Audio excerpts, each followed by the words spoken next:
To get down like a clown like Charlie Brown and turn your frown upside down, because it is time to break forth the rhythm and the rhyme. It is time to put the kids to bed and wake up the neighbors, and it is time for the UEL to shine. So let's get down to that UEL beatdown. What's up, guys? Welcome back to Hey, login and games, we lit the squadron. Here we go.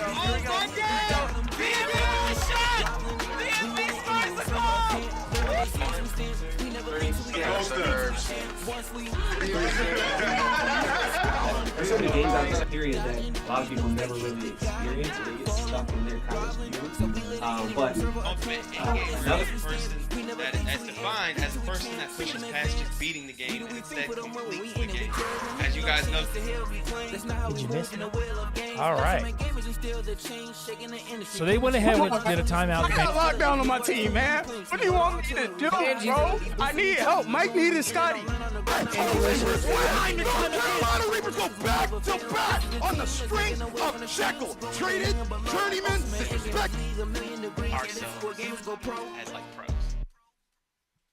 I'd probably say 10K. Yo, boys, no rush. Ultimate and gamers league, so tough. Go capture that trophy, you can't win enough. It's the UEL, UEL, UEL, UEL, UEL, UEL, UEL, UEL, UEL, UEL, UEL.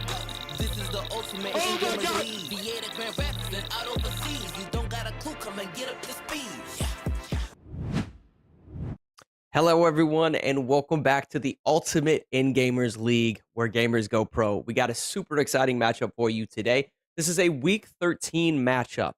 Season 9, Week 13 matchup between the Blaze and the Bots. Going to be super exciting because, first of all, I've casted over, quite a few games over the last couple of months, if you will. Never have I ever seen two teams going at it with closer records. The Blaze are sitting at 6-2. The Bots sitting at 7-1. This is going to be a really, really tight-knit match. I'm excited to see some of the Tier 1, Tier 3, Tier 2, Tier 4, Tier 5 players putting on a performance on the side of both of these teams. Now, I'll be the first one to admit, they always tell you, in casting and commentating in general, try not to favor certain teams. Sometimes I do. But between these two particular teams in general, I have some of my favorite players that are getting ready to throw down. Now, on the side of Blaze, we have Hollywood and Garto, which are very animated, sort of emotional players, if you will. I would say probably the Clash Chatterbox is of maybe of the league, if you will. The class clowns of the league. They like to jester a little bit, kind of poke fun, get a little animated on the arena floor. Nonetheless, they are amazing players, great individuals in general, outside of the league, outside of gaming as well. Really looking forward to seeing them. But rounding off the rest of their roster is going to be Milk Zolo, we got Napkin, and we got Jade as well. And if I'm pronouncing any of these names wrong, please, by all means, anybody over in the production room, be sure to let me know. They will be just fine. I promise you that. And on the sides of the bots, I don't want to say he's my favorite player, but there's like rumors, if you will, in the league that he may be. We got La Bamba. We got La Bamba over on the bots, holding it down with obviously his big brother and the star of StarCraft 2, if you will, with Matt, Billy the Goat sitting in that tier 1 spot. And Matt, I am actually here with you. We're going to go ahead and switch right on over. Stream can hear me, so it'll be you and me today, buddy. Hey, sounds good. Sounds good to me. Appreciate it. And here we go. We got our rock, paper, scissors getting ready to go down. I love it. So the purpose to these rock, paper, scissors, and it does look like the bots ended up taking that, is bots just one setup. So for those of you at home that don't know what's going on with that, by winning setup, we're getting ready to spin this wheel. Whatever game that it lands on, we have 33 different games here at the UEL. Whatever game it lands on, because they have set up, they can choose to skip that game, maybe coming back to it later in the night, or they could choose to play it. They also, as soon as the match begins, they can choose, say it's a game like Dead by Daylight. Because they have set up, they get to choose whether they play the killer or the survivor. And Matt, I'm actually going to stop you right there. We are going to go ahead and spin this wheel and see what game we get coming up. Here we go. All oh right. My goodness. Please, bots, do not skip this. There is no way we just got Halo Infinite for the first game of tonight. Well, I found out we are actually going to be playing this game. Yes. I don't understand why you're so... Yeah, so. I know. No, Vince, I get. I don't know why either. It happened last week. Nonetheless, guys, this is exciting. Obviously, one of our favorite games to cast. I call this the OG gauntlet of shooters, if you will. That's what Halo is to a lot of us.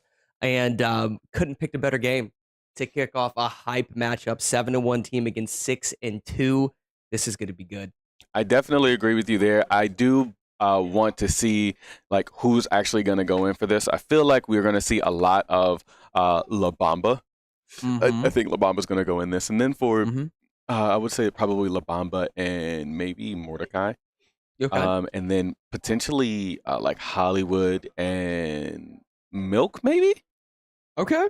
I don't know. Maybe toss around in there. I'm looking at the Blaze. I feel like I see a lot of fighters. Not necessarily fighters in sports, right? So I would be interested to know exactly who we got going in for that. Okay.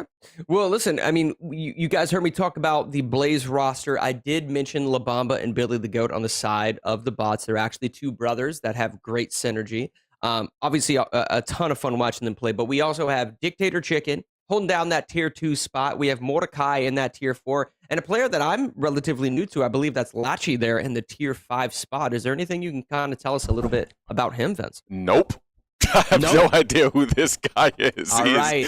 First game of the season, bro. First game of the season, holding it down on the bots. That's got to be impressive. Listen, if the bots are picking him up, it's pretty likely that he can hold his own. So it's going to be fun. This is a new experience for you guys at home, and obviously, you know, us as well. We get to see a brand new player potentially sort of carrying his own weight in gold here for the bots. We'll find out. Nonetheless, guys, this next matchup of Halo Infinite is 2v2. And this is basically in terms of a rule set that you're going to see. This isn't ranked matchmaking settings. This is basically quick play settings, especially like open settings, if you will. They get to choose the map. They get to choose the game type. But you're going to see assault rifles and pistol starts as opposed to a battle rifle start or a Bandit Evo rifle start, things along those lines. And the main reason for that, guys, is we have 33 different games on the UEL wheel. That being said, we want these players to be the most well-rounded players in the world, well-rounded gamers in the world. So when it comes to games like Halo Infinite, or if you're jumping into Rainbow Six Siege, things like that, We want these players to be able to hop into those games and learn them as quick as possible and try to master sort of the skill set of the game along with 32 other games. So you can imagine someone jumping on Halo Infinite. We don't want to restrict them to only ranked settings. We want them to be able to hop into quick play and start sort of mastering the mechanics of that game, if you will, especially when you have new players like Lachi on the side of the bots potentially throwing down, all right? So you will be seeing assault rifle and pistol starts, but there's a knowledge set to the game that is sort of required in order to excel. You got to know where those power weapons spawn. You got to master environmental awareness and game sense, manipulating the spawn system within some of these shooters. And a huge part of that plays into Halo Infinite. So it's going to be fun. Currently, I believe the Blaze have set up, though. So the Blaze either get to pick the match game type, I should say, or the actual map itself. That was incorrect. That's my fault. It is the bot setup. Okay, that's thought. Yeah, because they won rock, paper, scissors. I was assuming so. Yeah. Okay, so yeah, guys, they get to either pick the game type or the map itself. And if you're wondering kind of what would be the more beneficial option between those two, as a Halo player myself, I would probably choose map. If you have a map like Streets, for instance, there is a rocket launcher spawn in the middle of that map, which doesn't just have 2 rockets. Within Quick Play, it actually has 4. So if you are able to... Oh, no. Okay. Oh, no. All right. Oh, no. You can hear them in the arena, bro. They are already saying, oh, no. Yep. Oh, my goodness. Nonetheless, guys, we got La Bamba and Mordecai on the sides of the bots going in. Oh, Little bit of an echo. Nonetheless, we got... On the side of Blaze, we have Hollywood and Jade getting ready to throw down.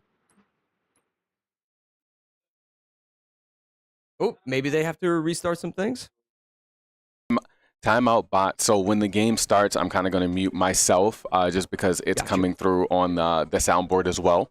So we want to avoid any type of echoes or anything. So it's going to be all you when it comes to the gameplay portion, good sir. But I'll be in between so that you guys can, so that the viewers and the fans all know that, there are at least 2 people here and you're not talking the whole time. Absolutely. So they're going to go ahead and get everything fixed. I'm going to go ahead and mute myself, and then Matt, it's all you from there. Yeah, no, that's fine. By all means, especially on a game like Halo Infinite, guys. I couldn't be happier. The fact that this is getting thrown out the first match of tonight.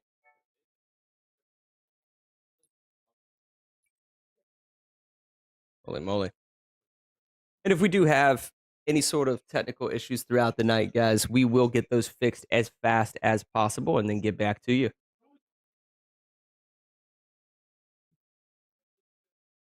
Alrighty. Okay, that's fine. No worries at all. All right, there we go. Okie dokie. Just a quick tech check for Vince in the studio. It is echoing very bad. Nonetheless, guys, this is going to be an exciting match. I believe we're going to be kicking things off on Livefire. And within Livefire itself, if you're unfamiliar with how that map sort of functions and operates, there's going to be a power weapon that spawns top middle. Typically speaking, there is a sort of duo rotation where it can be a sniper rifle, or it could be, forget the name of it, harpoon gun. I'm just drawing a blank right there. But it could be either one of those 2 things. I believe, typically speaking, our players like to run the actual sniper rifle itself. Controlling that isn't necessarily like the key to victory, but it does help with regards to spawn manipulation.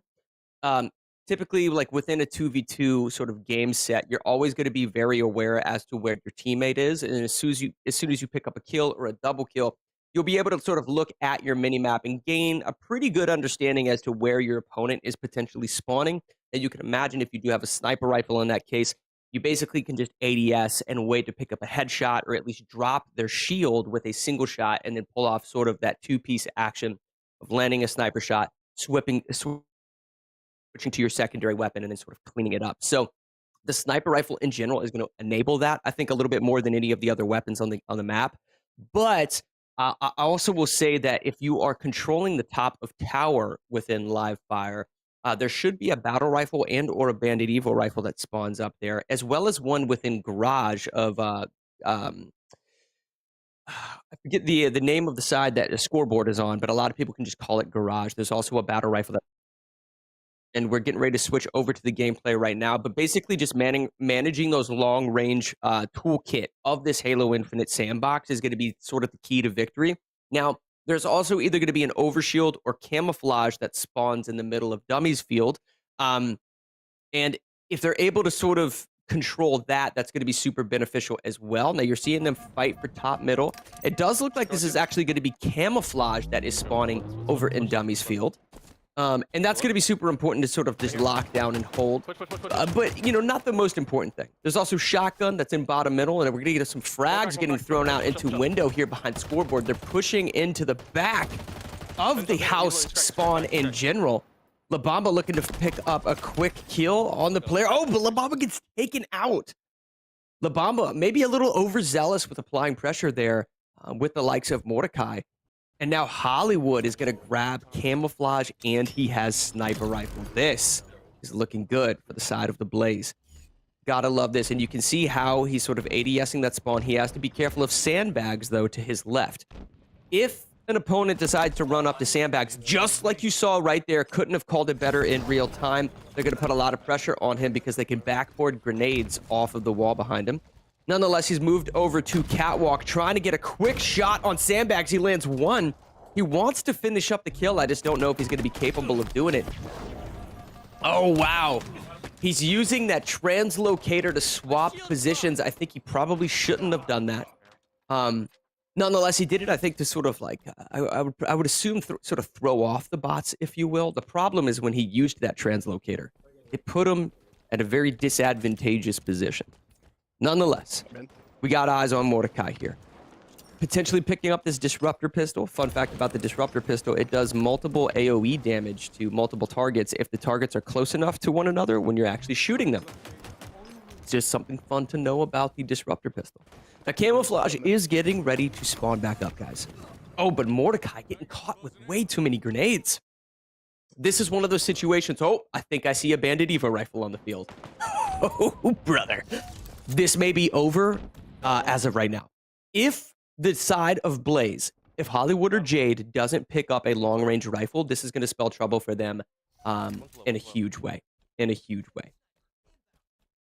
So they are pushing over to sniper rifle. I'd have to see who has their hands on that Bandit Evo. That Bandit Evo rifle just has a very fast sort of TTK, but it's also just the utility of the Bandit Evo rifle to manage mid-range shots is just paramount within a game like Halo Infinite. Interesting decision right here by Jade not to pick up this heat wave, but he's trying to assist his teammate, and they do. They basically pick up a double kill here in Rat Tunnel. Great gameplay, though, coming out on the side of Blaze. They're trying to basically team shot with those assault rifles with these sidekick pistols. It looks like Hollywood does have his hands on that sniper rifle. We have 3 minutes left in this match, and they're just peppering shots down bottom middle. Got to be careful not to sort of, nice, solid kill by Jade there, and now he's sort of retreating back into the house spawn, looking for a little bit of assistance by the likes of Hollywood. Hollywood sees the players trying to flank Jade, heads back over there. Now Jade with a cheeky kill right out of spawn, potentially going to try to pick up a double kill. Let's see if he can pull it off here, and he does. Not necessarily a double kill in terms of a medal, but definitely 2 kills coming out on the side of Jade. Now, guys, it looks like Blaze has a 4-kill lead. There's only a couple minutes left. In terms of what the bots need to do here is they need to capture that camouflage. Doesn't look like you're going to be able to do it. Look at the pistol swap by Jade. Both of these players were weak, but Jade just a little too weak. Had that shield cracked and ready to drop. Now it's going to be La Bamba. Rushing into bottom middle here. All of these players are failing to recognize the importance of the heat wave shotgun that is in bottom middle. La Bamba doing everything he can to pump out some damage right here. Nonetheless, they're able to pick up at least 1 kill, so now it's looking like this is a little bit closer, guys. This is a little bit closer. La Bamba and Mordecai only 2 kills down now as opposed to 4. Things are getting closer. There's a minute and a half I know a lot of you guys at home are thinking, why don't they just grab that heat wave? It is a shotgun that the reticle on the shotgun can be flipped vertically and used to basically output damage at medium range. There's a player down here in mud, scrambling to get to columns here in bottom mud, trying to get away from Mordecai. Mordecai looking to get some drop slides by himself. He's got to be careful. He does have the translocator, though, and he's not going to use it. He's chasing. He's chasing. There's another teammate. Potentially some team shots coming out. They have to be careful that both of them don't get dropped. They're both one shot. Ooh, I think Mordecai is at a disadvantage here. He was. So basically what happened right there, guys, the player on the side of the Blaze. So I believe that was the player on the side of the Blaze. Might have been Hollywood. Got his shield regen quicker than Jade did. I'm sorry, quicker than Mordecai did. Oh, solid! Pre-fire almost by Hollywood, looking for a quick scope over on Dummy's ramp. Don't know if he's gonna be able to pull this off. He's trying to. I love the confidence though out of Hollywood. This is sort of the swagger, if you will. Oh boy, had he gotten that, I would have retired. Oh, he does land a double kill. 2 quick scope, not even a quick scope. No scopes coming out of Hollywood. Doesn't land the headshot nonetheless. Super stylish gameplay. Oh my goodness, Hollywood. The moment I say he doesn't land the headshot, he's out here splitting wings right now. Oh my goodness gracious. Hollywood making the difference with the likes of this sniper rifle right there. AV, you'd have thought it was the 1600s, bro. Hollywood out here splitting wings with that sniper. That was solid gameplay, man. Listen, we said it at sort of the top of the hour. Halo Infinite drops. You're playing on live fire. If you're controlling that power weapon, it's going to be the key to victory. He was able to pull that off right there, man. That was really, really impressive gameplay. You got to love it. And the Blaze go up 1-0. Now, Matt, you may have a little bit of an echo, but what I can say is really, really good job from the Blaze. I'm really, really impressed with what they've done. I did not think that they were going to win that game. I'm going to be completely honest with you. I think it comes down to, it seems, okay, so there was a couple of problems, I would say, with Mordecai in terms of the pressure that he was trying to output. There was a few times where just realizing the importance of sort of staying alive sometimes can be the most important thing within Halo Infinite. If your shield is cracked, or if you are close to having your shield cracked, say your shield isn't completely broken and we got ourselves a forfeit from the Blaze for StarCraft. They needed it. Listen, they needed that win on Halo Infinite, guys, because there is no universe that they beat the bots in StarCraft. If you're new to the league, it's because Billy the Goat is on their team, and he is the best StarCraft player in the league. So they needed that Halo Infinite win right there. Now we got Ejected Rivals. AV, who do you think's taking this, man? I feel like the Blaze really may end up taking this one. They like quirky games like this. Yes, that's a perfect term for it. It is a little bit quirky. This is a racing game within our racing category, guys, but it operates different from your typical racer in the sense of at one point during the race, you will see these players ejecting out of the front seat of their vehicle and using, a multitude of different in-game mechanics to sort of traverse the rest of the course using their ejected driver. There's double jumps, there's balloons to bounce off of, there's a gliding system. There's all sorts of interesting things. At some point, though, they will jump back into their car, given certain courses.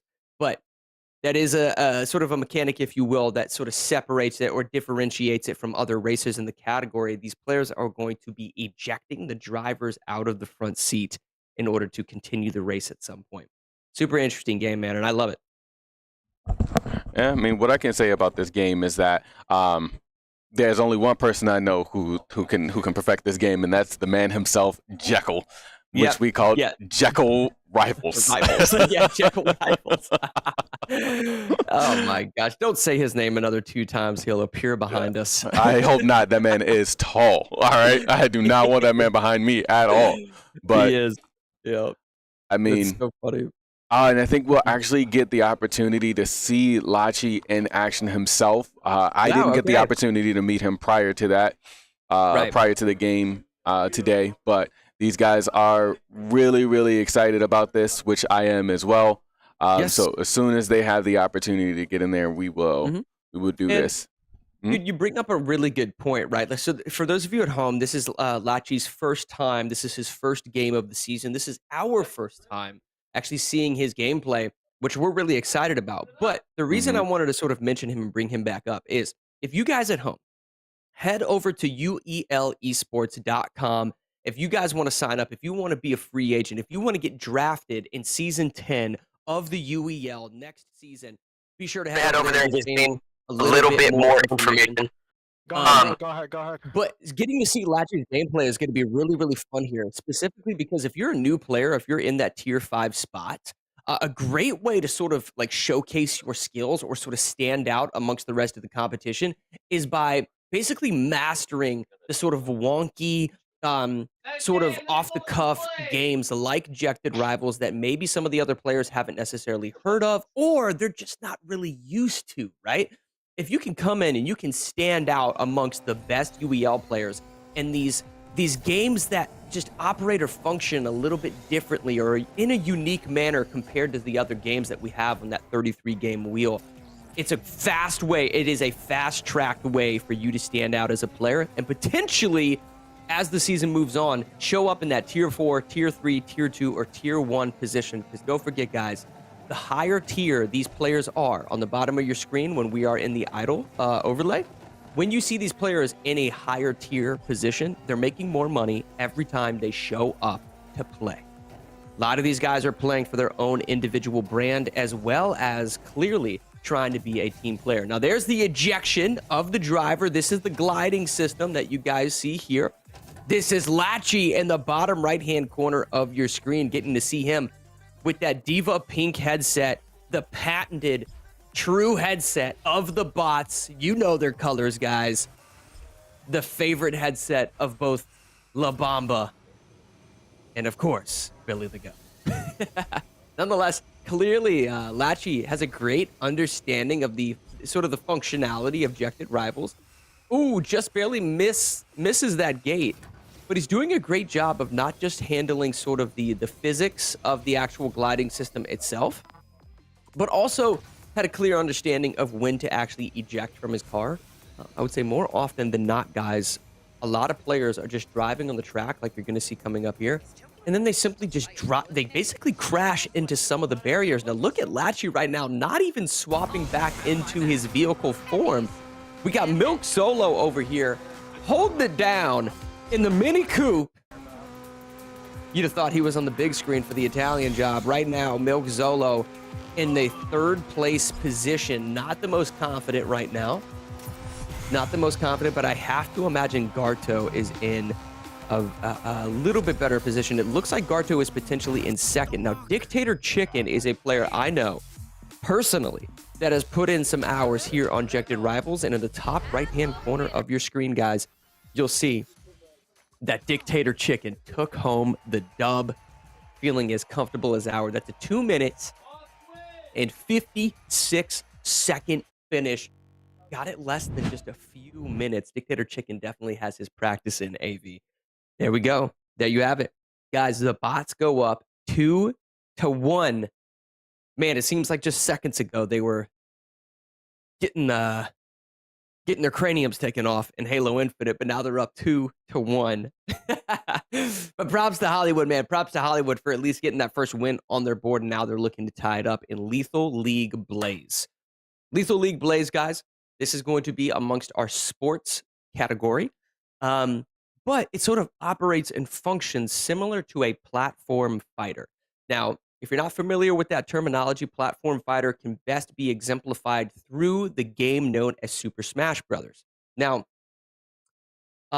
within the game of Super Smash Brothers, if you remember, if you played it on GameCube, N64, Wii U, on the Wii, or what have you, you'll see the actual character profile models on either the bottom or the top of your screen, and then they'll have what some consider to be lives, but us within sort of the FGC community consider those to be stocks.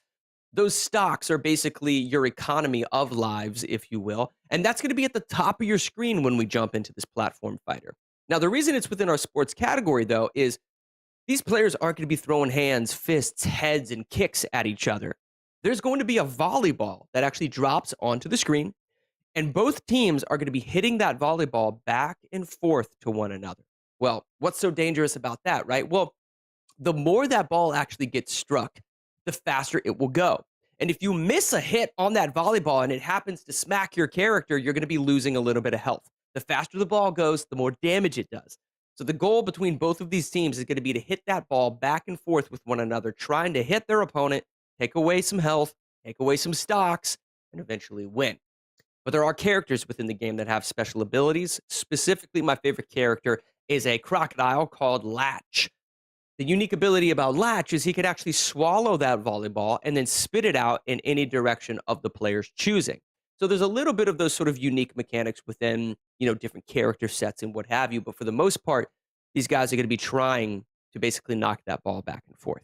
Not as easy as it sounds, those guys. This match is going to be over quicker than it actually began because this ball is going to be traveling so fast that it's going to be difficult for the viewers at home, for the casters here in the arena, and so much more to actually keep an eye on where this ball is. That's where sort of the mastering of the game comes in. You have to be able to basically predict the trajectory of this ball at any given time and be able to send it back the other way. But oftentimes, we actually do see a good amount of strategy within Lethal League plays. To give you a perfect example, if you and your teammate are on the left stage, right, the left side of the stage, you can actually say, you can hit the ball in this direction and continue to bounce that ball off the side screen, gradually picking up speed without even sending it to your opponent, right? You're just trying to pick up speed, and then eventually you smack it over into the other direction and damage your opponent after it's going way too fast to sort of predict as to where it's going to be, right? So we've seen some of that. We see teams that are a little bit more comfortable hitting the ball sort of horizontally as opposed to diagonally. And here we go. We're already into the game, and there are two players that are left with two stocks. You can see the stocks at the top of your screen, guys. Bots are the yellow outlines. Blaze are the green outlines. They're sending these balls back and forth, doing everything they can. Oh, no, it looks like a player on the side of the Blaze, both of them going down and losing a couple lives. This ball is getting sent back and forth, back and forth. You can see how difficult it can be to read and gain sort of an angle of trajectory on this. So many players getting hit, but the Blaze going down again. Guys, they have one life left. See what happens? It seems as if the side of the bots have a perfect understanding of the hitbox mechanic within this game. And what I mean by that, guys, oh, okay. All right, here we go. So unfortunately, this is going to be a 1v2. A 1v2 on the side of the Blaze. Trying to do everything he can, but it's not going to be enough. That's going to be not an easy win because both of them had one life left, guys. But the bots are going to take that in terms of the yellow team. Now, what did I mean by sort of the mechanic within the game that they were basically exploiting the most? Well, the two characters that they were playing have a very wide hitbox, but that hitbox also has a little bit of verticality to it, so it's a relatively high hitbox.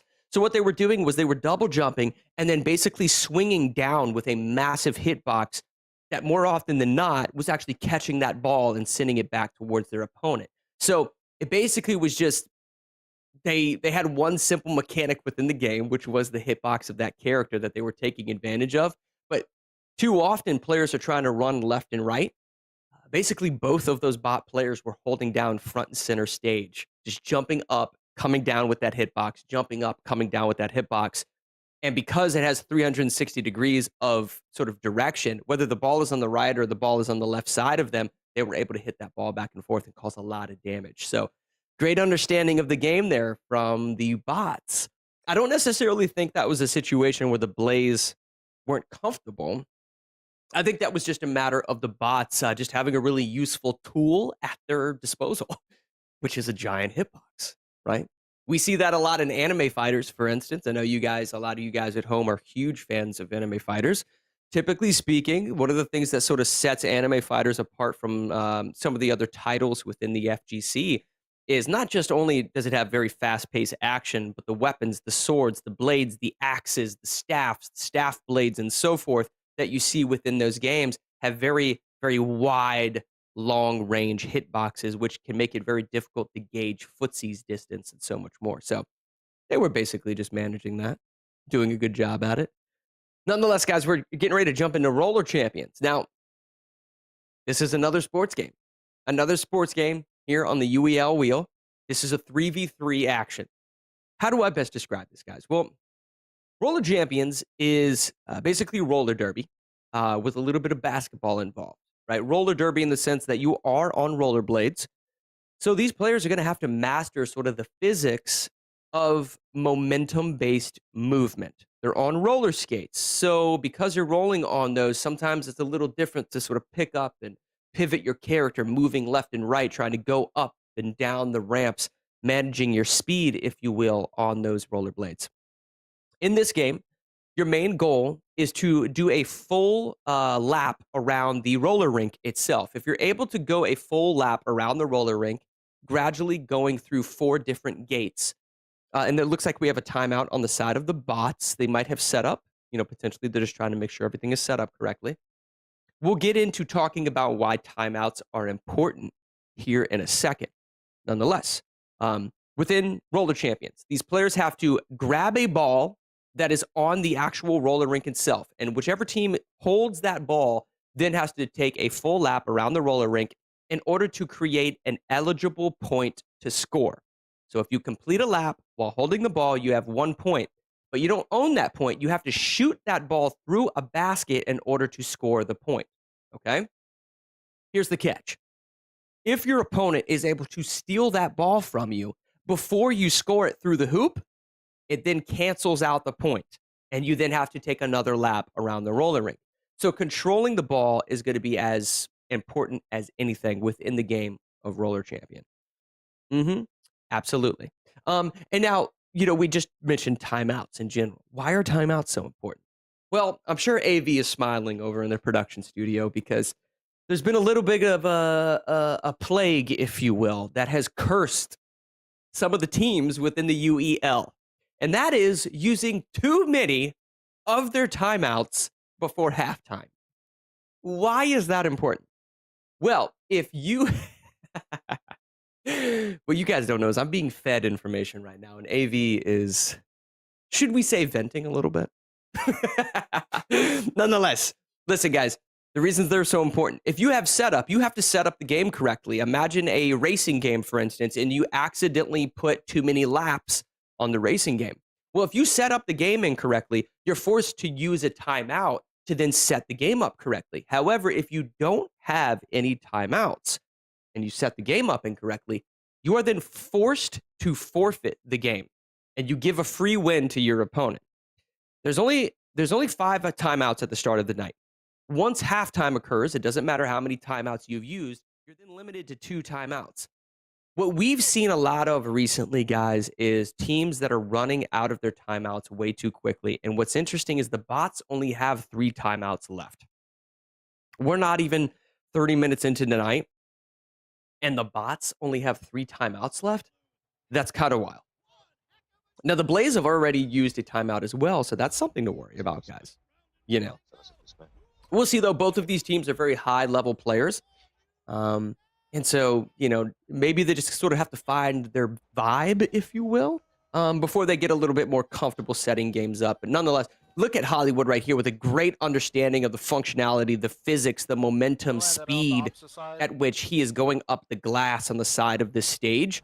Clearly has a great understanding of this game, traveling at fast, very, very fast speeds. Now, on the bottom right-hand corner of your screen, you see those controls, guys? For those of you watching at home, there's pump, there's air pose, there's jump, there's uppercut, and so much more. Often what you're going to see is players like Hollywood utilizing that jump mechanic and or the uppercut mechanic on the glass in order to basically jump right here. You just saw. Gain, basically verticality on that glass and then slide down the glass at a very fast pace. That's how they're going to pick up speed. That's how they're going to pick up momentum and gradually get around this roller rink. Okay? Now, there's also the ability to tackle your opponent. So we've seen multiple strategies. Basically, protect the carrier strategy is a very popular one, whoever has the ball. The other 2 players on the team are just simply trying to protect that player. But, No way. oh, and it looks like they have an eligible point, guys, and they end up scoring. You've got to be kidding me. Wow, let's take a look at the actual goal itself. Wow. Now, if I could get a confirmation. Okay, so bots are the home. Bots are away. I just want to get a confirmation as to who actually scored that goal. I believe it was actually the bots and not the Blaze. Because we were looking at Hollywood. But nonetheless, yeah. Home team is based. Yeah, I believe home team is typically speaking the second team. So bots being away are the team that actually scored that. That's interesting. Now, I know that Billy has a great understanding. This is going to be Billy La Bamba and Dictator Chicken. It's going to be hard to beat them. 3 of the best, I would say, bots are orange. There we go. Okay, so bots are orange. Confirmation confirmed. But yeah, Billy La Bamba and Dictator Chicken, very, very talented. You see this figure 8 sort of serpentine pattern that they're doing, guys?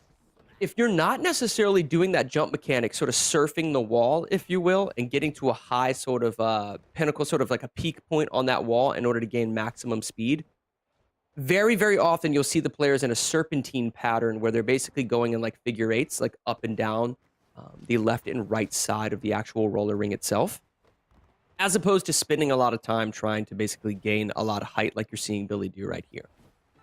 And what's interesting about this particular matchup is these players are basically tackling each other back and forth. They're struggling to even break away slightly with this ball. As you just saw there, Dictator Chicken had the ball for a second. He's wearing his Michelin Man winter coat there in the arena because what you guys don't know at home is it is freezing in the arena. And that's why my boy is bundled up. Okay? But he's feeling comfortable. He's feeling good because the bots are a point up right now, but they can't just let it get away from them. All right? It's easy to score a point very, very quickly within this game. They do get that point taken away, so any progress that they had was mitigated right there. Now, the progress you can actually see in the top middle of your screen, guys. Every single one of these laser gates that they go through, now they do have a point eligible. Hollywood has a point eligible. He's going to try to turn around here. Oh, Hollywood is going for a second point. Now, guys, if he's able to get through this last gate right here, he has to be careful. The point was denied. Hollywood showing a sense of frustration in the top right-hand corner of your screen because his teammates were nowhere to be found in order to give him a little bit of defense right there. That has to be frustrating. Yeah, so what Hollywood was trying to do, guys, is if you get a second lap around this roller ring, you don't just get 2 points. It actually bumps it up to 3 points. And if you get a third lap around the ring while holding that ball, you can end the game because it is first to 5. So you'll get 5 points total if you can get 3 laps around the ring. Great movement, great understanding of the mechanics right there. Hollywood pulled off a slingshot maneuver, shoots the ball, and scores with a full court shot, then does a 360 kickflip through the hoop. Who does this guy think he is? He's out here skating like Tony Hawk on Roller Champions. This is wild. You gotta love Hollywood, man. Doing it in style, staying true to his name, putting on a show. On me. Oh, wow. The Blaze are definitely arguing through each other. We're getting confirmation from the floor, guys, that there's a little bit of drama going on between them. I would say there's an understanding there because Hollywood could have scored a point earlier than he actually did had his teammates been able to sort of defend him a little bit. And by defend him, guys, I mean that X button. That X button in the bottom right-hand corner of your screen, it says tackle, okay? Hitting your opponent with a tackle will dislodge the ball from their hands, but also knock them down, all right? Now, there is another thing just to note amongst the more, I would say, experienced players within this game. If you do happen to get knocked down, guys, if you press your A button, which is your jump button, within a sort of, I would say, within a frame window, with a very, very fast and short sort of window of time, your character will actually do like a kickflip back up onto his feet, and you won't lose as much momentum. So amongst the top players in the league, typically speaking, you'll see players get knocked down with a tackle and then very quickly get back to their feet. Now, there's a slingshot mechanic that you just observed from Garto, trying to get in here to stop these bots from scoring. They do have an eligible point, and they get it on the board. Garto basically grunting his teeth right there in the top right-hand corner of your screen. You can tell that there's a lot on the line with regards to this game. There's a lot of sort of trash talk going on within the league as to, who the best team is in the conference, who, could potentially be going up against the Reapers in the championship. We saw a little bit of the Reapers Thursday night, guys. So both of these teams are basically trying to get in as much practice, basically sharpen their toolkit, if you will, as best as possible to go against the likes of some of the other playoff contenders. Right now, both of these teams are basically in the top 3 teams in the league right now. Definitely within the top 4 teams in the league. So we got quite a matchup. And this game couldn't be any closer. Listen, it's 2-1. I think what's happening right here is the side of the Blaze, which are technically your blue team, guys. What they're trying to do is create distance. You can tell that the bots are basically stacked on top of each other. We have 7 seconds left. 6, 5. It doesn't look like, basically they're trying to, the bots are just keeping away. They're just playing keep away at this point. Not going to be able to do it. The bots take home another win. Oh, nope. Wait a second. There was a little bit of extended time. My mistake. My mistake. So not another win. Hollywood coming through fast. The stakes are high for the Blaze. Absolutely. Oh, Hollywood with a spin maneuver. He actually gets the ball. There's no way. Hollywood just scored another full court shot with another 360 through the hoop. That is his bread and butter. His peanut butter and jelly, if you will, right there. Oh my gosh. His chicken and waffles. Hollywood looking smooth as ever right now. Oh, you gotta love it. So that's sort of a strategy that Hollywood uses that I haven't seen amongst the other players. Instead of going through that 4th and final gate, guys, he actually throws the ball through the gate and attempts a full court shot in order to score the point. He's gonna attempt to do that again right here. So he's maintaining his serpentine pattern that we talked about earlier. Within that, though, he's also trying to pull off what are called spin maneuvers, which dodge tackles while he's maintaining his momentum. And eventually, he wants to sort of break away from them. Now, here we go. The side of the Blaze do have this ball back. They have the ball back. They've passed through 3 gates. They need 1 more gate. This ball... Oh, my goodness. They got through the 4th gate, and then the ball was stolen from them. And it's none other than Hollywood putting the team on his back. The rest of these players have to help defend him. He goes for the shot again. Can he make it? He does! Hollywood scores the 3rd point on the side of the Blaze, taking home an upset. The bots had that game locked down. All they had to do was stop Hollywood. And that, my friend, is why he is a tier 1 player, scoring all 3 points. Not just all 3 points, guys. All 3 were full court shot points for the Blaze. Oh my goodness. Hollywood, certified dog. Certified dog in the arena right now. That was a great performance, man. You gotta love it. Now, that's sort of that. I would say that's definitely his style, though. You don't very often see these players going for full court shots. It's a little bit more difficult than it seems. Clearly, he has been in the lab practicing that shot, because what it basically does, guys, is it creates a scenario where he doesn't actually have to travel the last full distance of that roller rink. He basically could just throw the ball through the last gate, and he doesn't have to risk getting tackled, the ball dislodged from his grasp, anything like that. He just gets around that final turn, throws the ball out, scores a point. So clearly he's been practicing. Major props to Hollywood for doing this thing.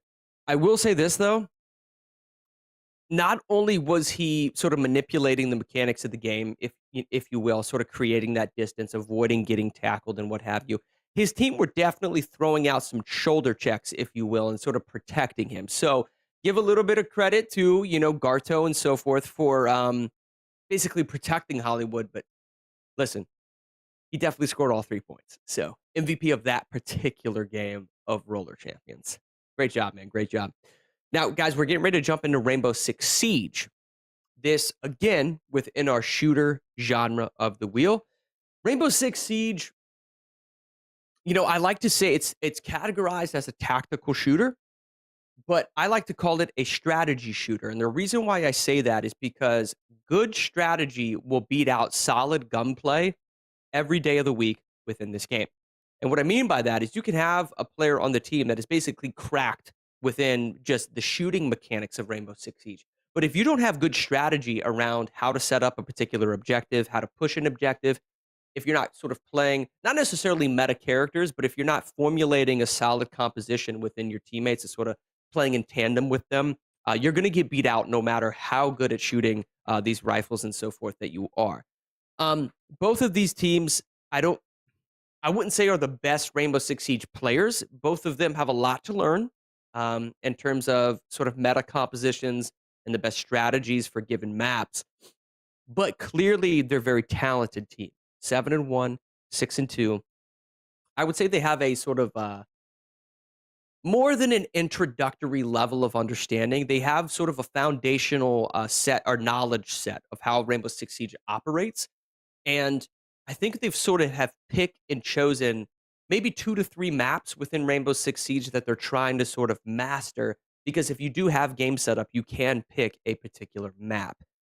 I think that's more often what you see from a lot of the teams within the UEL. They just try to perfect, just a few maps so that they don't have to gain a grand sort of understanding of the entirety that is Rainbow Six Siege, because it can be really overwhelming at times. But you probably will notice a little bit of that kind of moving into this matchup, especially if one of these teams picks a sort of less meta or unpopular map that isn't necessarily within the ranked matchmaking. We've seen players play Presidential Plane is a perfect example. We've seen players choose House, the remake of House, if you will, that you're not going to find within ranked matchmaking. So the only way to really practice those maps are to jump into private games, custom games, I should say, and or to play the quick play version of Rainbow Six Siege. We also, it's about to get a timeout. It does sound like somebody is about to get a timeout, so we'll update you on that. Going to be very unfortunate if it is the bots. Okay, never mind. Maybe just a tech timeout. We're going to be moving into the gameplay right here. And you take... I can go Thatcher. Okay, so this is going to be bomb. Now, we do allow the players to play any particular game type. They can play hostage, they can play secure area, or of course they can play bomb. I think for the most part, you have some players that are, shall I say, like attempting to throw off their opponent by choosing like an awkward game type like hostage or secure area. Do you have blitz? But typically speaking, we do have players just choose bomb because it's very straightforward. Anybody can practice it. And it sort of levels the playing field. Okay? Now let's take a look at this composition. We have Thermite and Ace and Thatcher. This is on the side of the Blaze. Obviously, you're looking at the perspective of Napkin. They clearly, they're sort of filling their roles as a team, if you will. They have 2 hard breachers, so if one hard breacher goes down, they have another in order to break into the objective. And they've got that Thatcher probably being the most meta operator in the game since day one, the most frequently, I would say, banned within matchmaking. A little broken in terms of his utility. He basically throws an EMP grenade at a reinforced wall. That has some type of hard breach defense on it, whether it be an electric charge, a mute charge, a Cade charge, or something along those lines. And it disables that hard breach defensive tool and allows the hard breacher to then break through it. Thatcher, very difficult to sort of get past. Now, on the side of the bots, if you will, let's take a look at their composition. They do have a Cade. They do have a Bandit. So that Cade is important for the bottom objective here on Bank because there's actually 3 hatches at which players can actually drop into the objective or this bottom story. And what that Cade does basically is it applies an electric charge to that reinforced hatch and makes it difficult for the team on offense to basically breach that hatch. That electrical charge will disable anything that goes onto it. So the Cade is probably, I would say, the more meta pick, and the Bandit is probably being chosen just for the gun management. The MP7 is a very meta, very useful, high damage, low recoil SMG within the game, and a lot of players like choosing him. He also is a 3-speed, what's called a 3-speed operator, which players tend to just prefer in general because mobility tends to kill within FPS games. So you're seeing a little bit of that. Okay. They do have the Aruni laser gates as well, so that's going to make it a little bit more difficult for them to get through. They can't necessarily disable those with the Thatchers because it is a time-limited disabling. Yeah. So those Aruni gates will come back online eventually. One right here, one on Now, pink. this hatch right here that the Habana just broke is interesting. There is a kill that came out. There is one of the defenders is dead. We'd have to get a confirmation as to who that is. This Habana has broken the hatch. What I want to see from this Habana is when bullets start flying, I want to see this Habana drop down through that hatch. Only though if there's chaos sort of ensuing on the map. Throw the camera drones in there. Oh, another kill coming out of the side that looks like that's probably going to be. Who's that? I have to get a confirmation as to who that was. But I think that's the Vigil. I believe that was the Vigil player playing the Boss G shotgun. It's a slug round shotgun that was able to secure a cheeky kill. That's going to be the Bandit player getting a kill. Now you're looking at Latchy playing basically garage peek right here. That looks like the ace is actually in garage. He has to be careful because he has two defenders. And Latchy gets taken out with a cheeky angle coming from the ace player. This ACOG side super strong. And it is Labamba who is playing the Vigil, trying to put the team on his back. He has one kill. He only has one shot left in his shotgun. He could, yep, there we go. Solid play from Labamba. He uses the impact grenade in order to get the rotation off. But he gets caught from garage, it looks like. Yes, the front door is the garage. I mean, make no mistake about it, though, guys. Labamba played that round really well. Was able to secure a double kill at least, which is easier said than done with that Boss G shotgun. You only get 2 slug rounds in that thing, guys. All right? And I think he's going to go right back to basically the Boss G. That's why he's choosing the Dokkaebi here. Oh, is he not? Let's see what he does. This is interesting. Now, this is going to be first to 2 points, guys. It's basically a best-of-3 matchup. The fuck? What gun do I use? No, the ones.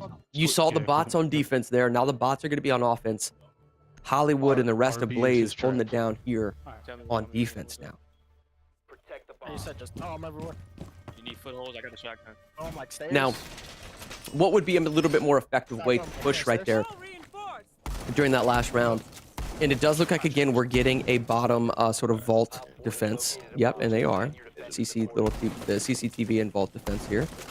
I like this Hollywood opening up a rotation to back vault. He's also going to probably put a rotation and or set up a mirror window right here, if I had to assume. And he is. I believe there's going to be a mirror window that's going to be played right there, which is really, really important. So how do you push this? If you're on offense, I would like to see somebody potentially bring smoke grenades. What they want to do is one of these walls that you see to the left of Hollywood right here, you're watching Hollywood, there's a wall to his left, basically, that connects to server. If you're able to open that wall up with a thermite and then throw a smoke grenade within the objective room, you can cut off the line of sight, and you can basically just walk in and plant the bomb. The more meta sort of opportunity within that strategy is when you walk into the room, you fake plant the bomb, listen for the sound cue of a C4 coming in, and then you basically just fake the bomb plant, you run out, let the C4 go off, and then reinitiate your bomb plant. So that should be the priority on the side of the bots, is to basically push through server's room that you see Garto holding down right now. Okay?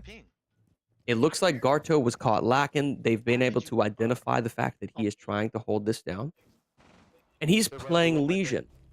So what he could potentially do as Legion is put one of his Legion charges to the tunnel right here in front of him, right on the inside of that tunnel, and then play behind the server. The moment that someone hits his Legion mine, he can then challenge. Now, they've been able to spot him either through intel or what have you, and he's getting pinged by a Jackal, so he has to be careful. They're probably pushing to the bottom of these steps. He's able to get a little bit of damage on him. Oh, but he gets snuck up on his right. Probably a player pushing him through tunnel. That's where those Legion mines got to come out, and he needs to be able to gain that intel in order to pull that off, if you will. All right, now they do have an ace. They have an ace, and they have a Thatcher. So Billy's going to want to open this wall you see right here. And he has multiple charges on it. He opens it up. He's planting that Claymore in order to effectively shut down a flank. Even if his C4 is shot, it's a sound cue that alerts him as to somebody being on his 6 o'clock. So now what they need to do, he actually needs to open this up a little bit more. It's going to be too high. He does have one more charge, so he can take out the bottom lip of this wall. If he jumps in, he needs a smoke grenade to his right. There's a C4 that's about to blow him to smithereens coming out of the mirror right now. Yep, that's the C4 that we talked about at the start of the round. Like I said, guys, the way around that is to have one of your teammates run a smoke grenade, and you have to throw the smoke grenade in front of the mirror window. You have to walk in, bait out the C4. Once the C4 is gone, you replant. That's the meta strategy for this particular objective. They were doing everything right, with the exception of baiting out the C4 from the Mira player. Now we have a 1v3 going down. This is Dictator Chicken, who is, shall we say, basically a pinky toe shot away from getting killed, and he does. That's the Frost player right there. Ooh, disconnector. Okay, so that is going to be, I believe, yep, that's going to be a Blaze win. Great job there from the Blaze, picking up that win and going up. Now it is 3-3. This is all tied up, which is exactly what we wanted to see out of both of these teams. Garto put a charge in that tunnel. Yeah, so if he put a charge in the tunnel, that's one thing. So he was playing the Legion. What he effectively would have had to have done is put one of Legion's poison traps on the inside of the room itself. Reason being is a lot of the players are already checking to see if there's a Legion mine within the tunnel itself. But when they're pushing into the room, especially if there's someone into the room, they're going to be ADSing that player. So as they're shifting into the room, if they hit a Legion trap, not only does it give you a sound cue as there's a player on the other side of the server of me, but that player is then also slowed down because you cannot sprint with a Legion mine in your feet. So instead of putting it in the tunnel itself, you put it on the inside lip of the room because it catches players off guard. You're hitting them with a Legion trap in their most vulnerable moment where they have no cover around them and they can only be in one specific location. That's sort of, I would say, that would have been his better option. Clearly, the Lion sort of snuck up on the right side of Garto, though, to take him out behind servers as a result of him just trying to peek the left angle of the server itself. Nonetheless, I mean, they did a great job. The Blaze were able to secure that win. I think more or less as a result of the bots clearly playing well. Just need to clean up their gameplay a little bit, sort of play more into not necessarily the meta strategy, but more of like the easier ways to win. I mean, had you just thrown a smoke grenade and baited out a C4, that's not the most difficult thing in the world, but it's going to get you an easy round victory. So I think both of those players, though, from my last time actually seeing their gameplay on Rainbow Six Siege, have both been practicing a good bit, guys. So props to them for that. Now, the next game that we're jumping into is Mortal Kombat 1. Shout outs to NetherRealm Studios, the developer of Mortal Kombat 1, who just put my favorite villain of all time into the game with Ghostface. So I was actually Ghostface for Halloween this year. So I'm glad to see him in the game. Maybe we'll see a little bit of Ghostface gameplay, potentially. If not, though, I'd say typically speaking, we see a lot of the more, I would say, more user-friendly characters that are typically being played. I would say Scorpion. I know a lot of you guys, even if you don't play Mortal Kombat, you know who Scorpion and Sub-Zero are. The irony, Scorpion tends to be a character within every Mortal Kombat that is much more user-friendly. Typically speaking, a little bit easier of a moveset. Sub-Zero, though, typically has a little bit more difficult of a moveset. I bring that up to basically say, similar to sort of Halo Infinite and or Rainbow Six Siege, where a lot of these players are trying to master just 1 to 2 maps, right? Trying to do just not necessarily the bare minimum, but like what is going to surely get you a few victories over the vast majority of the other players within the UEL, because you have to be so well-rounded at 33 different games. Within Mortal Kombat, I think there are about 4 or 5 characters that are easier to pick up than others. And what do I mean by that? Well, in Mortal Kombat, the functionality, the blocking mechanic within MK is different from a lot of your other fighting games. What I mean by that is Street Fighter and Tekken, you have to actually hold a backwards directional in order to block your opponent. And if you need to block a low strike, you have to hold a backwards diagonal directional in order to block a low strike. And Mortal Kombat, you just hold a block button. You just hold the block button, and if you want to down block, you just press down and block button. Typically speaking, I would say your easier characters have a lot of forward directionals because you're able to hold your block button, let go of that, and then just push your directional towards your opponent. It's easier sort of in a mental sort of state of mind mid-fight to want to push towards your opponent as opposed to backing up away from your opponent while carrying forward momentum. Mortal Kombat lends itself a little bit more to like an easier understanding of sort of like just fighting mechanics in general. Footsies play, staggering combo strings, for instance, in order to maintain a juggle. Sometimes you'll see a knock-up occur where someone that's getting attacked will get knocked up into the air. And a player needs to sort of stagger his input, wait a few frames or so before initiating a new combo in order to carry that player in the air and basically connect with their hitbox. You see a lot of that in Mortal Kombat from those characters that don't have backwards directionals. And there's 4 or 5 characters within MK that are simple combo strings, right? It's forward Y, Y, Y, forward X, X, X, forward B, B, B. I mean, that's the simplicity of it. But you also have to be able to understand all of the abilities, and definitely the hitboxes themselves, right? You have to be able to gauge your distance, find that window of opportunity. And the name of the game is going to be frame advantage, right? Just like any other fighting game, right? There's certain combo strings that once a player puts out, he's at a frame disadvantage because you blocked that combo and now he has to recover. You can't just continuously spam buttons and just put a bunch of pressure, although there is some players that do that, right? Everyone has a little brother that beat us at one point, although I am the little brother in that case that was spamming those buttons. It basically got bodied. But that being said, frame data is super important within fighting games, so we won't go too much into that for you guys, but just know that when a full combo string comes out, if that combo string is blocked, the player that threw out the combo then has to start blocking themselves. You can't just start mashing buttons. That being said, there is certain abilities. We use Scorpion as an example, right? So everyone knows Scorpion's spear that he throws out where he says, "Get over here," right? If you throw out that ability, the actual recovery frames of him throwing that spear are so long that he's what's called punishable within fighting game terminology. Because the recovery frames are so long that he actually can't get off a block button within a certain window of time to where he's punishable and you can start initiating a combo and doing damage onto that player.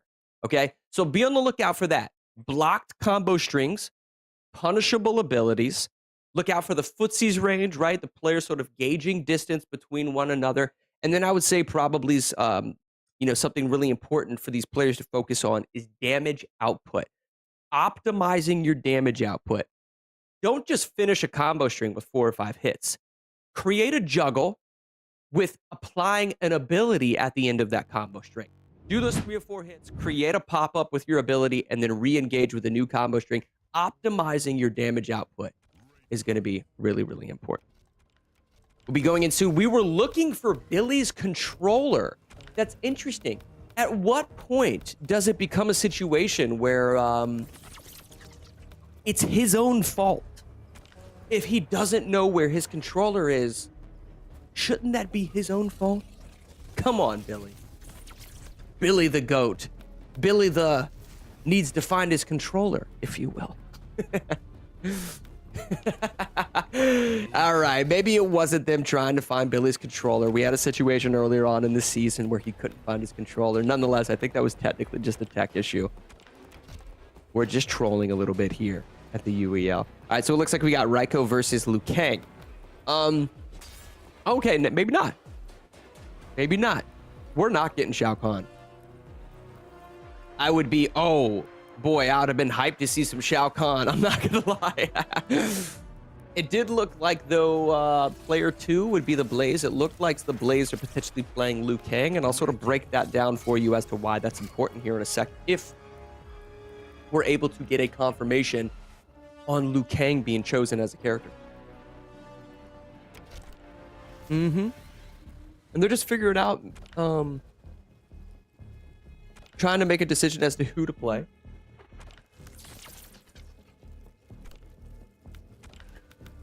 The reason, okay, is that Liu Kang or did he swap to Kung Lao? Okay. It looks like player 2, which is going to be the size of the Blazers, potentially choosing Kung Lao at this point. Either way, both of them sort of function in a similar fashion. Both Kung Lao and Liu Kang are very fast input characters. And because the actual frame data for those two specific characters is so fast, guys, it can be really difficult for the defenders, the people being hit by those characters. It can be difficult for the defenders of, okay, never mind, this is going to be Raiden. So this is going to be Raiden. That's completely different. Raiden's combo strings are a little bit slower, guys. He does have Kung Lao, as, I think, as his assist fighter, but nonetheless, this is Raiden that you're watching on the right side of your screen. Okay, so Raiden's combo strings are interesting. He has quite a few overheads, guys, but then he also has combo strings where the second hit of the combo is a low strike. So if a player doesn't have a great understanding of sort of reading the sort of pattern of behavior within like how combos look and how they start, how they finish, and what have you, I have to imagine that the player on the bots, which I think is Latchy right now, is going to get smoked with those overhead to low 50-50 mix-ups. Now, you saw him right there just land an overhead. He's getting a little bit of chip damage. There's one of those low strikes we talked about. There we go. Grabs the chip, goes into the dive in order to apply some pressure, pushing him gradually into this corner. Oh, solid grapple, though. I believe, yeah, that is Latchy on the Raiko. Some solid grabs out of Raiko, some command grabs and so forth. Nonetheless, Raiden gets a grab which now has him at full screen. You don't want to play full screen with Raiden because he has a multitude of different zoning tools. Whether or not, you know, whether or not Napkin actually knows that. Napkin is the one that's actually playing on the Raiden, by the way. Okay, great assist tool right there. I like that. He didn't necessarily have to go into that, that sort of dive, if you will. He could have gone into a combo string. And the thing that basically set up, that's a 20% 5-hit combo. The way he set that up was with an overhead. So that suggests that Latchy, who is playing the Raiko player, is down blocking too often. He may get caught with it, and he does. Gets another overhead. That's going to be a 14-hit combo for 33% damage. Solid neutral grab mix-up right there on the side of Napkin, putting in some work right now with this Raiden. Look at the way he did a... Basically, he staggered. He basically canceled his combo string in order to go for a grab right there. That's another overhead. He's going to basically walk up to this Raiko player, hit him with 1 to 2 jabs, and then grab him. He's just trying to get a down chip. There's the chip. I think he's blocking. He whiffs. Lands the hit, and that's going to be a wrap right there. Napkin getting in an easy dub with Raiden. Latchy getting eliminated. Now Mordecai is going to step up to the plate to see if he can take out Napkin on the Raiden. Now, I'm just looking at this in terms of how I would go about sort of countering Napkin. Napkin, his playstyle isn't... he's not exploiting the low strikes of some of Raiden's combo strings. And I think the reason for that is what I talked about is what I talked about earlier. Raiden's combo strings, guys, that have him throwing out a low strike in the second or third hit are actually backwards directionals, which for players that aren't familiar with Mortal Kombat can be really difficult to actually input. So you're basically throwing forward directionals and then backwards directionals. Sort of the mind game there can be a little frustrating. So amongst, I would say, more of your... I would say sort of straightforward gunslingers, if you will, right? More of your straightforward players tend to just not do some of Raiden's combos because they don't have to worry about basically using those backwards directionals. So what he's doing, what Napkin is doing, is he's initiating with a lot of Raiden's overheads, which are all of his neutral and or forward directionals. That being said, Mordecai coming in now doesn't necessarily have to do a lot of low blocking. The moments where he has to low block is when Napkin is right in front of him, because what Napkin's trying to do is hit him with what's called a low chip, which is basically a quick jab, or a quick kick to the shin. And if he's struck by that, Napkin then basically has frame advantage. He has the advantage and the time to implement a combo. The only time I feel like you actually are going to have to low block against Napkin is when he's within range to get a low chip. That's it. Otherwise, continue to high block because you don't want to get hit with that sort of arching overhead sort of roundhouse kick. If it's not a roundhouse kick, but basically that wheel kick that he has, that is an overhead strike of Raiden. So pay attention to that as we get into the second matchup. A couple of tech difficulties, if I have to imagine, and/or a potential forfeit. I think they're just kind of getting the game set up. And what's interesting is our next game is Dragon Ball Fighters, another fighting game. Is that going to be a Blaze victory? I feel like bots are like can play some fighters, but I do feel like fighters are amongst potentially here amongst their, not like I say worst category, but they're a really well-rounded team. But they can get beat within fighting games. Not necessarily easily, but we've seen them take a few L's there. So if Blaze are able to secure not just a win here on Mortal Kombat, but then also in Dragon Ball Fighters, we may be in a situation where it's 5-3.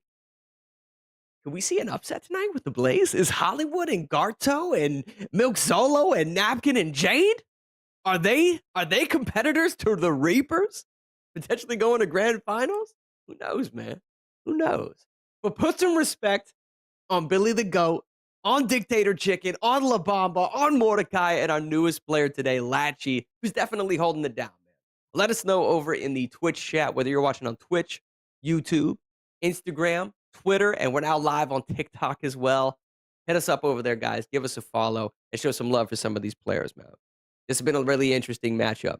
I do think that the Blaze have it locked down in sports, potentially, but then also fighters. Where do the bots excel? Well, I think the bots are probably going to do really well within strategy. I think it's really a toss-up within racing.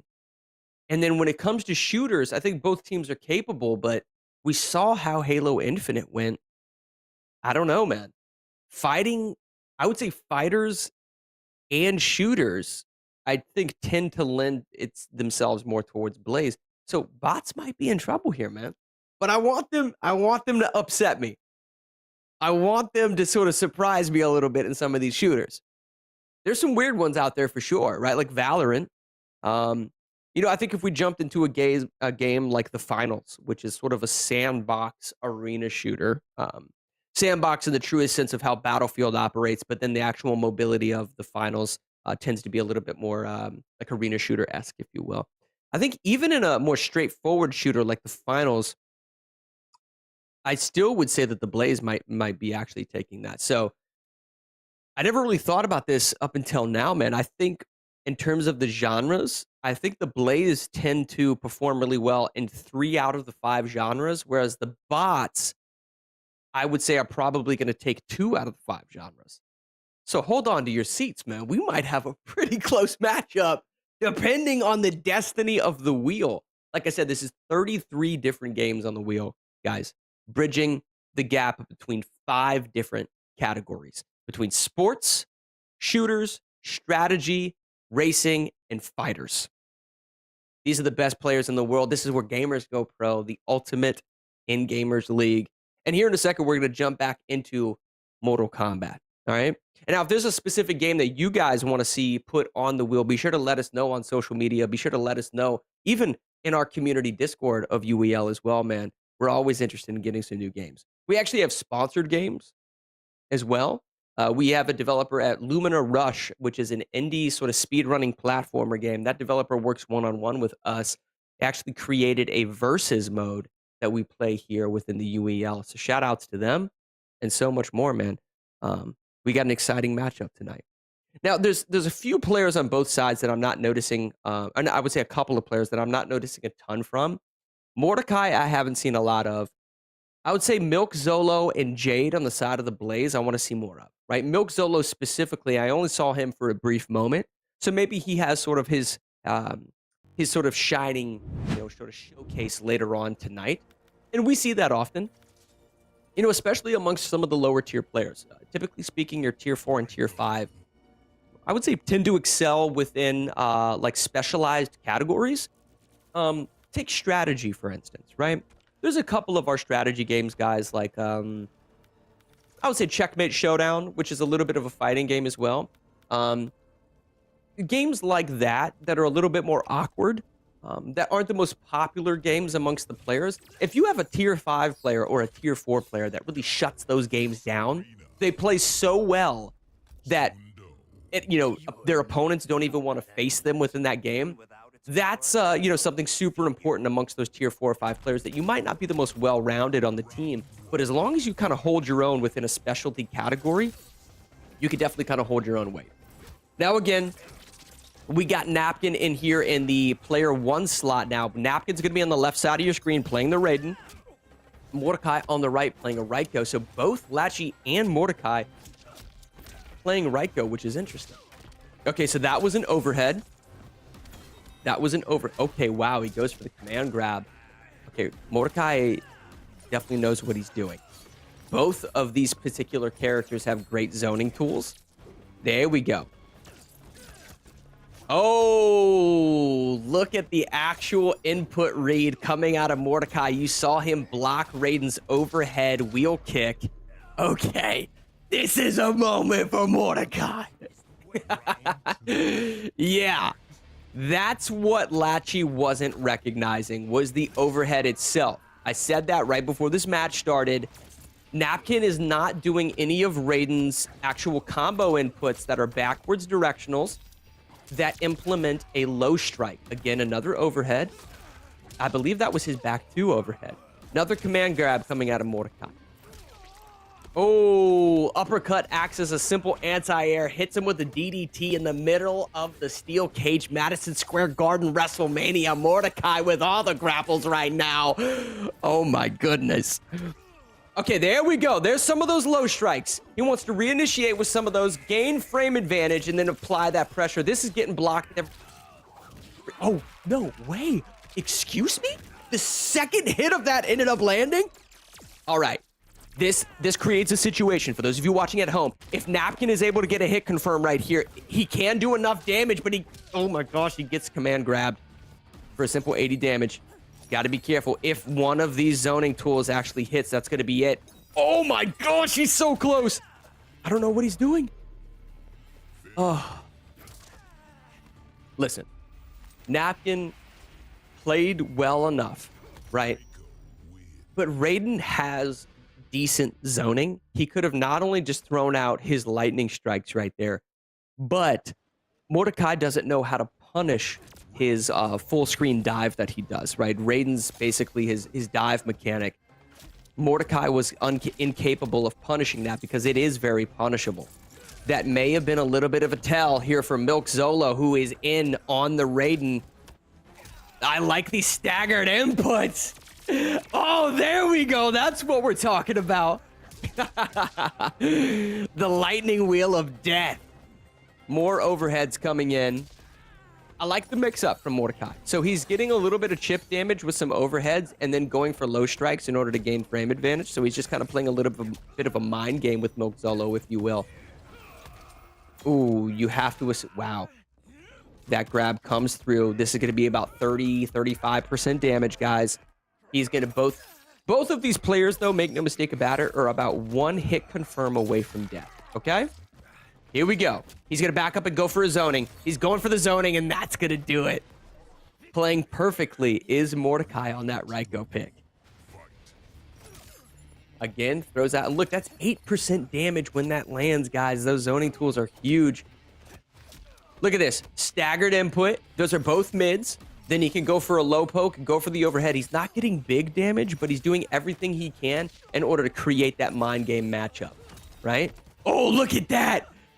He actually threw the stars out and followed it up with a low dive forward with the ultimate sort of mind games right now coming out. I believe this is going to get blocked. Yeah, every day of the week.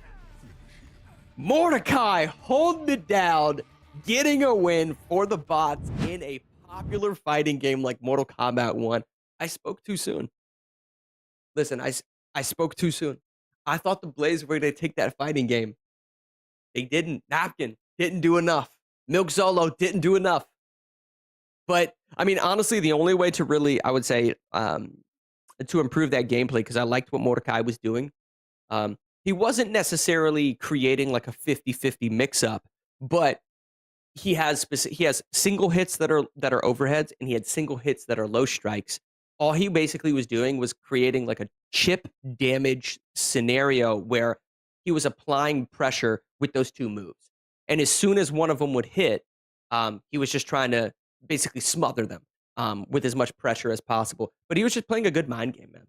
I mean, the fact that he threw out his sort of throwing star zoning tool and then followed it up with a low dive, which is super punishable, by the way. That move with Raiko, where he sort of dives at their ankles, if you block that, you can go into like a 40% like combo string. Super punishable. But he took the risk and it paid off. So props to him, man. He's playing his heart out right now. Nonetheless, the bots actually get a win in the fighting game category. Now, is this a situation where the Blaze are actually the team that don't excel within fighters? Do the Blaze actually struggle in fighters? We're about to find out. Blaze are sitting in that player 1 spot. The bots in that player 2. We got NHL, which is a sports game coming up right after Dragon Ball FighterZ. Hold on to your butts. It's about to get crazy in here. 14-hit combo. Both of these players sitting okay. Sitting okay. We'll have to get a confirmation to who is it. Okay, so maybe this is Napkin right now. I can't tell if this is Napkin or what, but I believe this is Napkin in that player 1 spot. This is Goku Black now getting bodied. Maybe potentially Jade on the Ultra Instinct. Goku right now putting out a 16-hit combo, calling in the assist fighter to apply that pressure, and then he just continues another combo string. Who is this that's getting deleted off our screen? Control-Alt-Delete, drag him to the recycling bin, empty it out, and turn off your PC. Someone just got deleted from the competition. That was wild. I want to get a confirmation as to who, because a player 2 is going to be the bots. So the bots are actually on Ultra Instinct Goku, going absolute ham and biscuits right now on your screen. It's not even Thanksgiving yet, and he's serving up an entire platter of damage. All right, so this is Videl jumping in now. On the okay, so now the Blaze are starting to get a little bit of damage out there. He's initiating with some of these mids, follows it up with that Dragon Rush down. There's the overhead to connect, and now he's going to go into a full combo string. He does have meters to burn, but he sort of drops it. He does drop it. That was from the side of the Blaze. I believe this is Napkin, potentially, that's in right now on the side of the Blaze, outputting some of this damage on La Bamba. La Bamba hitting absolutely lasered right now with these laser rips on the screen. Oh my gosh, hold on. That is a 78-hit combo. Please, no more. Please. 78-hit combo coming out of Napkin. Where was all of this on Mortal Kombat? Little did we know he's out here training in the ultimate tournaments with Piccolo, basically picking up all the game knowledge. Napkin's definitely putting in some work, putting the team on his back like a backpack. The first day of school, you have every textbook and tool at your disposal, all the crayons, all the markers, just absolutely drawing a masterpiece on display right now is Napkin. La Bamba struggling a little bit. La Bamba just one more hit confirm away from getting killed. Oh, no way. No way, La Bamba on his last breath. He's a pinky toe away from death, and he actually jumps out. Great play to tag La Bamba out, and now he's regaining a little bit of health. So this is optimizing your health economy on the side of the bots, but I just don't know if it's going to be enough because Garto has eliminated a play. That might have been Mordecai that got dropped right now, and now La Bamba is in with just a little bit of health. Ah, that was Mordecai that got knocked out. Okay, and we can see it right there. He's just kind of relaxing. And now Napkin is just a frame away from getting killed. This might be it. Oh, what a great read by Napkin. At the end of that ability, guys, Napkin did a neutral jump, which allowed him to dodge the attack of La Bamba, and then he punished La Bamba a little bit. Well, this is going to be Bardock. This is Garto as Bardock right now, but man, he just got so much health taken away. He's in big trouble. He's in big trouble, and Billy the Goat smokes him. That's going to be another win on the side of the bots. Listen, I'll be the first one to admit it. I was a little overzealous in judging the bots' ability to play fighters. I got it wrong. The bots know how to throw hands. It's true. Just like the sock'em botters. Sock'em boppers? Yeah, dude, you gotta love it. The bots actually putting on a show within fighting games now. Not only are they locking down the strategy games, but it seems like they may be taking the majority of our fighters. Now, when we jump into anime fighters, it's a little bit different of an animal. You know, as opposed to some of the other fighting games, like Tekken or Street Fighter, for instance. Dragon Ball Fighters obviously being one of anime fighters, but we also have Blaze Blue, we also have Skullgirls. Is that a situation where we see the bots sort of take all of those anime fighters? Who knows? I think Blaze, we're starting to get a little bit comfortable on Mortal Kombat, but, ended up struggling in the end against Mordecai. Maybe the bots just lock them all down. Now, I do know we're going into a sports game, which the Blaze tend to excel in. This is going to be 3v3 NHL 24. This one's a lot of fun, guys. There's a lot of fun because there's certain sort of specialty mechanics within this that act a little bit more like an arcadey sports game as opposed to a simulation game like a regular matchup of NHL. Two of those things being money pucks and ice pucks. So at any given time below the scoreboard, as you're watching this NHL gameplay, there may be potentially what's called a money puck, where if you score that puck, you don't just get 1 point. You potentially get 2 or 3 points for scoring that puck. Now, on the flip side of things, if there is an ice puck that is active, by scoring that puck, not only do you get a point, but you steal points away from your opponent. Okay? So this is going to get interesting. There's interesting sort of complexity to it, to where a team might be up by 2 or 3 points, but then a money puck becomes active, and that team that's losing has an opportunity to tie the game up. It gets interesting, man. So we love watching NHL, but I will say this, the Blaze are really, really comfortable within it. Could this be a moment where the Blaze, make things a little bit closer here, 4-5? Isn't it interesting, though? I know AV is watching over in the production studio. Isn't it interesting that I actually thought the Blaze were going to steal Mortal Kombat and Dragon Ball Fighters, and the bots were like, "Excuse me? Come again? What was that?" And now it's 3-5 in favor of the bots. Oh, man, you gotta love it, man. You gotta love it. And listen, both of these teams, incredible records. We said it earlier. The bots 7-1, Blaze 6-2, two of the best teams in the league. Sort of competing for that prowess amongst themselves to be contenders for grand finals in the championship game, potentially against the Reapers. We saw the Reapers on Thursday with a perfect record now of 8-0. These teams have everything sort of cut out for them. Now, I will say this. Regardless of who takes the win home tonight, there's been so much drama. There's been so much talk about, who's gonna, contend the potential back-to-back champions of the Reapers. They haven't lost a game and blah, blah, blah, blah, blah, blah, blah. Listen, it's all talk, man. All right? The Reapers can be beat. They have an incredible team, and they deserve every bit of their 8-0 record that they have right now. The reality is we saw some chinks in their armor. All right. They have the potential of being beat in a multitude of different categories, from racers, shooters. They definitely looked as if they weren't as comfortable as maybe I see some of the other teams in the league on shooters. Fighting games specifically, not the most well-rounded, but again, they have a solid roster of fighters. I think there's a situation within both of these teams that you're seeing here tonight, between the Blaze and the bots. Both of them specialize in at least 2 different categories. You could take strategy games for the bots, for instance, and maybe you say sports games for the Blaze. Okay? I think sports games, the Blaze could beat the Reapers on they can contest any of the sports games against Reapers, and the bots can contest any of the strategy games with the Reapers. So I think both of these teams are sort of trying to practice within this matchup, especially over the next coming weeks, to sort of polish off some of the genres that they struggle in. Whether or not that's going to make up the difference in order to overcome the Reapers, I don't know.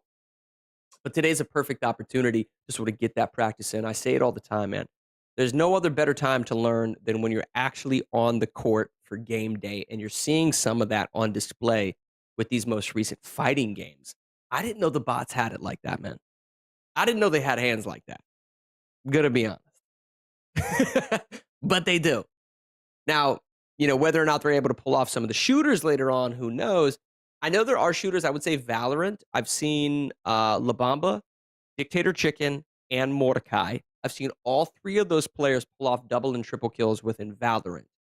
But I think that tends to be because Valorant acts as a very unique shooter within that genre. It's less arena shooter, MOBA shooter, if you will, right? Like hero-based shooter, and much more slower pace. The mobility isn't necessarily there, okay? Just a reminder, by the way, guys, playoff week starts December 30th after the holiday break, all right? Just so everybody is aware, that's playoff week starts December 30th after the holiday break. Teams are fighting for the playoff spots in this conference right now, just so everyone knows, right? Playoffs aren't a given at this point. There's some really closely contested teams within the playoffs. We have some teams that, I think it was the Shogun, right? The Shogun just got their first victory of the season. I think a lot of those players on the Florida Shogun are sort of playing within their own brand. That, you got to remember, guys, at the end of the season, these players become free agents. And so even though they are, trying to find that team synergy, a lot of players, especially on the teams that maybe not be able to, make it to the playoffs, they want to be able to show that they're not just good players, but that they just want to showcase their talent so that they could potentially remain as players in the UEL moving into the 10th season of the Ultimate In-Gamers League. All of these players will be free agents, and they're trying to get drafted. So as much as you may want to play for yourself, think about, if you're a GM and you own one of these teams and you're choosing players, do you want to choose somebody that may be potentially sort of drama-induced, if you will, a dramatic player that tends to lose his temper, that doesn't play well with teammates, but maybe they hold down a game or two on the wheel? Or are you more likely to choose a well-rounded player that clearly has a knack or sort of spirit for team play, if you will? All of those things sort of come into play. So on a team like the Florida Shogun, they're even though they're out of the playoffs, they're still competing in order to basically play for that brand recognition, to build a little prowess within themselves, if you will, so that they're recognized as a good player in the league and can be drafted next season. Now, teams like the Bots and the Blaze, they're so close to the playoffs that they're thinking, hey, man, we got some big money on the line.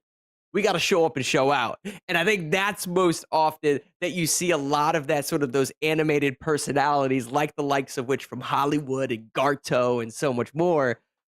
I love seeing it, man. I love seeing it. You know what's funny, too, is these two teams couldn't be more different in terms of, like, how animated they are. The Blaze are very, like, brash and loud, if you will.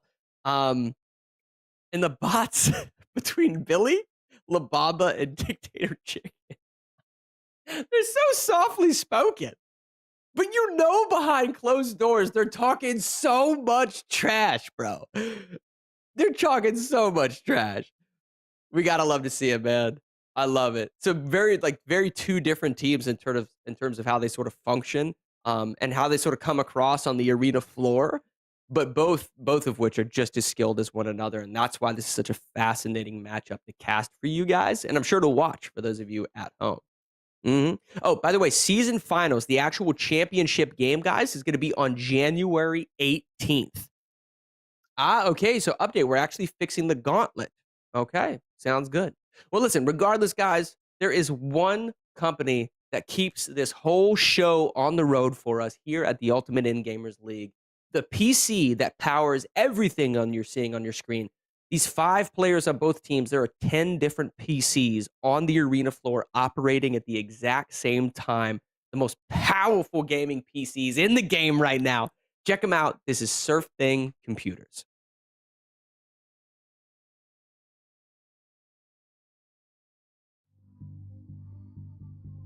If he loses this now, I don't even know. All right, calm down, TOG. You just lost to him. Calm down. Stay focused, bro. Stay focused. Going great on his trail. Right now, hunting down from the bandits. Oh, and there. And that one goes in there, taking this one away. 5-2. The first half is really starting to go their way. Yes, it definitely is. This could be a runaway, like you're saying.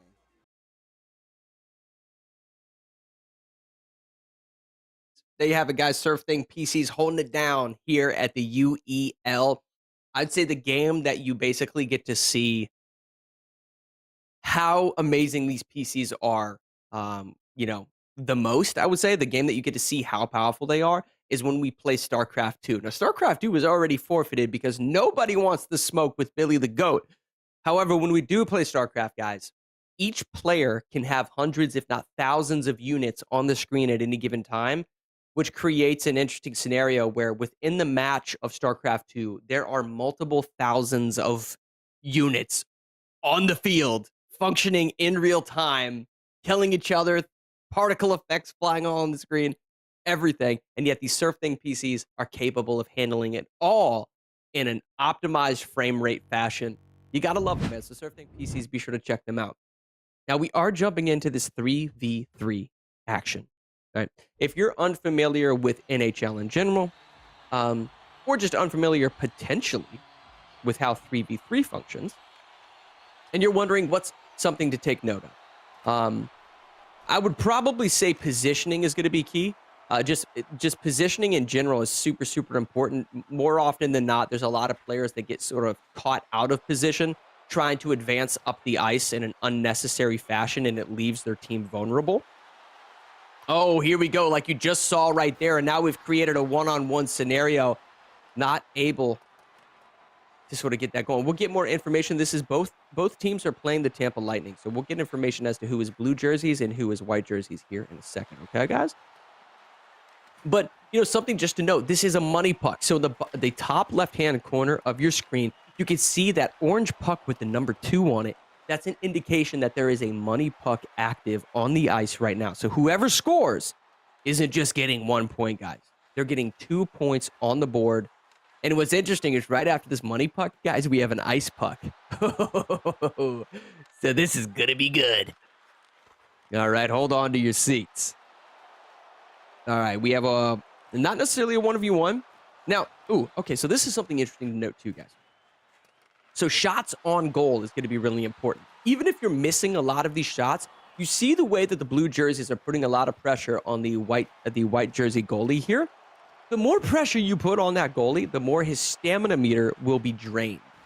If that stamina meter reaches critical condition, that goalie is going to be incredibly vulnerable at one point, okay? Imagine a goalie trying to block a shot. He sort of falls on the ice, and he's struggling to get to his feet because he doesn't have any stamina left, right? Just something to note. Just something to keep track of, okay? All right, it looks like Hollywood is in the blue. We got Milk Zolo in the green. Milk Zolo right now with the puck, driving up the ice. Oh, wow. Great stick play right there, shifting that puck from left to right, zigzagging his way through the opponents. Now we have Hollywood with an attempted shot on the goal, but it does get blocked. This is Lachie in the light blue. This is going to be Dictator Chicken in the red, and it looks like La Bamba had an attempted shot on the goal there, but it wasn't enough. All right. So those color coordinations will be at the top left and top right-hand corner of your screen. Dictator Chicken trying to get a shot off there. Milk Zolo passes it up to Garto. Garto gets shut down by La Bamba. Now Dictator Chicken in the front of the goal. They try to get an assisted shot on the goal, but it's not going to be enough. All right. Oh, wow. 3v1. Oh, my goodness. That was a 3v1 scenario. However, the bots were able to sort of collapse on their side of the ice in order to get a solid defensive performance off here. There we go. Oh, wow. Oh, wow. That was Garto passing it over to Hollywood for an assisted shot. This is Dictator Chicken in the red. They're struggling to sort of get up the ice. There we go. He basically just cleared the puck right there. I think he just wasn't feeling sort of the pressure right there in general. And that's why he sort of cleared it out. That's going to be on the end of the period. All right. And this mostly, guys, we're just playing 2 periods here. But if it is tied up, we will go to a 3rd period, just so you guys know. Okay. Still tied up 0-0, though, nonetheless. All right, now look at the top left-hand corner of your screen. We still have that money puck active, so whoever does score takes home 2 points. All right, that's going to be followed by an ice puck. So this is still anyone's game, even if a point is scored. Garto with a shot on the goal. It does get blocked. Another shot on the goal as Garto gets his own recovery, gets his own rebound, if you will, and then gets a second shot. You can see the importance of the speed and the stamina at which these goalies are functioning, or just operating in general. Had the goalie gotten up a little bit quicker right there, may have been able to block that. Oh my goodness, that is Hollywood, who just followed up a second goal after Garto. Those are the two most animated players in the league, capitalizing off of each other's momentum. They go up 3-0. All right, now you do have it. So this is interesting. There still is a money puck active, so the bots have an opportunity here to at least make it a 2-3 game. They still, regardless, need 2 goals in a row in order to tie this and send it to a third period. I don't know if that's going to be possible, though, because Hollywood just raced up the ice. The actual snowman himself secures the victory for the Blaze, making it look easy after what was a highly contested first period. Where did that come from? What? When did you guys put on your skates? The second period didn't even look like a contest. All right. Well, listen, that's the talent of the Blaze within our sports games category, guys. You saw it right there. Maybe the first period was a little bit of a feeling out, right? You don't necessarily know how your opponent is going to be playing defense, the way that they, go for specific checks, whether it be a hip check, a shoulder check, or a poke check, right? What are the differences there? Well, you can imagine if you're doing a shoulder check, the ability to throw your shoulder into an opponent, it slows down your momentum a little bit. However, if you're doing a poke check, you're actually taking your hockey stick itself and you're poking to try to get the actual puck away from your opponent. Because you're not throwing your body into them, that poke check can result in a steal while also maintaining your speed and maintaining your momentum up the ice. So just kind of getting a read for your opponent sometimes can be crucial. I think they sort of downloaded the bots a little bit there, capitalized off of it in the second period. And listen, we're able to lock that down and end it quicker than I think anybody expected, especially after that first period. Come on now. Yeah, definitely not. I think the bots in general, if I had to pick a specific category that they do struggle in, I would say that it's just sports in general. They were holding their own within Roller Champions, but I think that's more or less because it's just a very unique sports game that we play here. They definitely had some, they took a few stocks away within Lethal League Blaze, but again, a little bit different of a sports game. I think when it comes to games like FIFA, NCAA college football, NHL, right? 3 very straightforward traditional sports titles. I just don't think anybody, maybe anybody in the league is competing against the likes of Hollywood, Garto, and so forth as a sports team. We'll see definitely as we get into the playoffs on December 30th. That's going to be interesting, guys. Nonetheless, next game we're jumping into is Blaze Blue. This is one of those anime fighters that we mentioned earlier. Huge hitboxes. I have to imagine, though, from what we've seen of the bots within these fighting games, dude, this may be another fighting game win for the bots. Listen, they don't know how to shoot a basketball, how to land a slap shot on the ice, or just dribble with a soccer ball. But I tell you what, they can throw hands in a good anime fighter. All right? Yeah. Listen, when Billy the Goat finds his controller, he knows how to mash buttons. Mash confirmed. Mash confirmed. All right. Here we go, guys. Now, something to look out for. This is going to be very fast-paced action that you're going to see sort of unfolding here. But just take note of the actual size of these hitbox and the pacing at which they can sort of close the distance, right? Footsie's play is super important. Another thing to take note of within Blaze Blue is there's a lot of what is called pushback. So if your opponent blocks your attacks, there's a lot of pushback that occurs that basically resets them at Footsie's range. Looks like player 2 is actually going to be Mordecai Mordecai has been absolutely dominating within fighting games, and he looks to be continuing that here as he has about a 60 health advantage, and he's continuing to body the likes of the Blaze. Oh my goodness. Mordecai just absolutely barbecued the Blaze. Maybe these team names should be swapped. Oh my god. It's Mordecai continuing his action here. He's initiating basically with just overheads, lows, and so much more, just maintaining a sense of pressure, the likes of which the Blaze cannot compete. This is Napkin now trying to hold down his own, but look at how all of those shots were blocked. Mordecai has a great understanding of how this game operates. You saw him blocking high. You saw him blocking the low strikes. The moment he gains frame advantage, look at the pacing of this fight. Mordecai basically just jumped in right there and finished it before it even began. Clearly understands sort of the footsie's range. And that's one of the things that, I just mentioned right before this match started. It's a very fast-paced fighting game.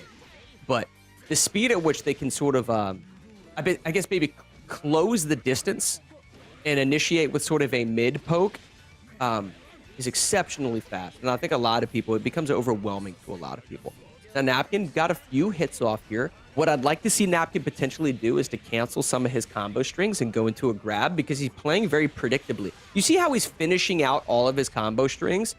You could basically create sort of a blender scenario against your opponent if you're willing to cancel some of those combos and create this mind game where your opponent doesn't know necessarily when you're finishing a combo and when you're actually going to cancel it.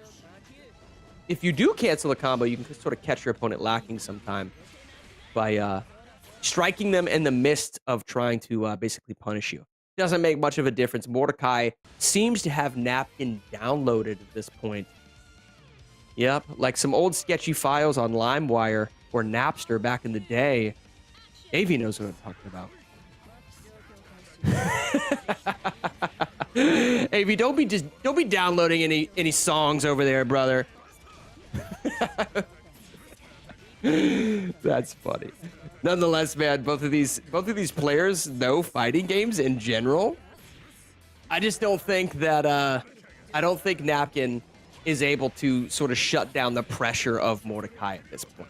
Right? Because Mordecai on this particular character, his initiating mids are so fast and they cover. Look at that. Look at the way it's almost a full screen dash that he was able to pull off right here. And that's what I don't think Napkin can react to in time. Yep. There it is. Just as comfortable as can be is Mordecai. Yeah. Super fast. And listen, this is something that's interesting, right? Like, amongst, I would say, the teams in the league that are the most talented in fighting games, you may be looking at a lot of that gameplay right there, and you're thinking to yourself, whoa, the bots excel in fighting games. No. Mordecai excels within fighting games. Now, that's not to discredit the rest of his team. Sometimes all you need, though, is one solid player. We had a player, for instance, that was competing on the Florida Shogun named Chris G. Chris G was a player that is a former EVO champion that is also competing within the UEL. The whole rest of his team can get bodied in a game of Street Fighter. But then when Chris G comes up to play, he can sweep the entire enemy team, right? That's all you need sometimes. Mordecai clearly is carrying his own weight in gold for the bots, locking down these fighting games, and he's in a tier 4 spot. Mordecai himself, of their 6 wins, has locked in half of their wins by himself. That's just me just being honest. It's not that their other players aren't great players. They are. They excel in their own categories, but Mordecai is the reason they're winning these fighting games. Here's the situation that happens. If they come up against a team that has multiple solid fighting players on them, I think bots lose that matchup. I don't think bots win a matchup against the Reapers in fighting games, right? We just talked about the Florida Shogun. The Florida Shogun just got their first win. I wouldn't be surprised if the bots lose a few fighting games to the Florida Shogun. I think Mordecai in general is the main reason they've gotten a lot of wins tonight, which is also an indication that the Blaze really struggle within fighting games. They clearly have a knack for sort of some of the combo strings, They need to work on their timing a little bit. They know how the games function, but they don't have, I would say, like any particular star players within fighters. And that's not to discredit Napkin. Napkin clearly understands them, but it's not enough basically for Mordecai. And it's just one player. But listen, when you have a team like the Bots, you have Billy the Goat, who is locking down the strategy games like StarCraft, right? And then you have to have Mordecai locking down fighting games. I mean, what do you do at that point? 2 players locking down probably over 10 games on the wheel? Eesh. That's pretty tough. Now, guys, we do have a tech timeout while we get Wreckfest set up. What is Wreckfest, right? What is this next game we're jumping into? Well, it's a racing game. But it's a unique racing game here on the UEL wheel because although these players are going to be racing, to basically finish out the laps, to finish in first place, this is basically a demolition derby racing vehicle game. Okay? They are trying to finish the race, but at any given time, they can crash into their opponents and damage their opponents or themselves to a point where they cannot finish the race. That creates this interesting sort of complexity, if you will, where players are exploiting the fact that, hey, I don't even have to damage or finish the race. I just have to hurt my opponent sometimes, and that can be enough. I think typically speaking, we see teams trying to get out in front very early on, and this is a figure 8 track, so there's going to be a lot of damage output here, guys, okay? Dead by Daylight coming up next. Okay, that's interesting.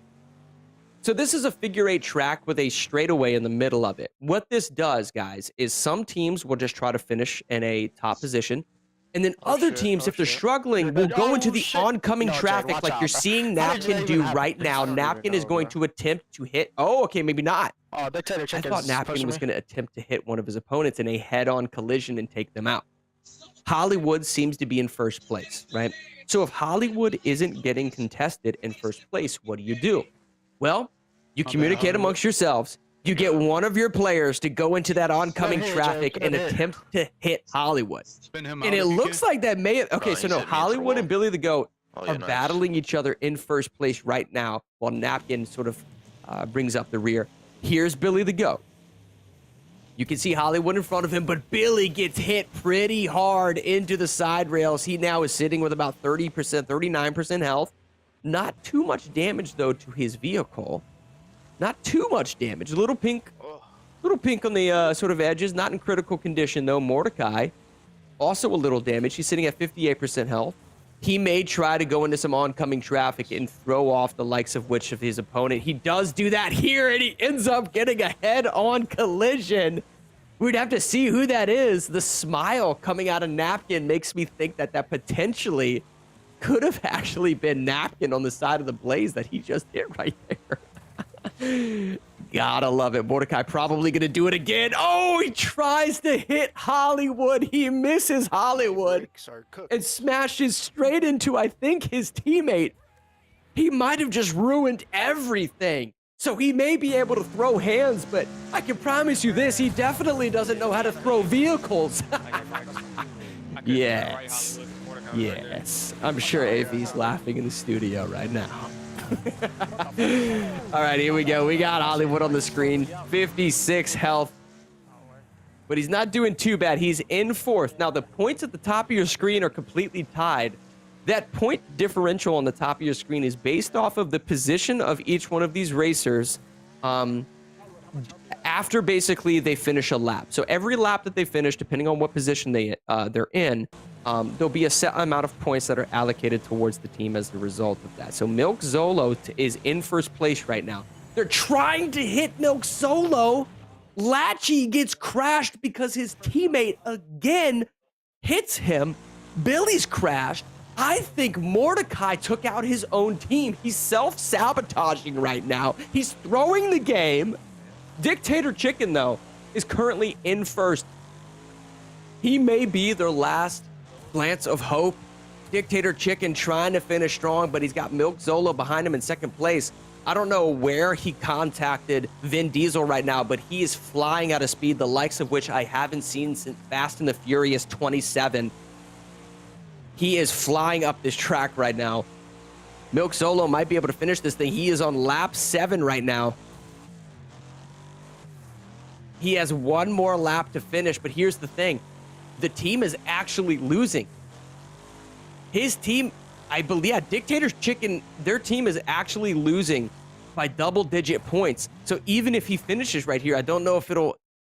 His position might not be an... Okay, so now they're picking up some points. That's fine. Hollywood is still in it. However, Hollywood is damaged to a point where he can't shift into second gear. He can't shift into second gear. What he's going to try to do is potentially crash Dictator Chicken. Is maybe what we're seeing? No, Garto. That's fine, yeah. Did we see a finish potentially? Because it says Garto is in first place. Could we potentially see what Garto's up to? Dictator Chicken and Garto are battling for first? There's no way.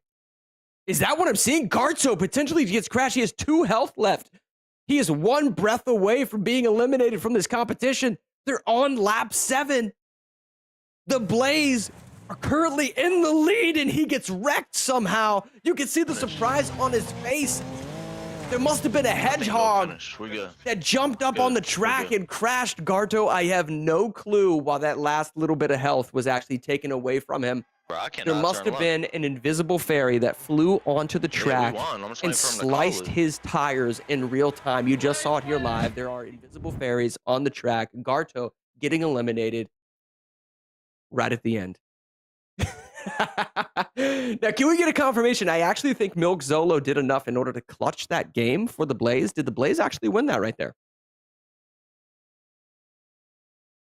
We'll get a confirmation, but I think Solo held it down, man. And that was a great moment for Milk Solo because I had said earlier in tonight I hadn't seen much of him. Blaze win. So that is a Blaze victory, guys. These teams are 6-2 and 7-1. And this matchup tonight is 6-5 in favor of the Blaze. It couldn't get any closer. Do we potentially see an overtime tonight?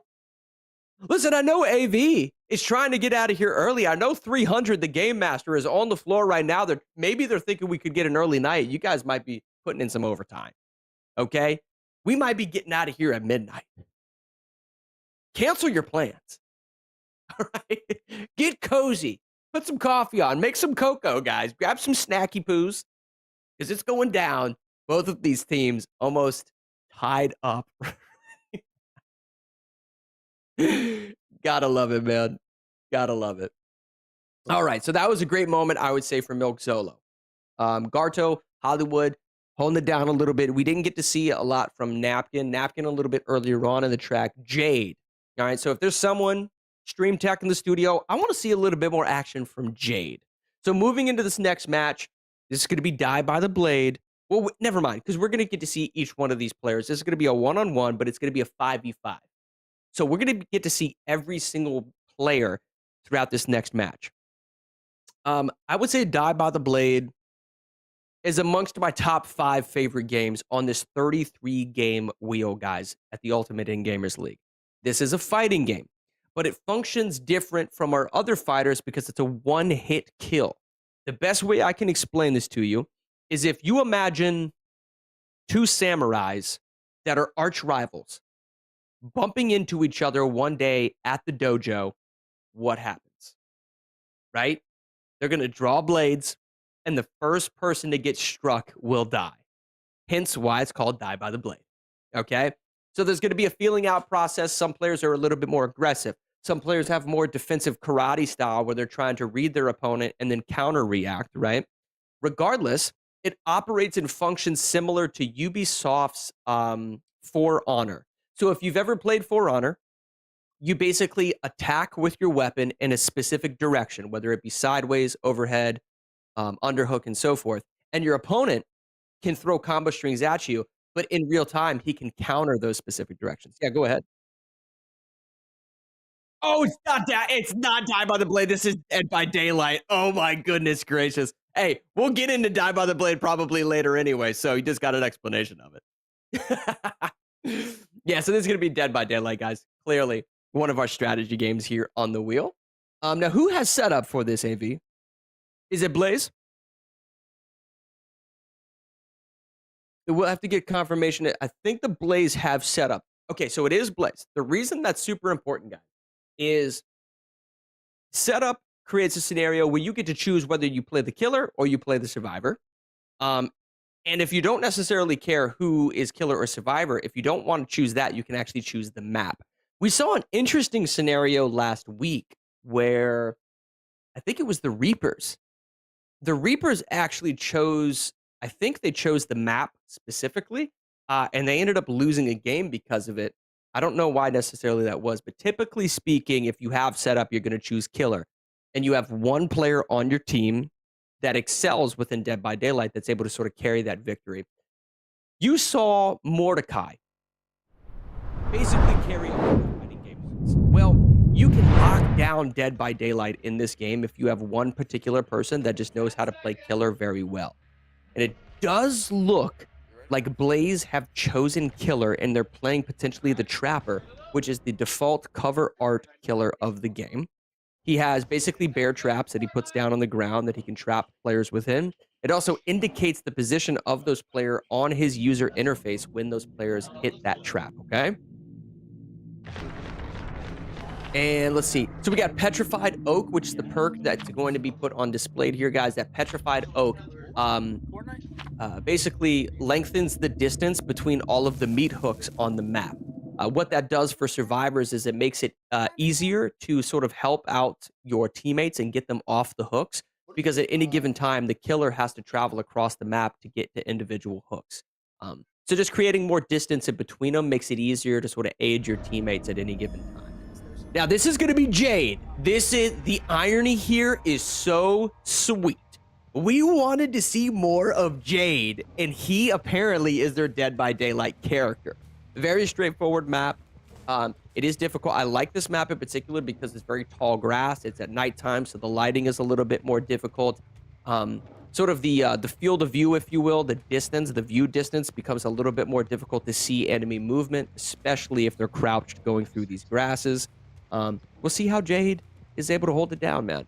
I haven't seen within the UEL, I haven't seen a very good trap player. Now, he is going to damage this particular generator. He's not laying down any traps, which is interesting. He gets the first hit.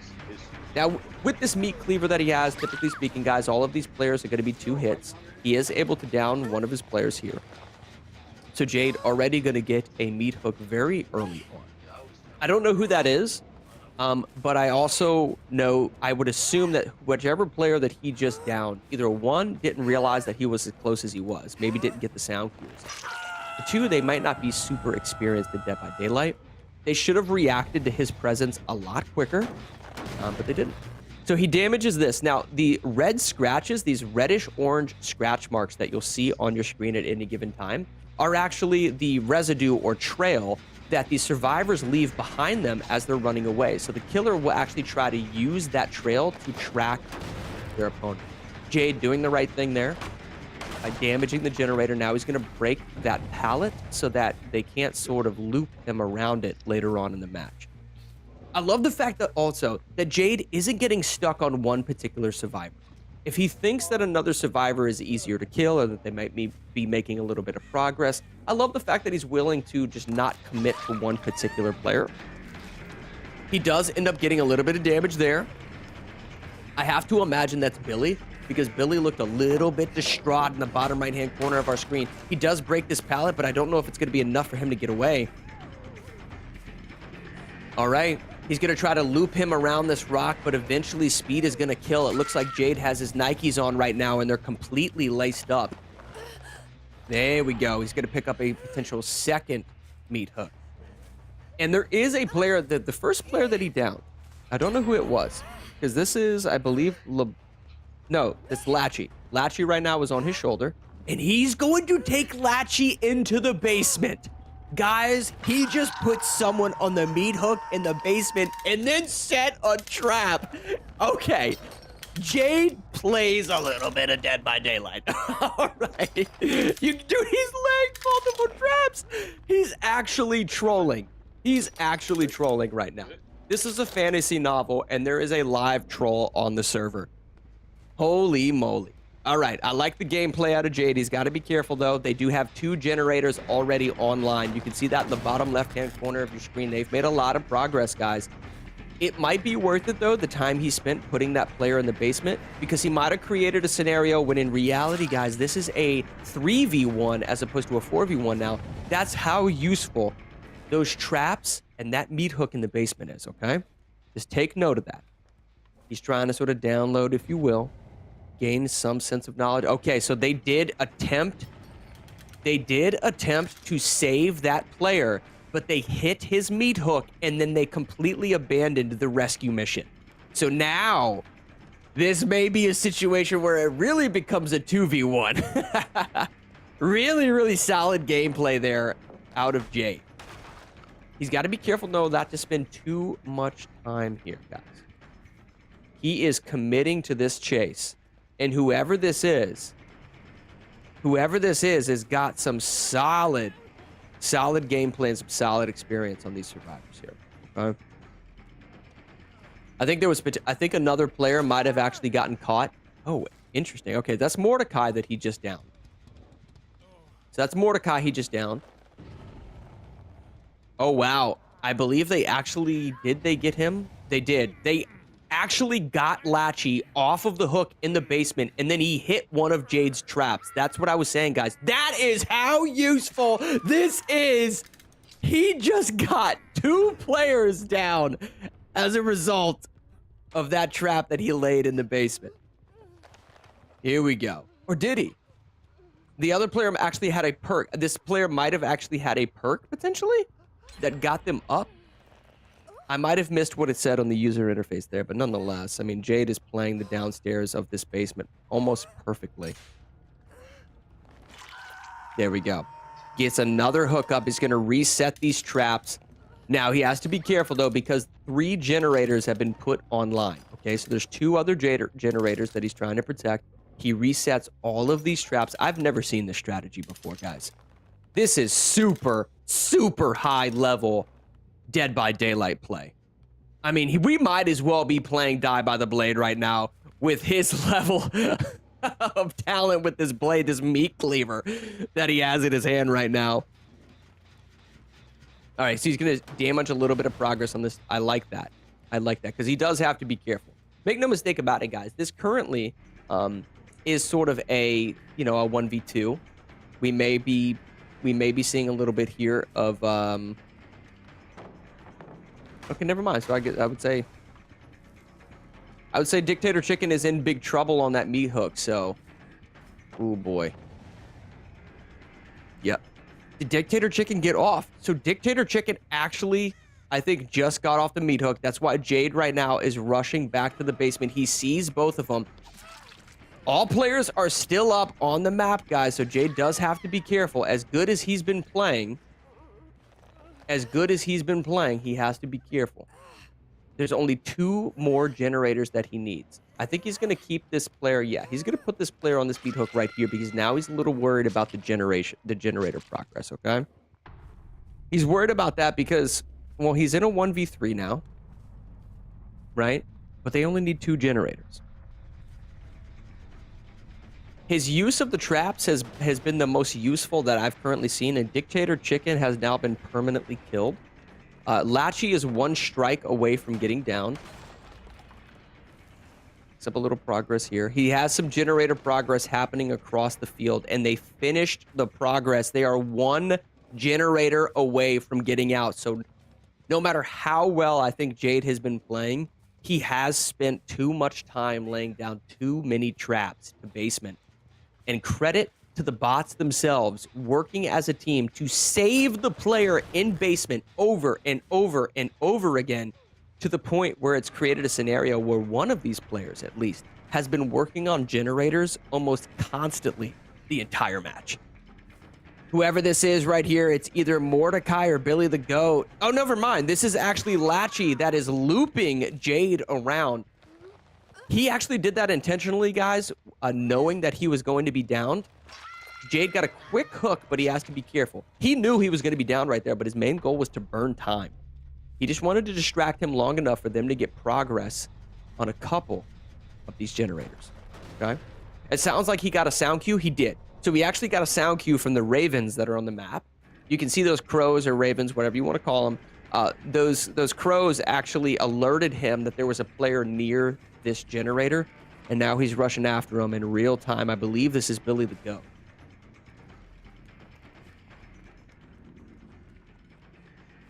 So he's running. He's a little worried. He is effectively looping him.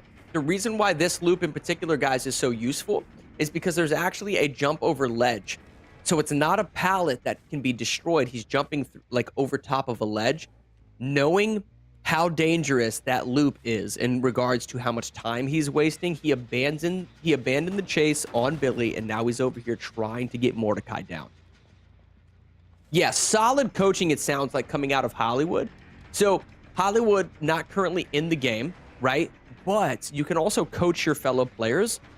And that's with regards to how to save some of your teammates, right? What to look out for with regards to traps, what specific walls or windows in order to loop. I love the jump over right there. But look how effective that looping is, guys. I think Jade, you can sort of see the stress on Jade's face in the top right-hand corner of your screen. He doesn't know what to do because both of these players have that loopable wall near them. And I believe that is the last generator right now coming online, guys. The gate is going to be open, and Jade trying as hard as he can right now on Billy the Goat to get to him and put him on a hook to create a 1v1 situation. He needs to get this kill, and he needs to get it now, but Billy the Goat throwing down pallets like he's in the back loading docks of Walmart right now, just throwing everything he can. He jumps through the window. Jade is in huge trouble because while he's chasing after Billy the Goat, Mordecai just needs to get through the gate. I don't know if Jade can pull this off. Holy moly, he's getting looped more than little brothers on the beginning default track of Mario Kart 64. I can't believe what I'm seeing. Both players on the side of the bots are right next to each other, running towards the final gate. One of them injured, the other one full health. He goes for one slice. I don't know if he can recover. He's going for the second. They get out right in the final seconds as he's on their heels. One of the most intense matches of Dead by Daylight we have ever seen. Wow. Taking him to Pallet Town. Oh my gosh. I was just told by production that he was being taken to Pallet Town, which is a Pokemon reference. Shout out to all my Pokemon players out there. We love you. Gang, gang. All right. Really good coaching, though, from Hollywood. That was fun, man. And I know Hollywood, in particular, plays a ton of Dead by Daylight. I think that was a great performance by Jade. We were looking for him to sort of have his moment. He almost had it during that game of Dead by Daylight because I've never seen a Trapper play as well as him. So although he lost that game, I don't want him, stepping away from that with his chin low, man. You got to keep your head high because I actually think that was my favorite Trapper performance that I've seen throughout any of my time here at UEL. We've seen other players play other killers in a more effective manner. For instance, I've actually seen Hollywood play, I think it was the Nurse. Hollywood does play the Nurse. I believe the last time I saw Hollywood play, though, I actually think he ended up losing his game because he wasn't teleporting in the most effective way possible. So that may be why we saw a little bit of Jade right there, or why they were at least comfortable putting Jade in right there. So, nonetheless, the bots end up taking it.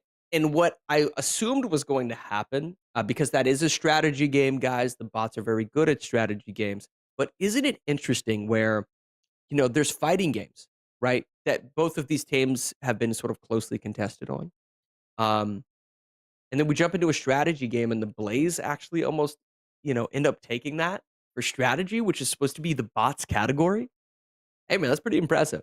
And that's the reason why these teams are 6-2 and 7-1. They're amongst the best teams in the league because even within the genres that they tend to not necessarily excel in, they can put up a good performance, making an entertaining game, and they're forcing their opponent to have to play at the best of their abilities in order to secure that win. I guarantee you in most of these categories, guys, most of these games, if any of these players let up just a little bit, the bots are going to take advantage of that. The Blaze are going to take advantage of that. So you always Got to play to the best of your abilities. Love to see it, man. Now, this next game that we're going to be jumping into, guys, is Fortnite. Typically speaking, Fortnite for us is going to be a 5v5, but in this case, it's actually going to be a 4v4. Okay? The game type that we're playing is basically an open canvas. This is a build mode, so building is going to be super, super important. I'd say the ability to effectively build within our Fortnite game type is the differentiating factor as to who's going to win and who's going to lose. Mostly because I think it's a matter of just mobility and positioning. If you have a really good knack or understanding for how to build in this game, you're just going to gain positional advantage over your opponent. Vertical advantage most of the time. Typically speaking, that is kind of what wins games within this. They basically head peek with some type of mid-ranged rifle, secure the shot, secure the damage they need to, and then they collapse on top of their opponents. Now, if I had to just, caster's guess here, I would assume that the Blaze are going to take this. There may be a couple of players that stand out on the side of bots. They haven't been the most effective at building as compared to some of the other teams. So I do know that there's a couple of players, though, that are comfortable within most of these shooters on the sides of the Blaze. Okay? But basically, just look for both of these teams to start off in their spawn, right? Like you're seeing right here, they're going to pick a particular color to spawn into. For 5, Eric, or 4? Look for them to send out a little bit of shots at the spawn and then gradually, make their way towards center field. This is still, sort of true to the Battle Royale game type of Fortnite in the sense that there is a wall that is closing in, a storm, if you will, that is gradually closing. If they get caught in the storm, they gradually take more and more damage. And as it continues to sort of tighten, if you will, the action becomes much, much more intense, right? Space starts running out, and you're going to see these gunslingers, if you will, just sending bullets, sending shots downrange. We'll see what happens. Now, this is Jade. We wanted to see more from Jade. Could this potentially be his moment to shine? How comfortable is he? We're probably going to, gain a download of how comfortable he is relatively quickly as he starts to advance throughout the field. Typically speaking, the players that are able to slap down cover in front of them and start building relatively fast tend to be the players that excel really well within Fortnite. The weapon of his choice right now, not necessarily a bad one. Here we go. So now he's running out, and a lot of players will do exactly what he's doing right now. If they advance to center field early, they basically get to set up the Taj Mahal. They get to set up a structure around them and then let players advance towards them. So as long as they create their setup early, that gives them time to sort of strategize, talk amongst their team, to make sort of call-outs, if you will, and sort of formulate a strategy on, how they want to go about the rest of this round. It'd be interesting to see the rest of their outfits, actually. This particular outfit seems to be very Blaze in terms of its design with that orange and black. I really respect that. Yeah, this gun is a mistake we saw, though, right there from Jade. He needs to swap his material to either brick and or the actual metal steel material. Because if you advance to the center of the circle, it's best to lay down a structure around you that has a little bit of durability so that it's reliable. And they need to start gaining verticality. They need to start building upwards so that they can shoot down at their opponent and gain what's called Peeker's advantage. You basically can head glitch. Milk Zolo secures a kill potentially on, I want to say that was La Bamba. I think La Bamba just got smoked there with that 12-gauge shotgun. Oh, might have been a Blaze win right there for that first game, guys. Yeah, and I believe it was. That was Hollywood and someone else who gained. That doesn't surprise me whatsoever. But just one quick adjustment from the side of the bots that they could do to potentially steal this victory from the grasps of the Blaze. Swap their building material away from wood. The wood material is so easy to shoot through. I mean, quite literally, you could throw a basketball at it and it would break, okay? They've got to swap away from that wood material, advance towards the center of this ring with either brick or the metal material because it's a durable structure. You can start building and gaining vertical advantage, right? While also being able to rely on the foundation at which you're building upon. You can get to the top of these structures, these ramps and what have you, and shoot down at your opponent. Peeker's advantage is king within this game type. that's really all they have to do because they seem to be landing some decent shots. Now we have to get a confirmation as to what just happened right there. Potential forfeit? Potential forfeit out of the bots. We'll see. But they might just be setting things up. Might have had someone that lagged out of a match. It might be a tech timeout. We'll get some more information for you on that. Finding out what's going on. No worries. But let's talk about it, man. Fortnite is a whole other animal within the shooter category. It's not just point and click, especially within a builder mode like we're running right here. Kind of what I talked about was being able to create those structures is going to be super important. But there is a level of, I would say, there's a level of discomfort that I feel like I see sometimes from the bots within the shooter category. Not all the time. There's certain games that they're not too bad at, right? Like we saw them on Halo Infinite. Yep. They were able to maintain some sense of target acquisition and so forth. So it wasn't like they were necessarily too bad.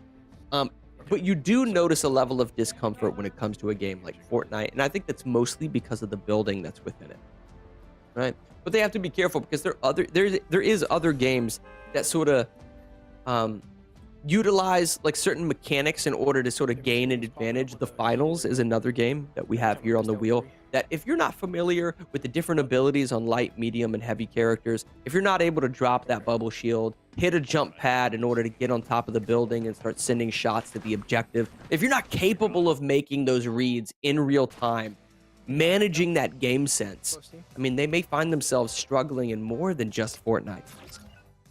More than just Fortnite.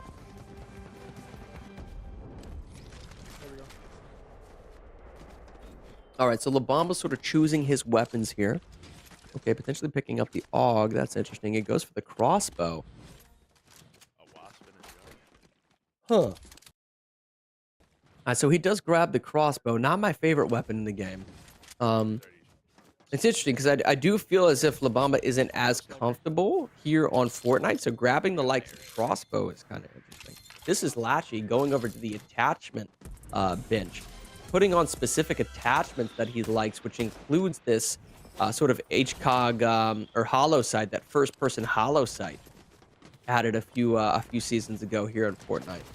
Now, see, the way that Latchy is throwing out these wooden walls, if you're doing that as you advance towards the center, that's not necessarily too bad. But when you get to the center of this stage, you absolutely have to be able to throw down some brick and some metal. Okay, so he's identified that this is his teammates. The teammates do spawn in separate locations, so teams oftentimes will accidentally shoot their teammates. So he's communicated with them. He's identified that they are spawning at yellow, and now they're laying down shots, but he just got smoked. Just got headshot by, it looks like, the likes of which of Hollywood putting on a show again. He doesn't just snipe on Halo Infinite. He's on Fortnite taking skulls. Everybody on the enemy team looking like the headless horseman when Hollywood is on the field. All he needs is a stallion to ride into battle with. What is this? And he's doing so right now. Sprint, engage, swaps over to the rifle, sending shots at him. He's going to start building vertically. I have to assume he does. He's using the wrong material, though. Clearly not Tim the Toolman Taylor, as he's incapable of actually building a straight structure. But he gets off enough shots to pick up a second kill. Now he's advancing towards his teammate, flanks him, gets one, swaps over, potentially going to get a quad kill to end this thing. Hollywood putting on a show. Showcasing exactly why he is a tier 1 player. That is insane. Listen, clear Hollywood himself, that shows you how uncomfortable a lot of these players are with the building aspect of Fortnite. A lot of us, including myself, play the no build mode. So you could see his target acquisition, his reticle management, his ability to just land his shots in general. Super accurate player. But my goodness, was he uncomfortable building. Oh my gosh. It was pretty uncomfortable. That was tough to watch. But, sometimes, being the most well-rounded gamer in the UEL, oftentimes means that you don't understand or are able to use every mechanic of every game. There's certain things, though, that allow you to excel. And his gun skills within Fortnite is definitely one of them. So props to Hollywood for having enough right there to sort of lock in on Fortnite and secure another win for the Blaze. It's now 6-7. The next match we're diving into is Tekken 8. Another fighting game. Mordecai is coming into play, right? This is the situation where, you know, Mordecai is probably going to be the difference maker yet again. So however many, of his teammates actually go down, I think the moment that Mordecai is up to bat, he's going to be knocking out home runs every day of the week. Now, this is interesting. So on the side of the Blaze, oh, goodness gracious. Okay. So both the Blaze and bots, I believe this is La Bamba and Milk Zolo. Both of these players are choosing Eddie because Eddie is arguably, if not guaranteed, to be the easiest character in the game. Very sort of wonky fighting style, if you will. He has sort of mid poke lunges that are very quick, hard to defend. He has low strikes, overheads, at least decent zoning tool as well, sort of at his disposal. And I think that's why you're seeing both of these players choose them. I have to imagine that neither of them are comfortable. I think I have seen Milk Zolo perform relatively well in Tekken, though. We're about to find out. La Bamba, who knows? But Mordecai is sitting to his right, sort of coaching him through this process, which is an indication that La Bamba might be getting ghosted right now. We'll see in a second. Milk Zolo looking relatively confident, though. Seems to know his thing. Napkin sort of right over his left shoulder, or I should say his right shoulder, potentially coaching him as well. What an interesting dynamic, huh? Okay, here we go. La Bamba is player 2 initiating with this pressure. You see the way at which he flies towards his opponent. Great read by Milk Zolo to understand that he's not necessarily attacking a lot of the time when he's spinning on the floor. He found his window of opportunity, landed a little bit of damage, but now La Bamba is bouncing him off the floor mat. Initiates the rush down, goes for a mid poke, gets checked. Both of these players sitting at about 30% health. Great gameplay actually coming out of both. He's got to be careful because he has heat and he might have just landed it. He did. This is going to be close. He might have actually just hit it on that hit confirm. La Bamba is in trouble and he does. La Bamba taken out. Now we play one life here in Tekken 8, guys. So they're now going to go into the new match. Milk Zolo will have full health, I believe, jumping into the second match. So it's one round. And now it looks like Lachi sitting down. What a moment this would be for Lachi, guys. He performed really well in Dead by Daylight. So we're gaining an understanding of how he plays as a player. He's brand new. This is his first UEL match. Milk Zolo definitely button mashing. We're getting a confirmation from the studio that Milk Zolo is playing with his elbows. He is just simply elbow punching his controller right now, mashing buttons, and he was able to secure a win on the likes of La Bamba. Interesting. That means that's going to spell trouble when it comes to Mordecai. Apparently, this is Lachi's domain, so we may see one heck of a performance coming out of Lachi. Guys, hold on to your seats. This may be his moment to shine. Here we go. Clearly has an understanding of the footsie's range. He blocked that low strike, but Milk Zolo... Oh, wow. Milk Zolo landing some solid hits from lows to just maintaining that pressure. Oh, those are those staggered inputs we talked about, guys, coming out of Lachi. Okay, he's comfortable. He is comfortable. Oh! I like that. He actually jumped over the low strike, but he's still sort of getting dominated. Make no mistake about it. AV in the studio better start putting some respect on Milk Zolo because he's not button mashing. He's out here clowning. Oh my gosh. Wow. Somebody get a button nose for Milk Zolo. He is absolutely clowning the bots right now. And now Dictator Chicken sitting down to potentially dethrone Milk Zolo. I don't think he's the cookies to that milk right there, dude. I don't know if he's able to take out Milk Zolo right now. All right. Maybe we judged Milk Zolo a little too quick. Now, I know Eddie is a relatively, straightforward character, but his combo strings, his timing, his range, his mid pokes have been pretty solid. We hear that a lot.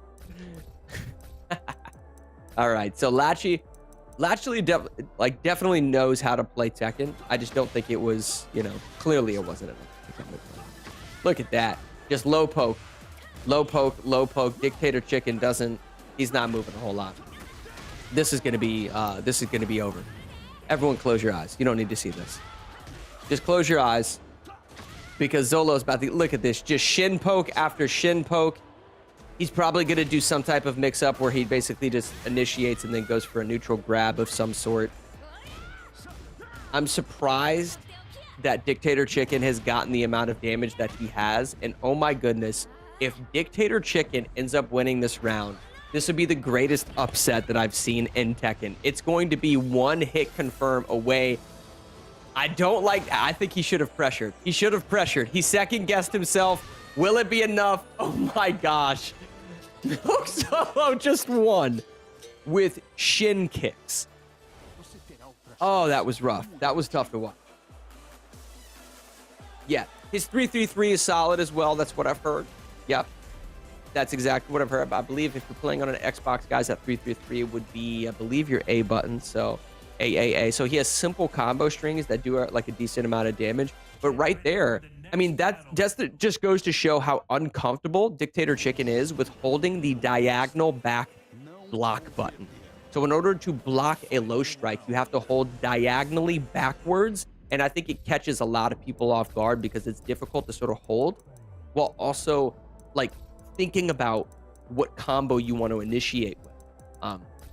More often than not, I would say on Street Fighter and Tekken, people tend to get caught with lows, whereas on Mortal Kombat, players tend to get caught with overheads. All right, now this is Mordecai playing King. This particular character excels within grapples, but Milk Solo wants nothing to do with it. He doesn't mind the fact that King is a close-ranged character. He wants all the smoke right now, not even letting him breathe right now. Wow. He gets his first, oh, that might be it. Oh my God. Mordecai with the most insane damage output on the side of King. This character pumps out so much damage quicker than you can blink. Wow. That is all you need sometimes with Eddie, though. You know, the amount of players that he was able to take out, Mick Zolo definitely pulling his own weight here. And now we got Law versus King. Oh, boy. Okay. All right, here we go. Mordecai might be able to just hold it down, though. If he was able to make quick work of Milk Zolo, he might just get a 5-player sweep. Hold on to your chairs, guys. Mordecai might be pulling off and having one of the greatest moments in UEL history this season with a potential 5-player sweep. I've only seen this happen one other time. We might see it right here. Mordecai trying to lock in and save yet another fighting game for the bots. He's no longer a bot. He's a Terminator if he ends up pulling this off. Here we go. Nice. I like how he's poking. You see how he's poking with some simple jabs? And then he creates this mix-up, a blender effect, if you will, by he's making his opponent second guess as to whether or not he's doing a jab. And when he thinks that they're doing a jab, he's going to grab him. Just like, oh my God, he pedigreed him. He pedigreed him in the middle of Madison Square Garden. WrestleMania, Hell in a Cell, tables, ladders, and chairs match. Mordecai, it's another quick win. Guys, listen. This is going to be a 5-player sweep. Stop it. Call it Caster's Curse. You don't want to call it early.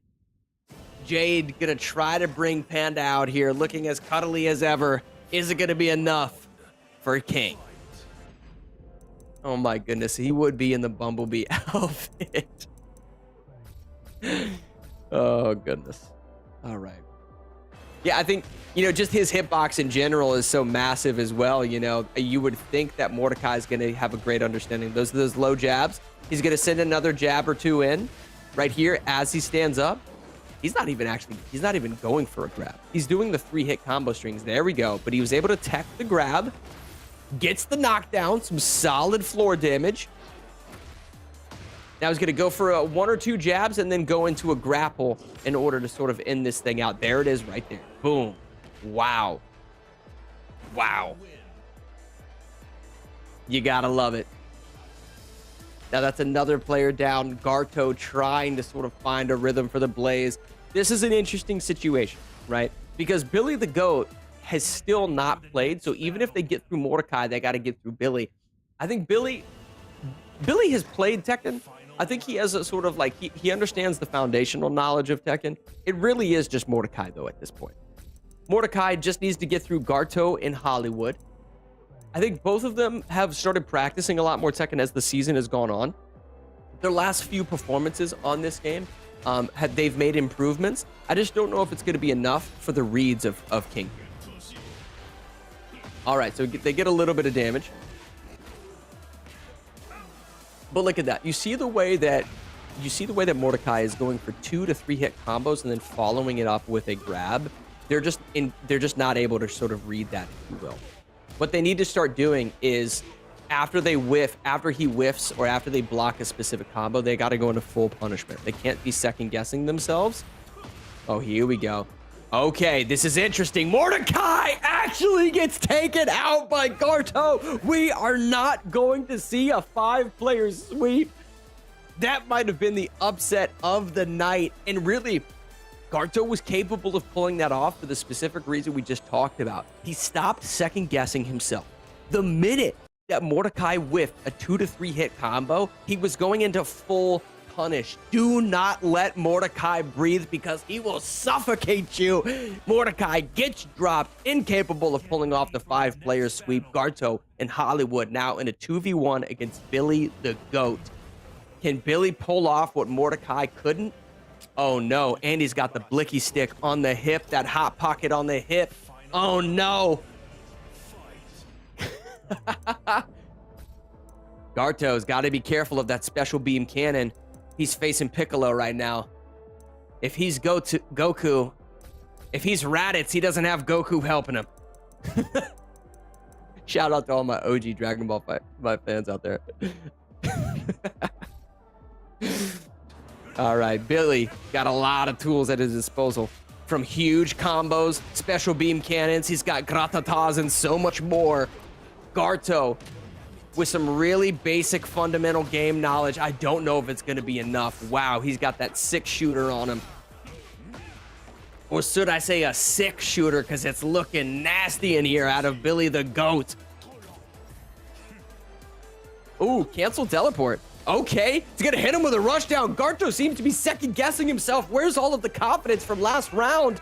Oh, he gets clipped and that's gonna be it. We now have a 1-on-1. Okay, got you. We now have a 1-on-1. We have Hollywood versus Billy the GOAT. Guys, this is both of the tier 1 players in a head-to-head for all the marbles on Tekken 8. Let's see who Hollywood is choosing. Ah, okay. All right. I'm going to give the advantage to Victor. Hollywood has a little bit of a speed advantage, but I think Victor as a character has more utility at his disposal. From those mid-range poke, his hitboxes are absolutely massive because of the weapons that he utilizes. We're going into a simple button check here.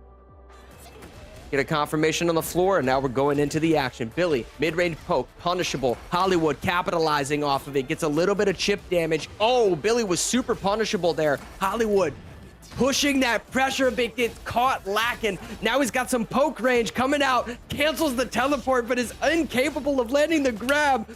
Tons of great blocking, though, coming out of Hollywood. You've got to respect it. He's got to be careful. Hollywood almost into that heat. Hollywood can get a hit confirm right now and basically in this thing.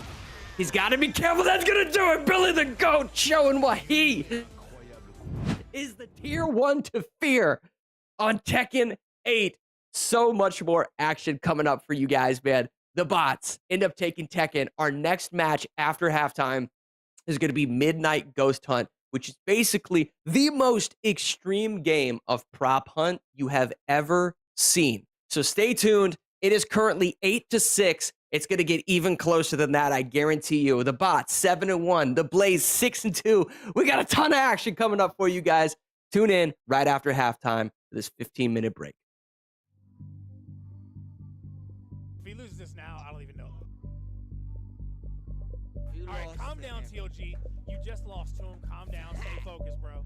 Stay focused. Going great on his trail. Right now, hunting down that kill from the bandits. Oh, and there Cannon. That one goes in there, taking this one away. It's 5-2. The first half is really starting to go their way. Yes, it is. Definitely. Yes, this could be a runaway, like you're saying.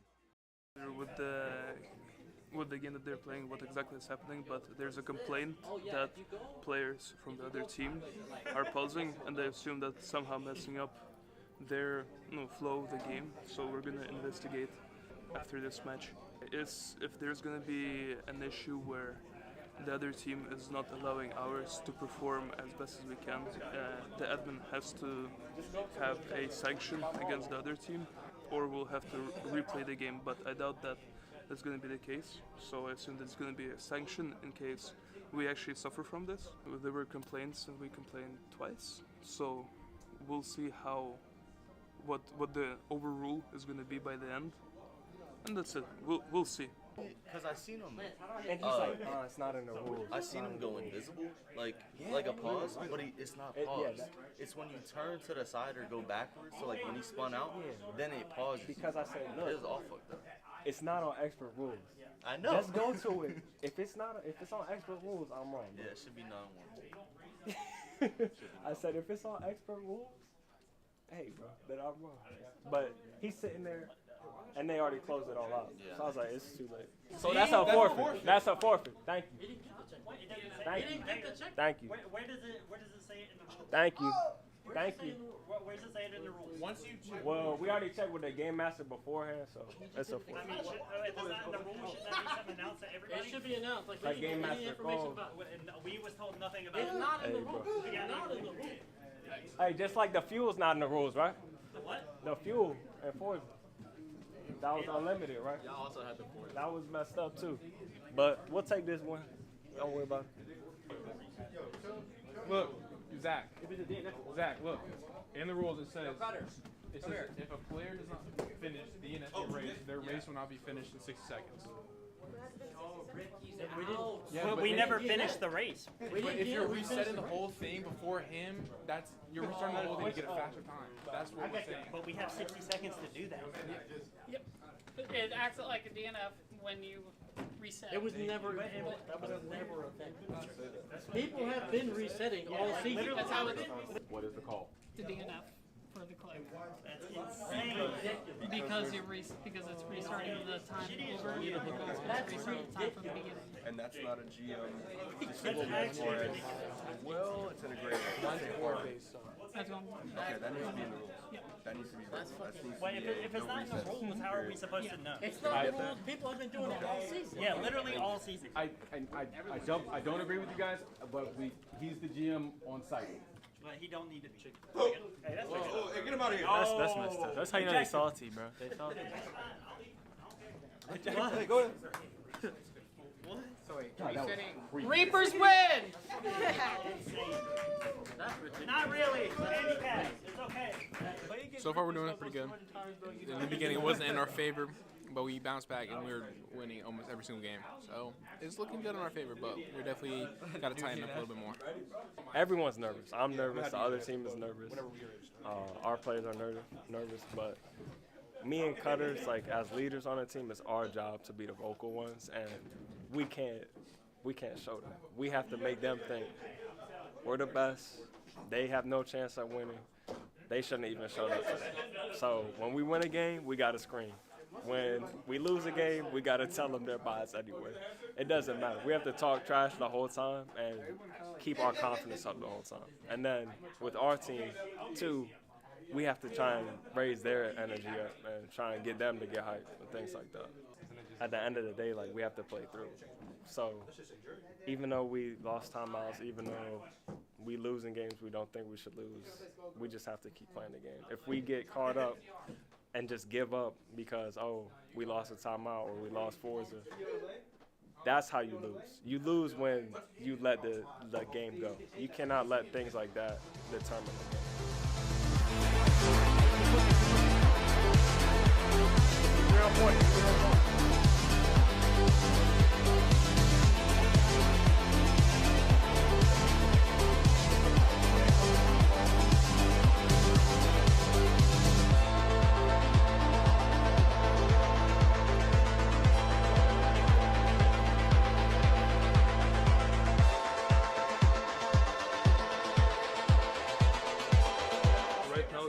final fight, and it's going to be very, very intense.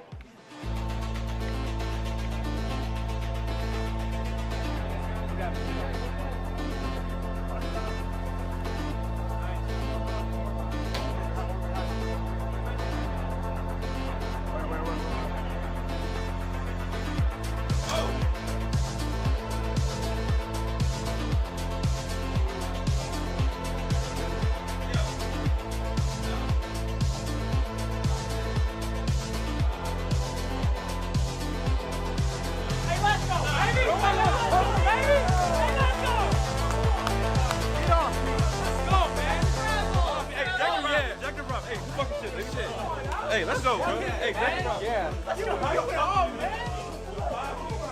We were. Okay. So, Align, right? We were this close to losing, this close. We came back all the way. These guys, they're cooking. But then the next question is, it was 16-6. Now, once you guys being the 3-time Reapers going into this game, which we thought was going to be a close game, it wasn't. Why did you let the Click win 6 games? What's going on? Because at this point in time, the team you have is already a championship caliber team. Why are you dropping 6 games? I'll answer your question. Why are we winning all these fighting games with no fighting games? That's all I hear about. That's all I hear about. You only hear about it because you only paid attention to everybody but me. Hey, that's all I hear about. Because I already explained it on why the Reapers are so good on this. But how's it been with you not having an actual dedicated fighter player, you having individual people at each of these fighting games being good? Because not having a traditional fighter is seen as a decline in some of the other teams' eyes. But you guys have you figured it out. You have Ricky, you have Cutters, you have yourself, you have Midnight, you have people across the board, and Rez, excuse me, who touch each one of these fighting games. So how does it feel like knowing you don't have to pay a dedicated fighter who's weaker across the board, while having a team who's stronger across the entire wheel with one fighting game and specialty? It feels like 4 times. That's how it feels. It feels like 4 times. It feels like 4 times. 4 times. Exactly. It feels like 4 times. Oh my God, bro. That tier 1 matchup between Hollywood and Bo Seef, we already know who's winning that, bro. Bo Seef all day! Hey, yo, and the last thing I'm going to ask y'all, is what y'all got to say to Third with his coaching tomorrow?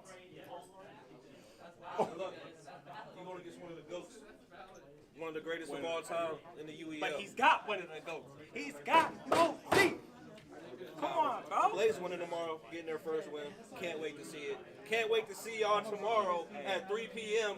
Shout out to SurfThing for these amazing PCs, baby. Hey, thank you, gentlemen. We are going to go back over to our post game, and we will get the commentators to get us out of here. You guys have a wonderful night. We'll be right back. Viewers, don't go anywhere. Oh, God, I love you, motherfucker. Come on, Cordy. Come on, Corker. They said that they were going to beat us today. And we just fucked them up, bro. Come on, bro. I can't get hyped. Bro, get hyped. Yeah, Come come on, on, get hyped, bro. Let's go. Come on, Cordy. Let's go, I can't get hyped. Cordy! Oh, my God. Oh, my God. Oh, my God. Hey, Ricky. Let's get hyped, Ricky. Yeah! Hey, we got into the middle. Yeah. Welcome to Gracie University, and thank you for checking out our certified Gracie Jiu-Jitsu Training Center in Fredericksburg, Virginia. Whether you're training here at headquarters or at any other certified training center around the world, there are 3 things you can expect when learning Jiu-Jitsu the Gracie way. Number 1, structure. Gracie Jiu-Jitsu is for everyone, but only if taught correctly. Way too many schools have this one-size-fits-all approach.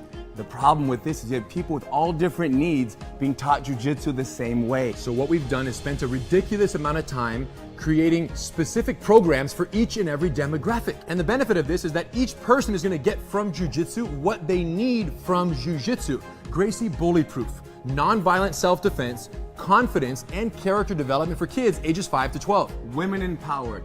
20 essential self-defense techniques for ladies of all ages. Gracie Combatives, 36 techniques, no knowledge to street ready in the least amount of time possible. The Master Cycle, from blue belt to black belt and beyond. And in a structured fashion, you guys, to minimize frustration, maximize retention is what it's all about. Now, every single student will get an attendance card. With this card, we will track their progress. Critical. They know what they've learned. They know what they need to learn to move to the next phase. Students love this. Number 2, safety. Number one priority. Even though it's number two, it's the number one priority. Why? If you come to class and you get injured and you can't go to work tomorrow, we're not doing our job. Often what happens is somebody who has very little experience is in a class with people who have a lot of experience. You end up becoming somewhat of a grappling dummy. So what have we done? Taken the opposite approach. So the way it works is in our beginner programs, the basics. You're gonna learn fundamentals. You're gonna learn how to protect your body, protect your partner, and protect your face, and defend yourself. Ultimately, beginner programs, entry level, are for the basic techniques, no competitive sparring, because you're not ready to do that without injuring yourself or someone else. And we will get you ready. And once you're ready, then you will transition to the master cycle, and the cooperative work together, help each other environment will also follow you for the rest of your journey. So even in the master cycle, when it's sparring amongst,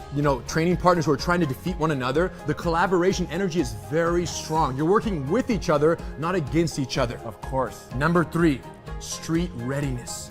Now, Jiu-Jitsu exists as both a self-defense system in the highest regard and a recreational sport.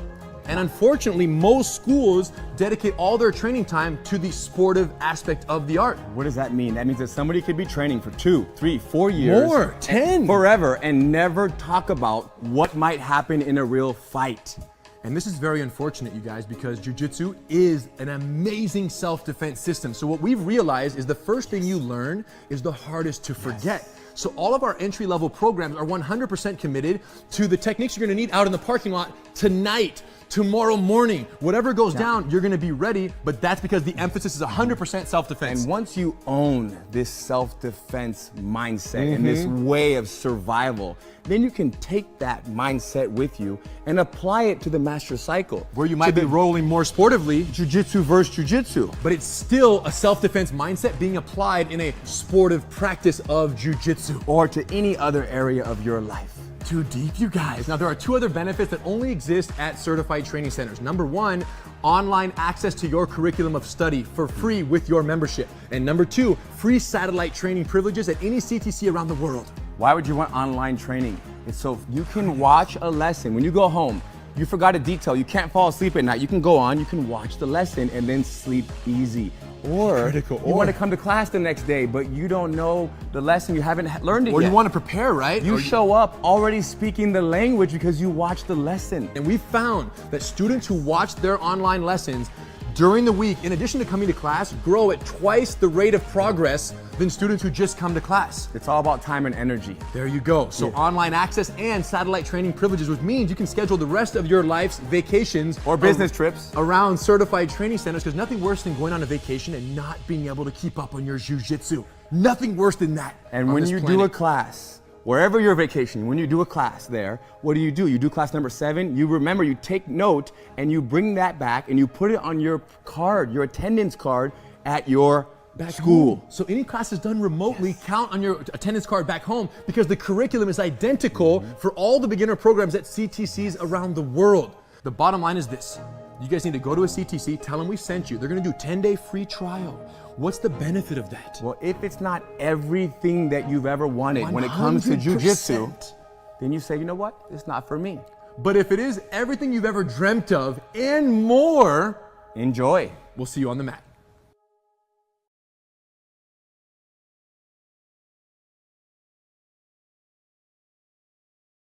Michigan Paladins play for purpose, supporting efforts to end bullying and building kindness.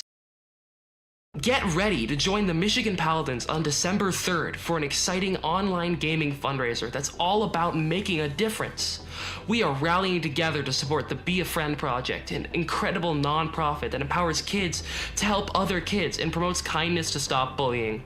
This Giving Tuesday, every match we play and every contribution made will directly impact children and teens facing the challenges of bullying, reminding them that they are not alone and inspiring them to stay strong.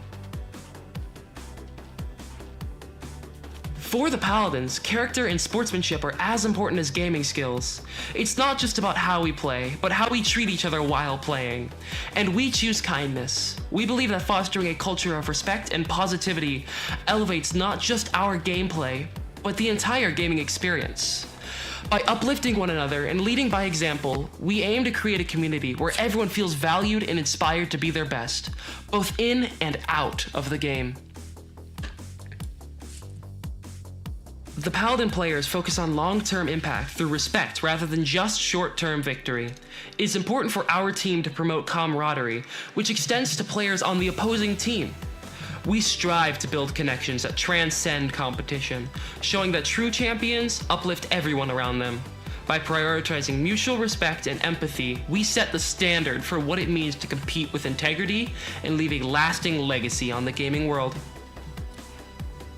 The Michigan Paladins, like the other UEL teams, have players that excel in different gaming genres. We embrace player diversity and recognize skill differences. Our Paladins share their game knowledge and support each other. Everyone belongs and has something valuable to contribute. By celebrating our unique strengths and lifting each other up, we aim to build a team that is stronger together, embodying the true spirit of unity and inclusivity. Winning is great, but respect lasts forever. Be the player that everyone wants to play with.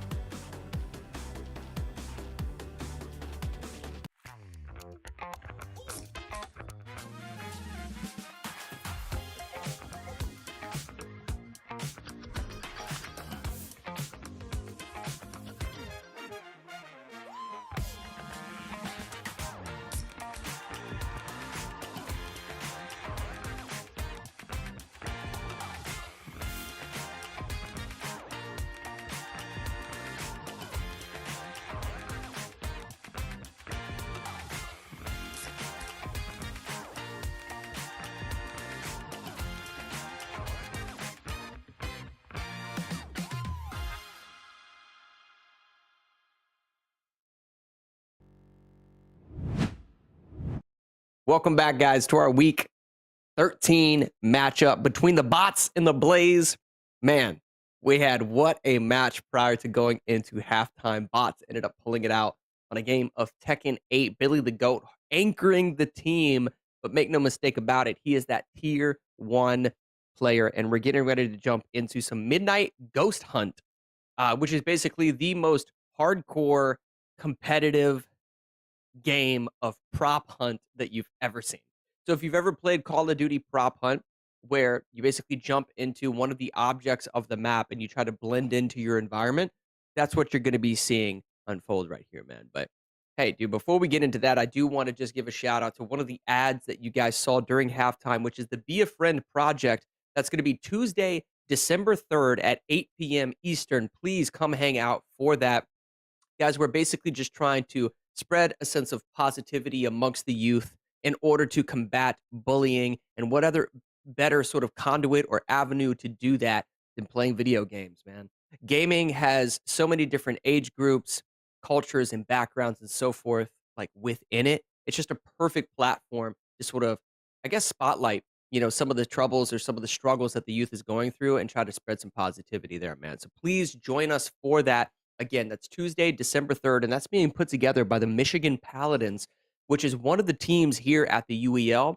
If you can't make it for that fundraiser, guys, please head over to mi-paladins.com and you can actually donate yourself, okay?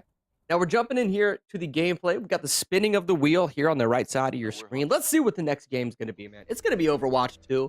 It's going to be Overwatch 2. Now listen, the bots have been struggling in some of these shooters. I'm going to go out on a limb here and say this. They might dominate when it comes to Overwatch, specifically because of Billy the Goat playing D.Va and their capability of keeping him alive as their tank player. Now, what you're seeing on your screen right here is an exclusive Game Boy game that sponsors the UEL, coming straight out of Nintendo. I'm just kidding. This is just a little bit of a mini game before the hunters start attacking the ghosts. They're pulling up in the whip right now, about to slide that door open and get the dump in. All right, this is Midnight Ghost Hunt. Get ready to go down. Again, super competitive game of prop hunt, okay?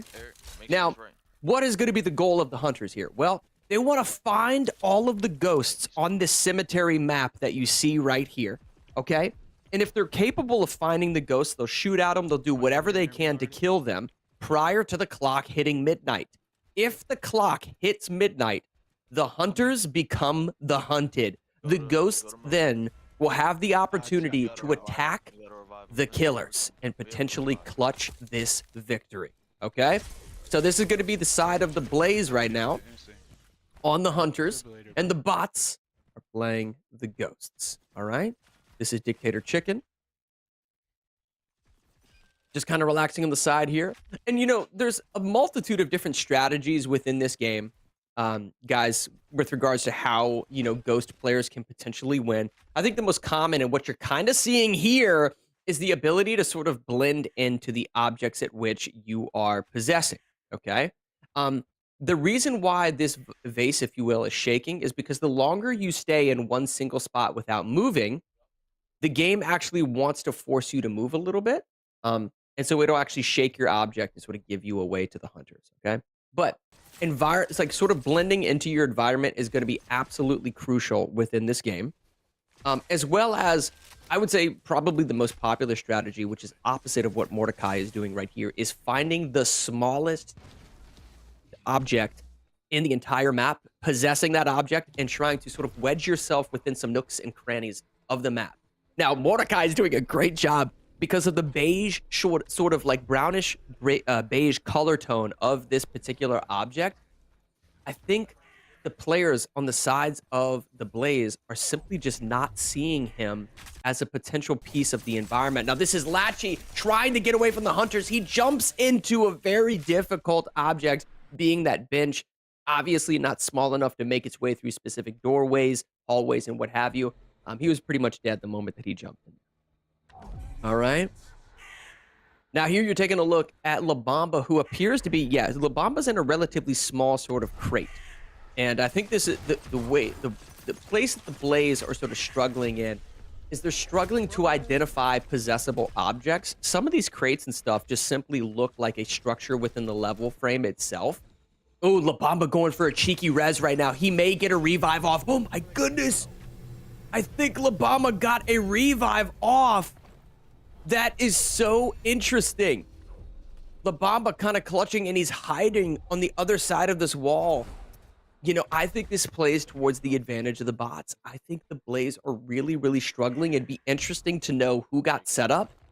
And I have to imagine the Blaze had set up and then they chose hunters, but this is a beautiful map selection pick coming out of the bots because, yep, okay, so bots had set up. Interesting.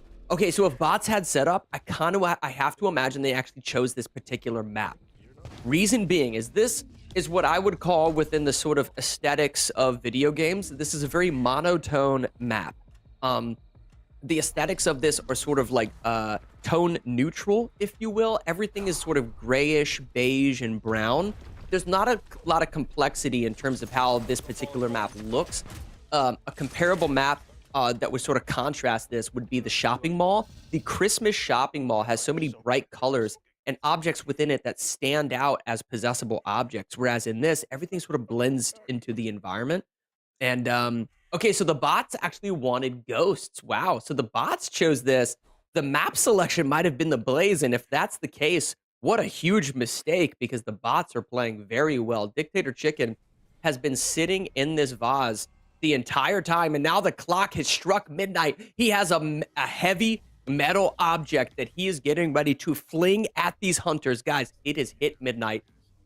Who you gonna call? Ghostbusters. Not right now. I don't think I have time. Because we're past midnight. These are the after hours of the UEL. We've got ghosts. We've got treasure chests. We've got vases and vases and benches. Everything getting flown at the ghosts, and they're getting eliminated left and right. The bots took that game faster than I've ever seen in UEL history. Oh my gosh. Well, listen, it's a strategy game. You know? It's a strategy game. The bots excel within the strategy category. Were we expecting anything less? Honestly, were we expecting anything less? I wasn't. I just thought the fact that the Blaze were on the hunters, I thought that they would put up a little bit more of a fight. I've never seen such a dominant sort of showcase, if you will, from Ghost before. So props to the bots, man. They seem to have that strategy category completely locked down. I have to imagine the only thing that they may struggle with is Checkmate Showdown is a strategy game here on the wheel.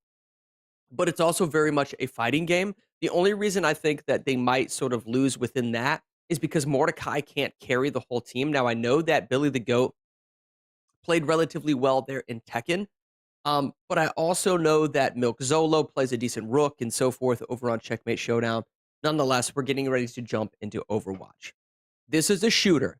Potentially, I would say, this might be the only shooter. I don't want to be too, like, sort of, I'm not necessarily being judgmental, just from what I've observed.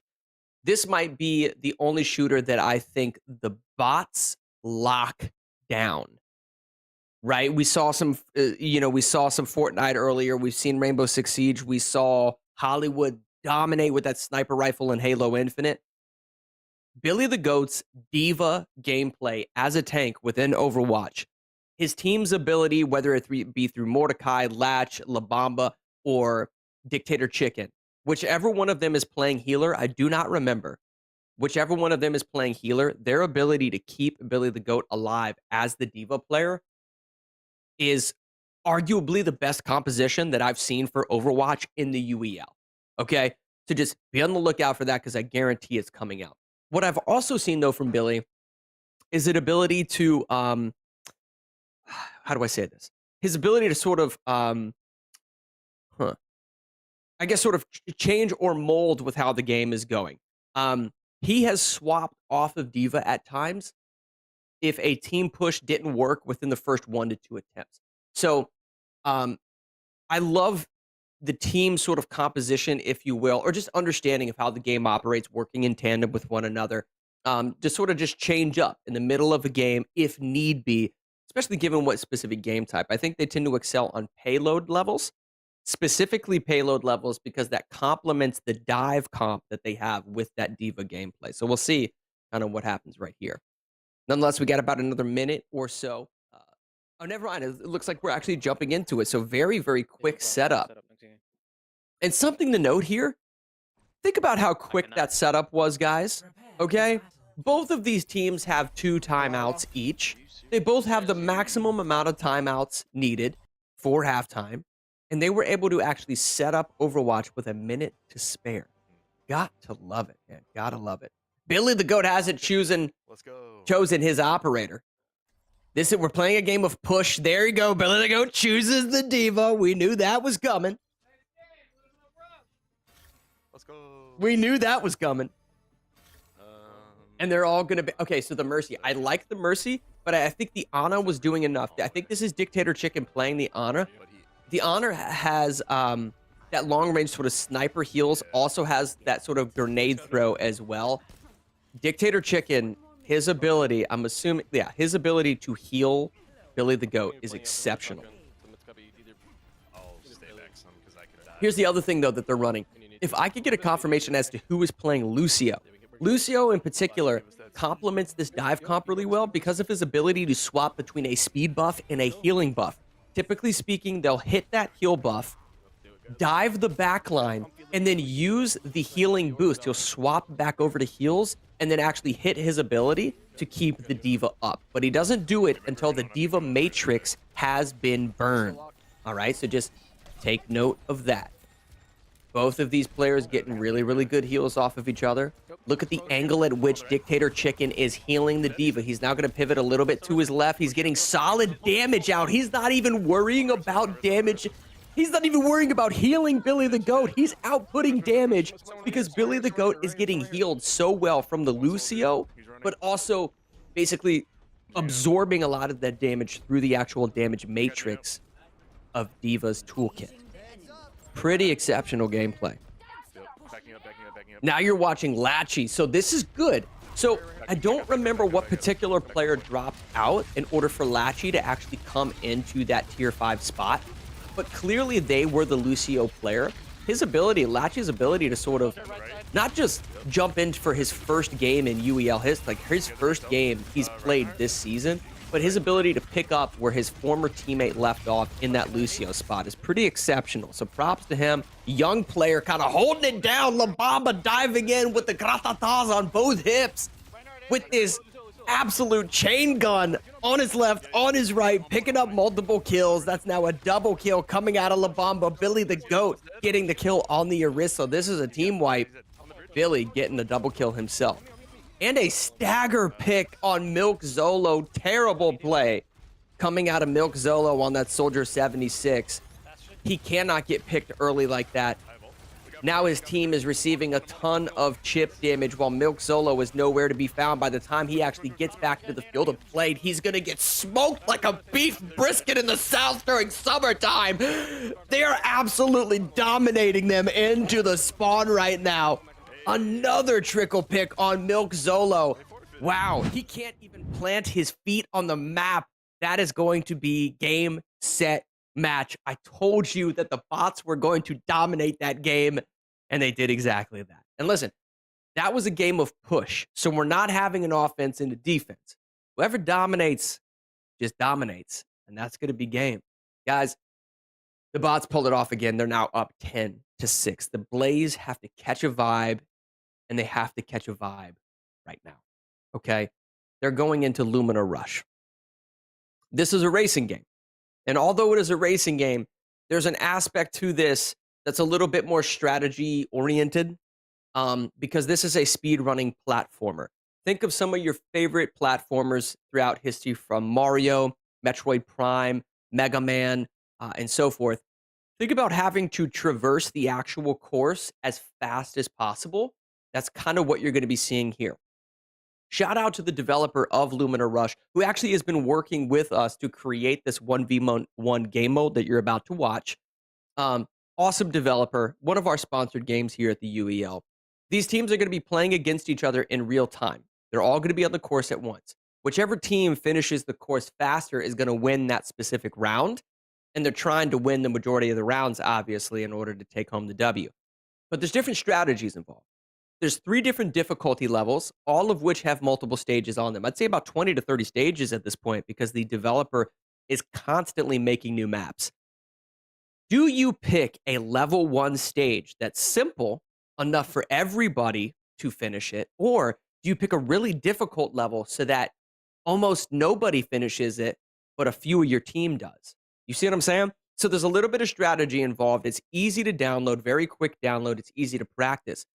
But I'd say more so than any other game on the UEL wheel, players sort of aren't putting in the time necessary to dominate in this specific game. So we see a lot of level 1 difficulty stages throughout the UEL because it's hard to sort of master, right? Practice makes perfect within platformers, specifically speedrunning platformers like this, like Sonic the Hedgehog, right? Like, you know, Sonic and Tails and just the Sonic franchise in general, one of my personal favorites.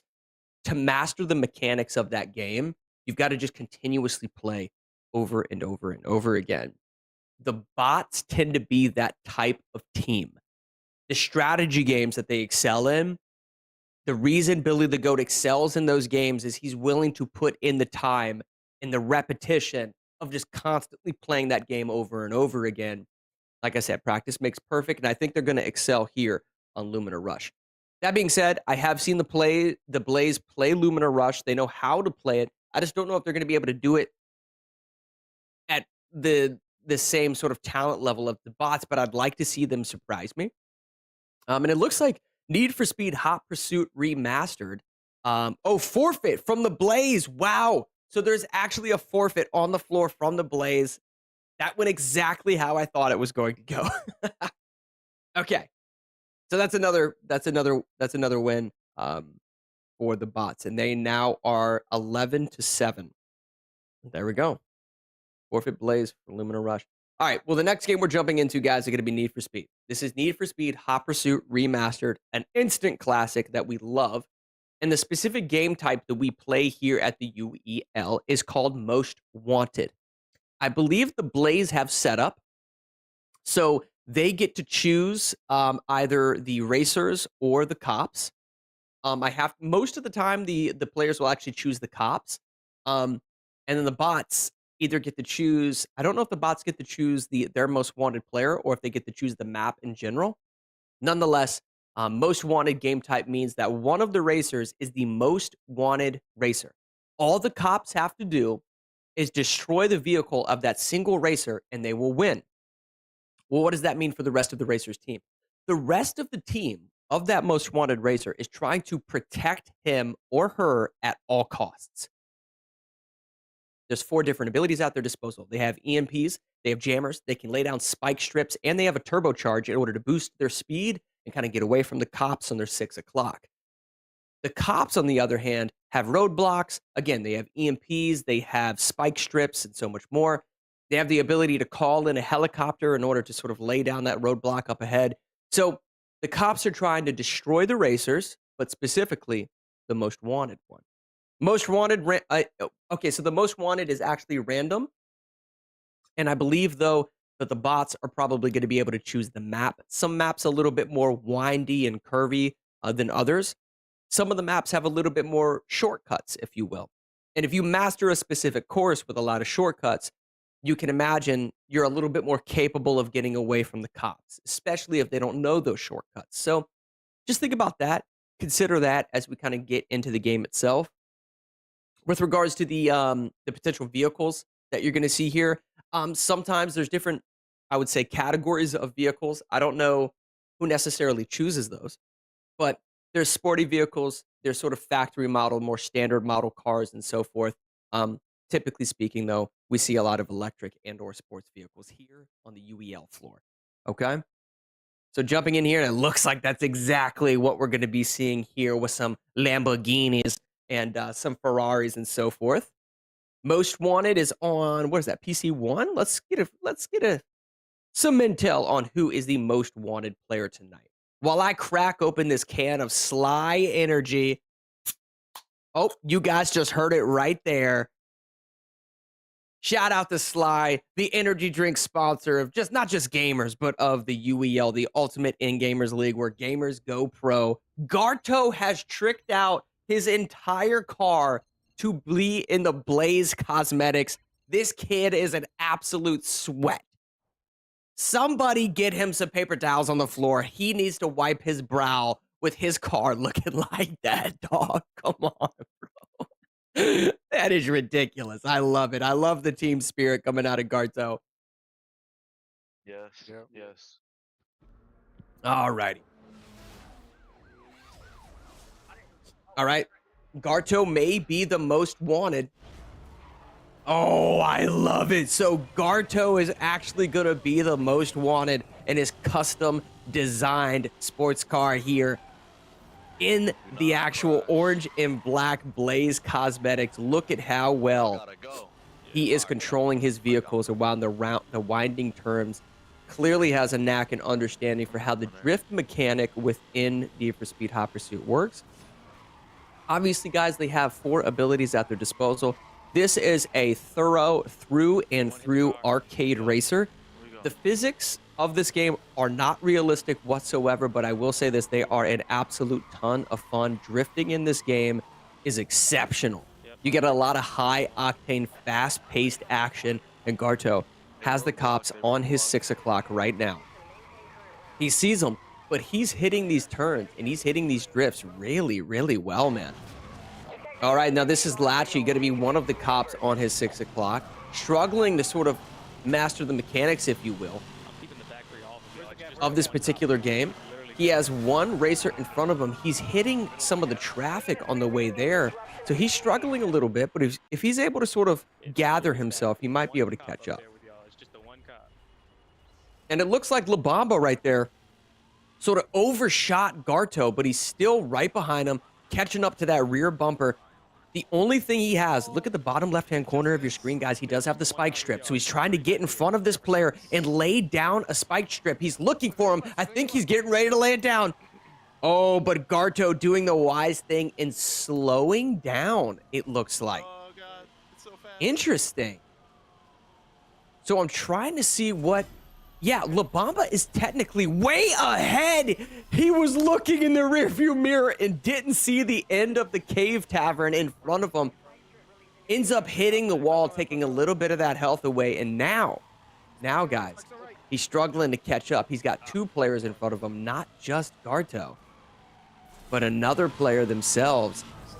Mordecai trying to catch up to help La Bamba in any way he can, but he's got a little bit of distance between him and Garto. Now he's starting to catch up. Starting to catch up a little bit, but Garto's still around the entirety of this corner. I will say this. Some of the best racing we have seen out of a most wanted player, you're observing and watching right now on your screen coming from Garto. Now, some of you may be thinking, okay, well, how does he technically escape? So, oh, wow. So did Garto just reset? I'd have to get more intel. Garto might have actually hit the roadblock that was set up by the police. He did. So he was way in front. Maybe just got caught lacking, guys. That roadblock really, really affected Garto. They were capable of catching up to him now. May have just hit some oncoming traffic. He didn't, but he's getting some solid damage on Mordecai. Now Mordecai, the hunter, becoming the hunted. Wow, this is interesting. He does have a spike strip, though. Mordecai has a spike strip. He's looking as to where Garto is going. Now he's going to try and fly in front of him. You're watching Garto on your screen right now. He has to be careful not to let these police get in front of him because both of the police officers in his rearview mirror have a spike strip. Note this, though. Garto not only has his spike strip, guys, he has one more turbocharge at his disposal. He lays down his spike strip. I believe he actually... Oh, so he missed the first police officer, but he actually got a second police officer right behind this one. Garto gets a little bit of damage, making things a little easier. He does have his turbocharge, but something to note. He doesn't want to use that turbocharge unless this police officer behind him actually hits some oncoming traffic, gets taken out by one of his teammates. Reason being is you want to create distance when distance is possible to be created, right? So if the police officer behind you crashes, that turbocharge may be just enough to get outside of the blue and red radius you see on the minimap in the bottom left-hand corner of your screen. All right? Think of it like Grand Theft Auto, the most wanted system in Grand Theft Auto. If Garto can get outside of that police radius in the bottom left-hand corner of the map, he will escape and essentially win the game for his team. Garto playing out of his mind right now. This is the best racing I've ever seen from a most wanted player. Yeah. And we did get a confirmation that Garto did hit that roadblock. It's sort of unlike him, to be honest. He's been racing so clean. I think it was a matter of him taking his eye on the road. He must have been texting and driving. For anybody watching out there, please don't text and drive. Wear your seatbelts. Drive responsibly. And now we're taking a look at Billy the Goat. So we have a tier 1 player right behind the tier 2 player. This is going to be good. Billy the Goat with their patented pink diva-style headset, if you will. The irony of the fact that Billy actually plays diva on Overwatch is hilarious now that I think about it. But Billy's catching up. He doesn't have any abilities on him yet. He does have his spike strip about 60% or so online. Ooh, look at this. Billy taking the shortcut. Look at Billy taking the shortcut to potentially get ahead of Garto. And then he's going to be... Oh, wow. And then he may potentially be right here neck and neck with Garto when he comes out of this.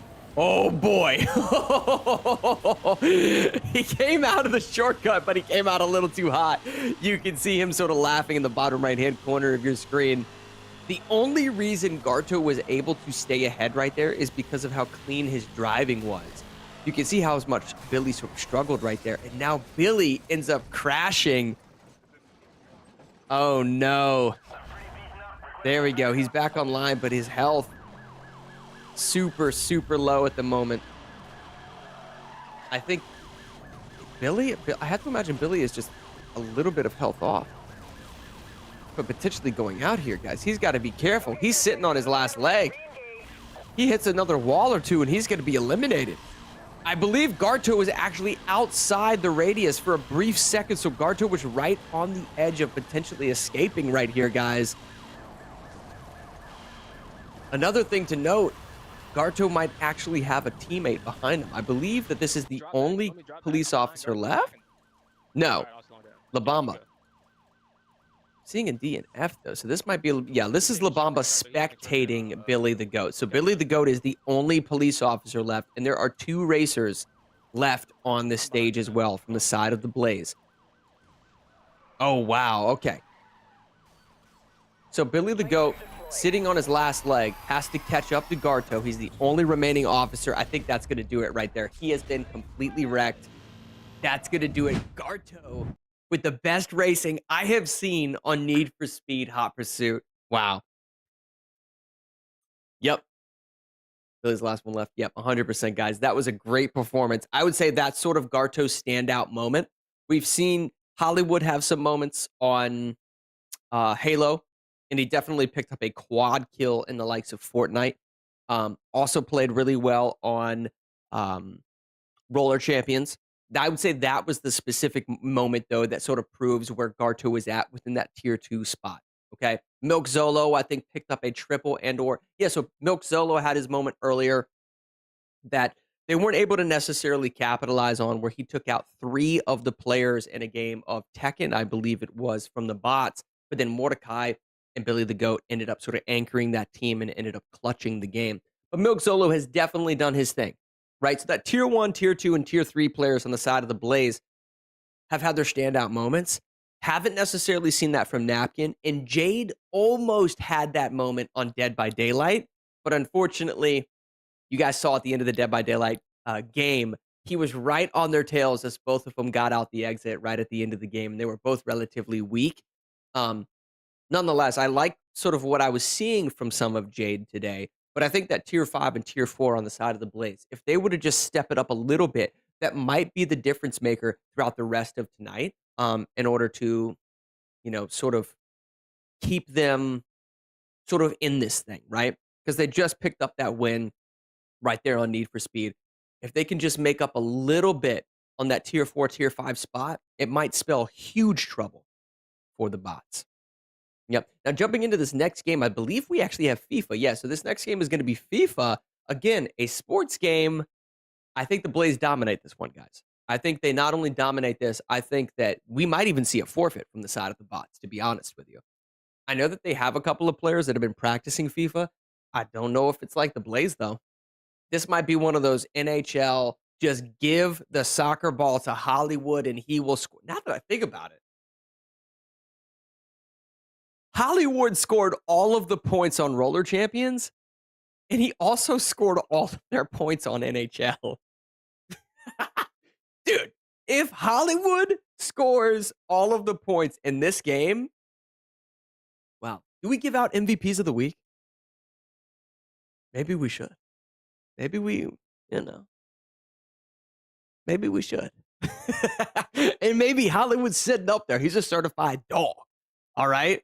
He's playing his heart out tonight, and he excels within these sports games, guys. So just be on the lookout. Anytime you see a sports game category come up, I can guarantee you that Hollywood in that tier 1 spot is going to be putting on a performance. Now, if you're new to the UEL, sitting at home, what do we mean when we talk about tier 1, tier 2, all the way down to tier 5? Well, depending on how well-rounded some of these players are, typically speaking, whether it be the GM, whether it be a team decision and what have you, typically speaking, the more well-rounded a player is, the higher they're going to be on the tier listing. The higher you are on the tier listing, the more money you make every time you show up for one of these UEL matchups, okay? So some of the players in that tier 1 spot are making thousands of dollars when they show up. Players in the tier 2, 3, 4, and 5 might be breaking into the hundreds, obviously tier 5 being the least. However, if they perform well, when they don't have a game scheduled, if they're practicing, if they're becoming more well-rounded players, you could see a shift in that tier placement. And that's why a lot of these players are sort of playing within their own branding, if you will. They're trying to sort of build prowess amongst themselves in order to sort of, obviously become more noticeable within the league, potentially getting drafted in our 10th season X, if you will, coming down next year, or within the next season, I should say. Obviously next year with January 1st coming up. But, these players are also trying to showcase the fact that they can be really well-rounded team players and help sort of create that synergy. Help sort of create a scenario where you start to gel with specific teammates that makes games like FIFA an absolute cakewalk. All right?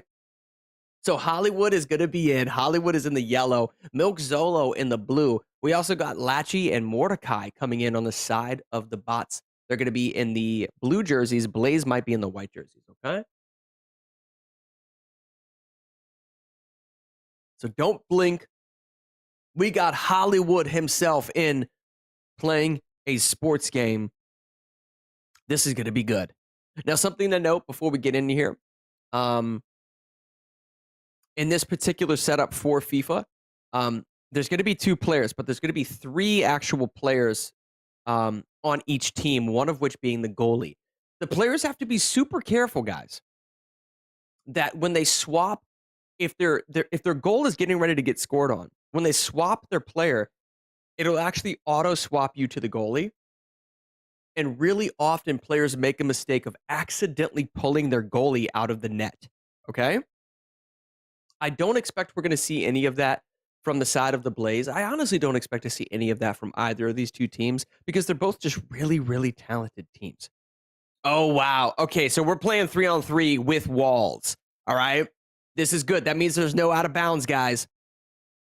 I don't know who had map selection, but that is an absolute intentional choice, and it looks like the bots in the blue go up early on the Blaze. That's not what Hollywood and Milk Zolo wanted to see. Wow. All right, so we got yellow. This is Hollywood trying to dribble up. He can't quite do it, though.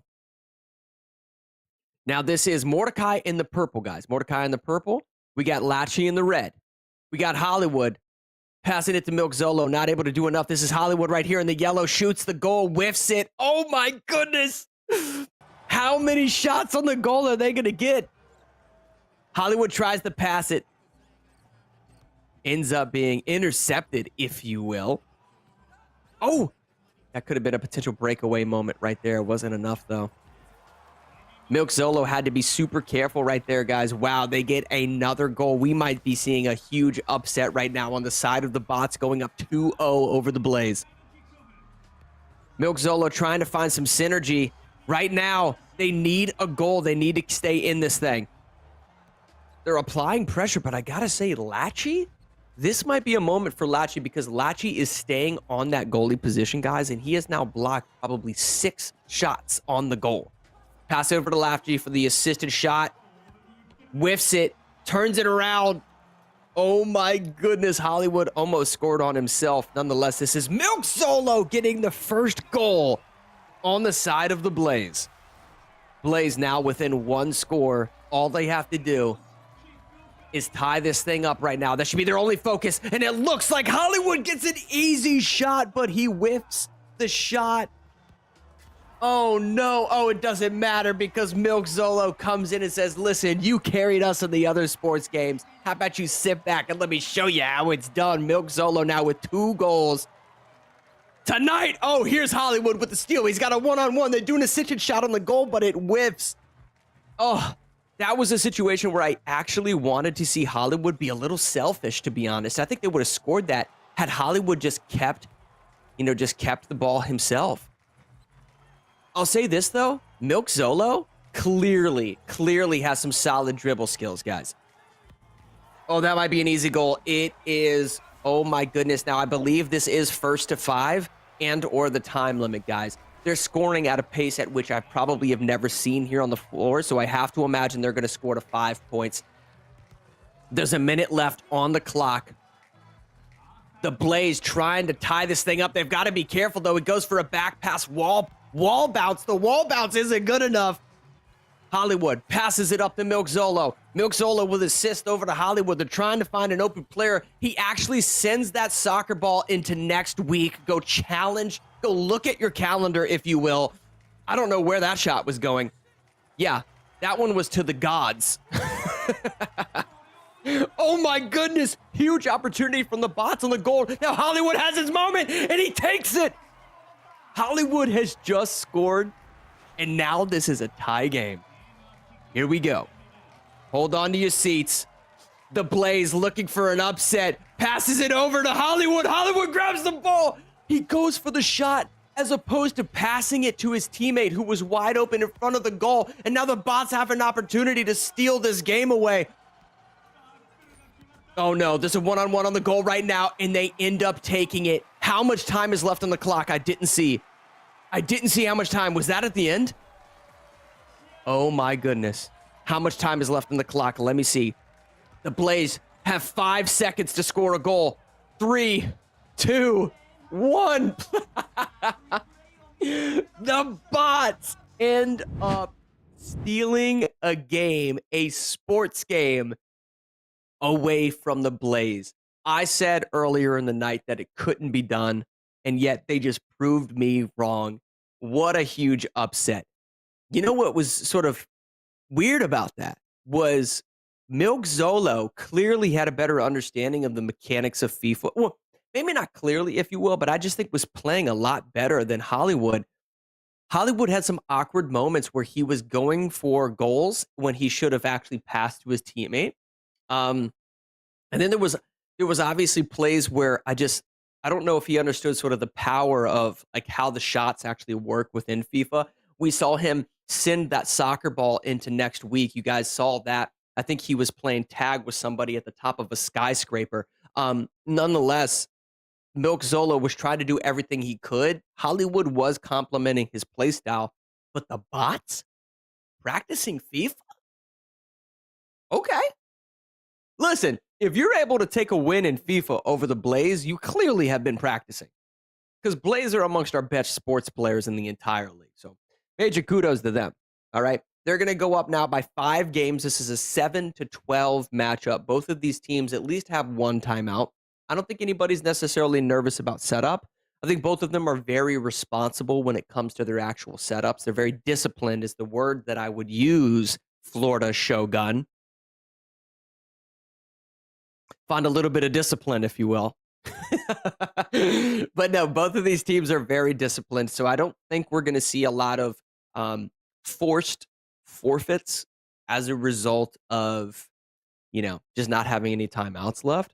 I feel pretty comfortable that both of them are capable of doing that. I think this is a situation where it's just going to come down to the destiny of the wheel. The Blaze need probably a couple more shooters. If we see the finals, I would assume they would take the finals. Valorant, I don't know. Valorant's a whole nother animal that I could actually see the bots sort of pulling off. I don't know if the Blaze are that talented at Valorant, to be completely honest with you. That's a little bit slower paced. Now, right now, we have Skullgirls, okay? Second encore. Skullgirls is a very fast-paced anime fighter, which I think plays into the favor of the Blaze if they're able. Okay, so this is actually going to be Billy and Dictator Chicken against Garto and Napkin. I actually think this is a situation where Napkin is going to play really well. Napkin's on the left side of your screen, okay? And Dictator Chicken is on the right. Dictator Chicken is playing Beowulf, which is basically the wrestler of this game, if you will. Some solid combos, but he doesn't have his steel chair. His steel chair is his bread and butter. Now he has the steel chair. You can see that massive hitbox. Dictator Chicken actually putting in some work right now, and a tables, ladders, and chairs match in the middle of Madison Square Garden, New York for WrestleMania SummerSlam. No mercy. Okay. Dictator Chicken obviously has this game downloaded right now. Napkin has his work cut out for him. Oh, no. Okay. Napkin loses a round. But Dictator Chicken only has a bacon slice worth of health left. I don't know if it's going to be enough, though. I think he has just enough health to maintain this corner pressure. Look at how he's implementing his frame data right now. He's getting these blocks off, whiffs the ability. Oh, wow, he actually got caught mashing right there, guys. Interestingly enough, holy moly, Napkin with one heck of a round right there with corner pressure times 15. Look at the low strikes. Look at the overheads. Look at the abilities being used. He's going to reset right now with this ability. Even though it gets blocked, there's pushback. So he's within Footsie's range, and now he's re-engaging. He's backstepping, finding his opportunity, initiates with a low strike. He is getting blocked every time he goes for a low, so he needs to potentially start landing some overheads or doing a jump in into neutral grab. And it looks like he's continuing to go for these lows. He ends up connecting, and now he's putting him in the blender. All right, grab your banana, grab your protein shake, put your spinach in there with whatever vitamins you want. This blender is ablaze right now. Napkin ends up with, Napkin dodges the full screen attack, blocks that one, goes into full punish, and pulls off a crazy upset. Oh my gosh, what a moment for Napkin. That was it. We wanted to see what a tier 4 player could do. Somebody clipped that. That was pure insanity. Wow. Napkin is nuts. That's the motto today, bro. Someone get him a straight jacket. That boy is nuts right now. Wow. What a round out of Napkin. And he's just stone cold Steve Austin in the top left-hand corner of your screen, not even moving an inch. That is one cold dude, man. Typically speaking, we see players pop off of something so clutch like that. He just stayed there. No emotion on the face, nothing. This is another day at work, another day in the office, another day in the arena for Napkin. Wow.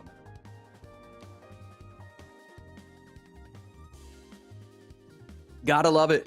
This is what Skullgirls brings to the table. We got Peacock now being brought out by Billy. I'd be shocked. Guys, I'd be shocked if Billy puts on a performance right here, man. He held it down in Tekken. Oh, okay, so he's got a blicky stick of his own. All right, so Peacock's got that heat on. He's got that 6-shooter. He's got that Taurus 6-shooter on. All right. I don't know, man. It looks like this is Napkin's game to win. I don't know if I've ever seen a player more comfortable than what I'm seeing from Napkin. The actual Reaper Scythe that he sort of has right there, that Reaper Scythe, the actual range of it, guys, the hitbox of it, I think is something that Billy and both Dictator Chicken have been struggling with. It's also a matter of his jump-in combo ability. Yeah, you can see how he's initiating with jump-ins. Jump-ins, typically speaking, are sort of disadvantageous because it leaves your character model very vulnerable. But you'll see when he does a jump-in, he sort of hits his scythe beneath him. That big spike attack you see here. That spike attack, the hitbox on that is so massive. It creates a scenario where jump-ins are actually advantageous. So they actually play into your advantage and they don't leave you vulnerable at all, because if someone tries to anti-air this particular character, they get punished into a full combo. That's what you're seeing Napkin take advantage of right now, and he's doing it tenfold. He is getting caught a little bit. The thing he has to be careful of. Ooh, that might be round right there. That might be round. We're talking a 32, 34, 35 hit combo coming out of Napkin to end this thing. What an incredible moment. Oh my gosh. That was one of my Napkin. I'm not gonna certify you as a dog yet, but that was my favorite fighting game performance I think I've seen that isn't a 5v5 fighter. Okay? So from the 1v1s, the 2v2s, the 3v3s, right, from Dragon Ball Fighters, that was my favorite fighting game performance that I've seen that isn't a 5v5. That was amazing. Napkin, thank you for that. As the caster and viewer, that was a great performance, man. And listen, I suggest all of you guys at home, whether you're watching on Twitch, TikTok, Instagram, YouTube, Twitter, no matter where you're watching, I think like me, a lot of you are sort of starting to formulate your fandom for a lot of these players. We don't know where a lot of these players are going to end up in next season. So not only do we have sort of our favorite teams, but we're also starting to pick up on some of the players that we really love watching. Napkin might be that fighting game player for all of you FGC members out there to just sort of be, you know, one of the favorites, one of the underdog favorites, if you will, sort of moving forward. If you do become a fan of any of these teams or any of these players, guys, be sure to pick up a jersey over at uelesports.com. Pick up some of the merch over there, especially as we get into our 10th season of the UEL, man. Great performance out of Napkin. Probably going to sell a couple of jerseys tonight if I had to guess, man. Wow. And our next game is Final Stand Ragnarok. Hey now, this is a whole different kettle of fish right here. Okay? Final Stand Ragnarok is actually going to be a PvE experience. This isn't a PvP, okay? The easiest way to put this into layman's terms for you guys is going to be, imagine a game of Call of Duty Zombies, right? Playing with your team, and you're doing everything you can to eliminate as many NPCs or as many ads as possible in order to rack up a score. Well, both teams are doing that parallel to one another. They are going to be playing these matches in real time against each other, but they're trying to clear as many ads and NPCs in order to rack up what's called a kill combo and eventually score more points than their opponent. Okay? Yep, Dynasty Warriors is another great example of how this will operate. Yeah, that's probably a much better example. But nonetheless, both of them work. So they're trying to manipulate the in-game mechanics, pick up buffs, gain an understanding of how each map operates. There's a couple of different stages that we typically see here at the UEL. There's a maze map and an outdoor sort of snowy tundra terrain, if you will.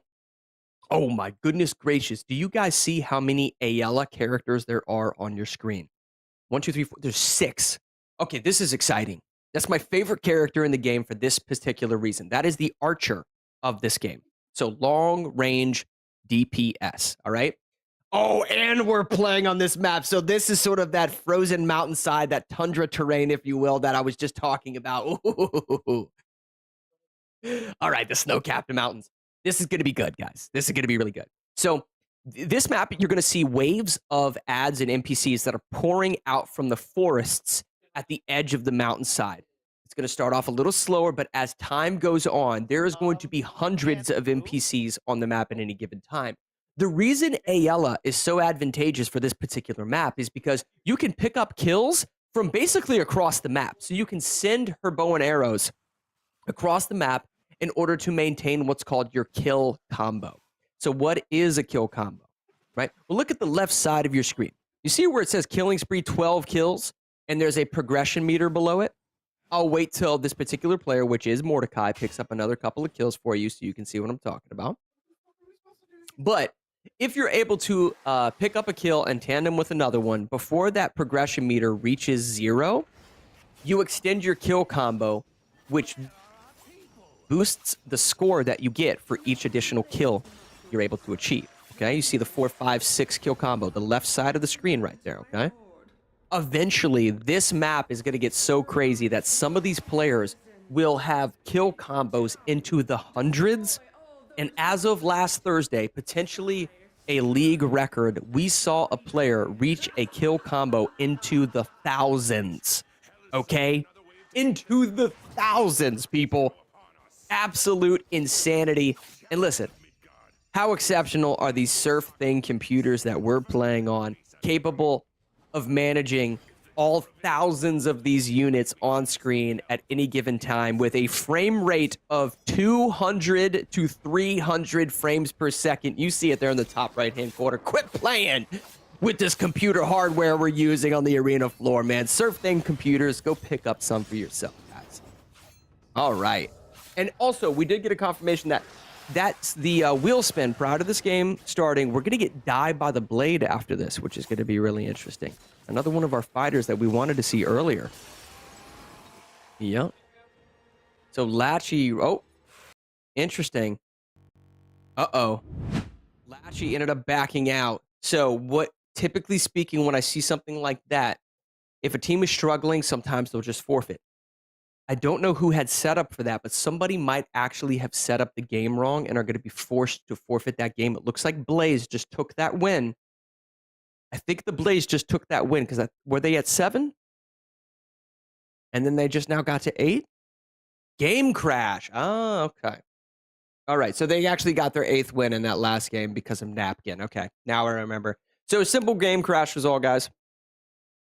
That's all. And sometimes that doesn't necessarily come down to the actual SurfThing's computers. Let me be clear. A lot of the times that comes down to the actual launchers themselves. Imagine if you're playing Rainbow Six Siege or Assassin's Creed or something on the Ubisoft launcher. If you're playing Fortnite on the Epic Games launcher. If you're playing Battlefield on the EA's launcher. Like, all of this different software have their different bugs, their different problems. Typically, that's what you see actually crash. So nonetheless, we're going to get that reset up for you. I don't think that game was that very far in, so we might be able to just run that back. Yeah, I'm getting word. What is that? I'm getting word from AV in the studio that I should finish the conversation I started about Die by the Blade about 2 hours ago when I thought Dead by Daylight was Die by the Blade. Ah, okay. I see. Yeah, make fun of the caster, why don't you? All right. Yeah. We started a game earlier, guys, of Dead by Daylight. Prior to seeing the gameplay, I actually read it as Die by the Blade. So, listen, I was ready. I was ready to see swords a-flying. Die by the Blade is going to be super fun, guys. The easiest way to describe that is two samurais that are arch nemesis, or arch nemesis, if you will, that meet in a dojo. The title, Die by the Blade, couldn't be more true.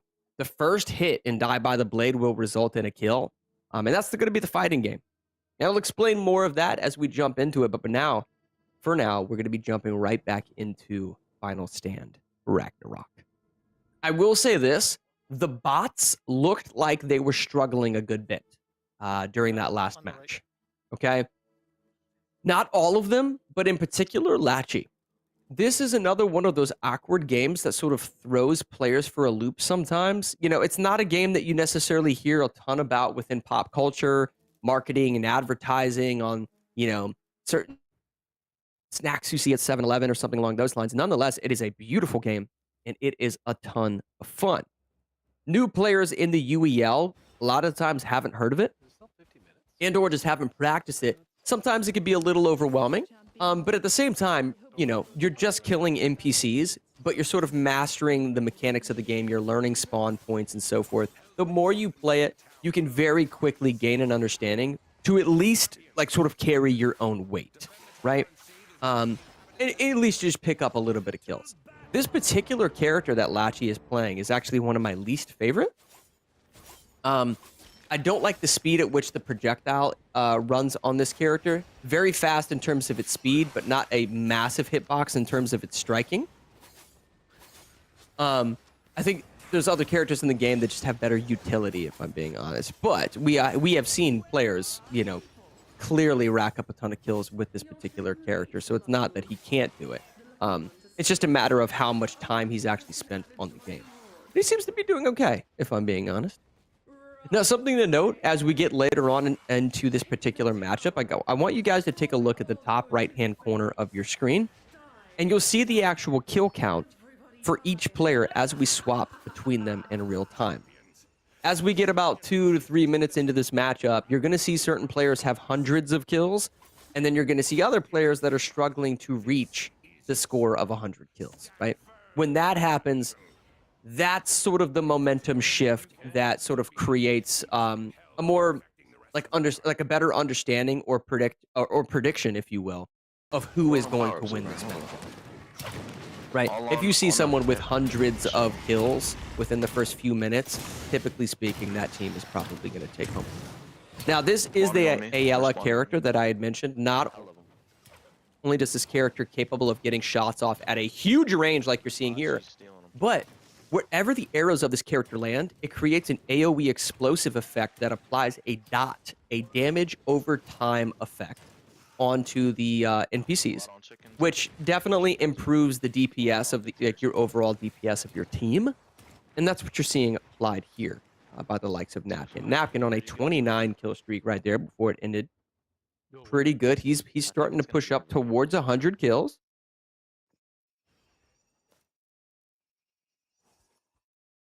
Definitely not the most effective first wave or so that I've seen. Oh, another thing to note here, in the bottom right-hand corner of your screen, guys, you can see the actual buffs that Napkin has picked up himself. There's going to be damage buffs, there's going to be shield buffs, health buffs, movement speed buffs, and so forth that you can actually pick up. Another one, though, is also mana buffs that actually help with your mana economy so that you're not spending so much mana on each one of your abilities. You'll see that really often with some of the closer range characters, especially. They're trying to optimize their mana output as much as possible. Okay? And now it looks like they're going towards the northern tower here. This is where things are going to get really interesting, guys. you see the evergreen forest that they're shooting into right here. There they are. You see how this character Ayala is able to pick up a few kills before they even get there? Oh yeah, baby. This is where things are going to get interesting. Because eventually these ads are going to be pouring out of this forest at a rate that is going to be hard to sort of manage. The best players in the league are going to be capable of sort of kiting these NPCs, sort of training these NPCs the same way you would zombies in Call of Duty, sort of training these NPCs around to make sure that they're picking up kills in a time-effective manner, but then also being really careful of their spacing. Right? They don't want to train some of these NPCs in the direction of their teammates because it's really easy to become overwhelmed. We often see players actually going down throughout these waves right here, sort of getting overwhelmed with some of the ads that are pouring out of the forest, because as crazy as it might seem right now, it's going to get way crazier. Okay, and it's starting to right now. Love to see it. This is Jade on a 20 kill streak. See, this is a situation where I think Jade is struggling a little bit. He was on a 20 kill streak, and he had everybody, including Grandma from 2 generations back in front of him, and he was incapable of maintaining a kill combo of over 20. So he is trying to get the damage output on these crystals, but he needs to maintain his kill combo. Now, he's doing a better job at it right now, but he just dropped another combo. He's got to be frustrated. He's got to be frustrated. That being said, he has about 260 kills. Should be interesting to see, you know, what some of his competitors are. Now, that's Jade on the side of Blaze. If we swap over to, say, Billy the Goat or La Bamba, Dictator Chicken, Mordecai, what is their kill count looking like? This is Milk Zolo, one of his teammates who doesn't even have 200 kills yet. That's a little worrisome. But he does have a 120 kill combo. Jade, take note. This is what a kill combo looks like. That's how you do it. This is Mordecai on the side of the bots with a 200 kill combo, basically looping around this tree with 360 degrees of a hitbox, pushing to 300 kills. This is how you train ads in an PvE experience. He's going to be dropping a 400 kill combo. Holy moly. Wow. And listen, he understands that the spawn point for these ads are right next to him. Some of these ads are starting to get a little bit more powerful. So as that happens, he shifts his body towards some of the NPCs that are a little weaker so that he's prioritizing his actual kill combo. The points that he's racking up for his team right now with a 500 kill combo is actual insanity. Okay? You can see his kill count now in the 700s. This is what the Blaze need to be doing. It would be interesting to see if anybody on the Blaze has a kill combo of the 600s. And listen, I think there's other players too in the UEL that are watching Mordecai that are taking note as to where he is on the map. Wow. There's so many ads on the screen. There's so many ads on the screen, and yet these PCs are still running at 200 frames per second. Shout out to SurfThing PCs. Oh my gosh. Mordecai with an 800 kill combo. Could we see another 1,000 kill combo actually happen in the UEL? So he's getting a little bit of damage output. You can see some of the weaker ads. He's isolating some of the weaker ads in order to maintain his kill combo. Big brain stuff coming out of Mordecai. Look at the way he's shifting. Something to note, this axe that he's swinging behind him actually is 360 degrees of a kill box. So as he turns his back to certain ads, the front of him is looking towards additional ads to take out. He's creating a pattern of total annihilation. Mordecai has reached 1,000 kill combo in Final Stand Ragnarok. We've only ever seen that a couple of times. Mordecai achieving it here. I have to imagine the bots are just seconds away from getting a victory. I mean, we're talking what is probably going to be, okay, they call time. He didn't break 1,200, but holy moly, 1,100 kill combo coming out of Mordecai. That was definitely his moment. Not only does he play fighting games, but apparently he plays Final Stand Ragnarok in his free time. Wow. All right. And so what's basically happening in the arena right now, guys, is our game master, likely 300, is going around to each one of these players, making sure that they're not obviously continuing to play. Time was called, so they have to take their hands off the controller. They're going to pull up the scoreboard, and they're going to tally up the total score from each team. I have to imagine the bots are going to coast by with this by thousands of points. I'm going to call it right now. I think they've taken this by thousands of points, okay? I'd be shocked. And listen, if there is somebody on the side of the Blaze that also has a 1,000 kill combo, all right, not only would that be surprising, I think it's just one of those situations where, unfortunately, we didn't see that specific perspective. But listen, I mean, it doesn't get a much better perspective than what you saw right there with Mordecai. I mean, dropping an 1,100 kill combo was just pure insanity, you know? Now, I think what they were waiting for right there, somebody was accidentally revived. So they're trying to basically just run to their death so that they get to the actual point total screen. They have to be careful not to attack anything, though, because any extra points might result in a disqualification. So they're looking for ads to just take them out and to kill them. Okay? And that's all you're seeing right here. Yeah, because these games of Final Stand Ragnarok can last a very, very long time.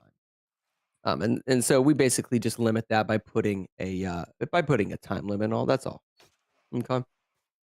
Now, just to think about this, guys, there's 4 players in on both sides. We got Hollywood, Milk Solo, Jade, and Napkin. And on the bots, we got Lachi, Labamba, Dictator Chicken, and Mordecai.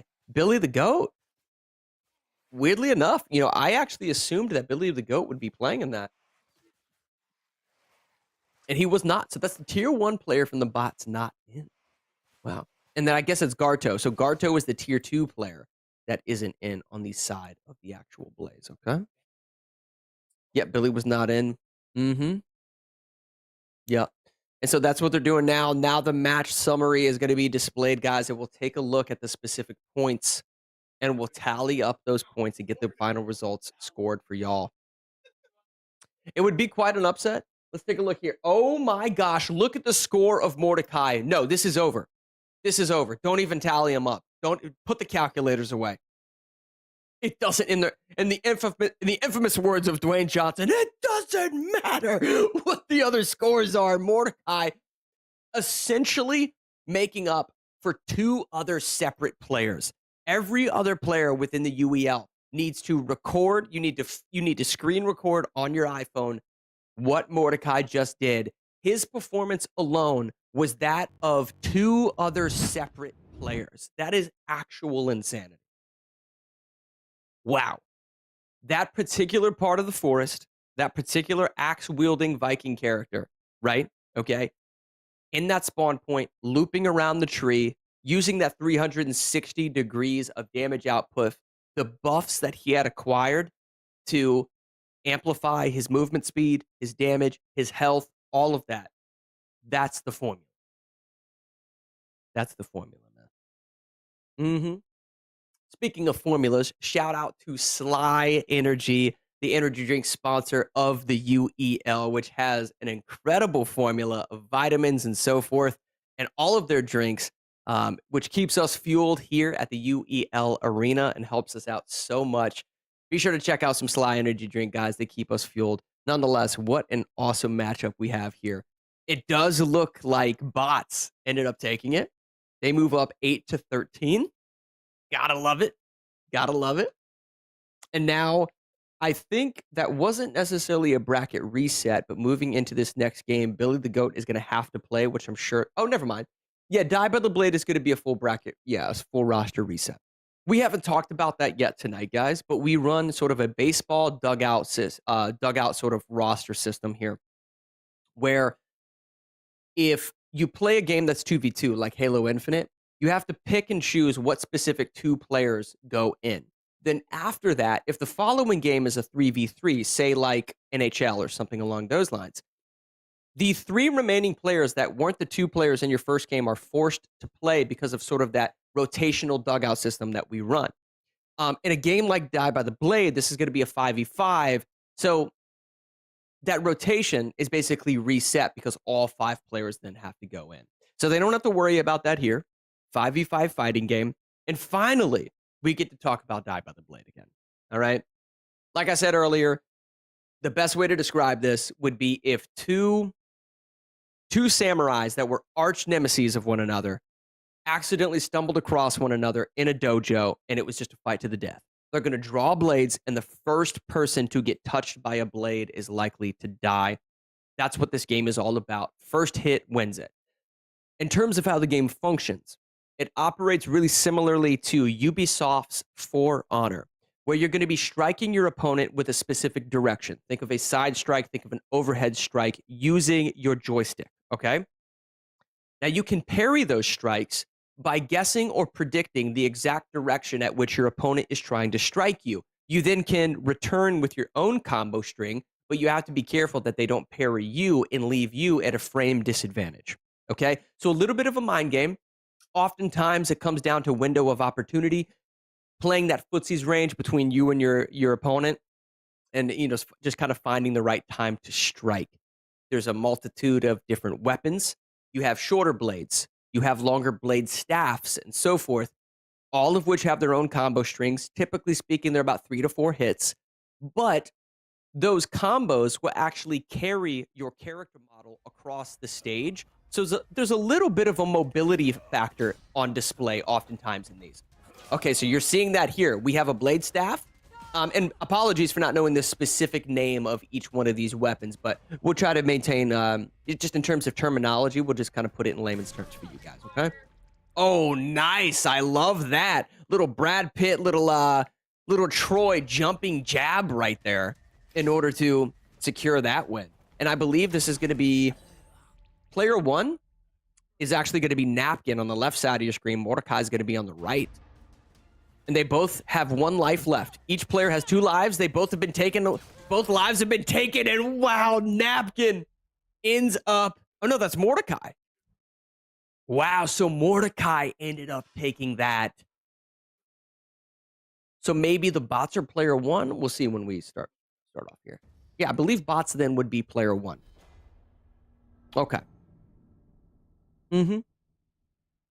Blaze now. This is going to be Jade attempting to take out Mordecai. I think this is a great opportunity to send Mordecai packing. There's not as many sort of combat or sort of complex, combo strings or just mechanics of this game in general. And there we go. They send Mordecai packing. So although he's an exceptional fighting game player, they can kind of send him out early. Now, he only had 1 life left, guys, so he's going to go back to the character screen. Jade ends up making this a 4v4 equally now. Oh, we got Lachi sitting down. Here we go. Here we go. Now, another thing to note, each one of these players does have a stamina meter. So if they go for a full combo string, you're going to see them use a lot of stamina. There's also rolling effects. They can actually roll on the floor. They can shift side to side. They can jump backwards. But you have to be careful not to burn out your stamina. If you do burn out your stamina, you can leave yourself vulnerable during a recovery phase of throwing out certain strikes. Wow. That was such an exceptional window to strike right there for, I believe that's actually Jade. That was great, and he does it. Oh, wait, no. So that was Lachi on the left side of your screen. Yeah, my apologies. Yep. That's Lachi in that player 1 spot. There we go. Holding his own, sending Jade packing. Is this Lachi's moment? We've talked a couple of times that he hasn't necessarily had a huge moment tonight. How fun would it be if it comes down to such an intense game like this? With 1 hour left of in-game time on tonight's schedule, finally Lachi could potentially have his moment. Can he take out Milk Zolo? Milk Zolo performed really well in Tekken earlier today, and it does look like Lachi is starting to get down on Die by the Blade. Oh my, okay, Milk Zolo ends up taking a kill on him. So Lachi's been playing very aggressive. He might want to just back up here. He actually goes for a quick side swing, and now he has no stamina left. That could have been a huge opportunity for Milk Zolo to actually roll towards him. And he does exactly that. Couldn't have predicted it with better timing. Yeah, that particularly Leonardo dual wielding swords right there, if you will. Shout out to the Ninja Turtle fans out there. That spinning attack covers so much ground. That is that rolling strike that we like to see that a lot of players will use to punish the overuse of stamina. All right? Take note. That is a super, super effective move that you're going to often see from players like Milk Solo. He may even initiate with that right here on Dictator Chicken. Dictator Chicken's got to be super careful, guys. Here we go.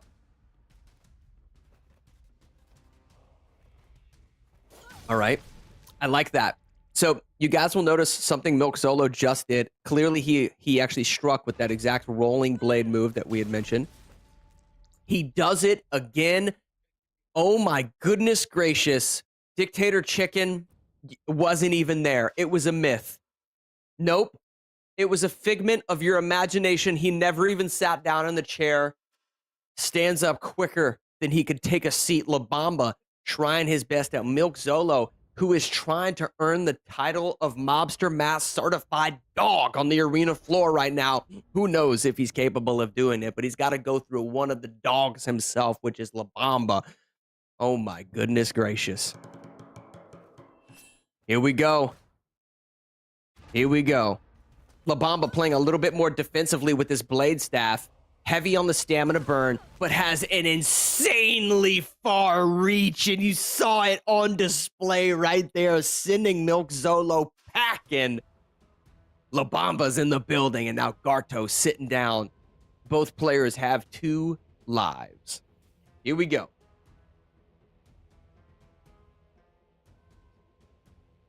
Let's see. Is he going to go Naginata? Katana? All right. So, La Bamba is playing with the Naginata, which is that blade staff, okay? Garto's playing, I believe, with the just regular katana.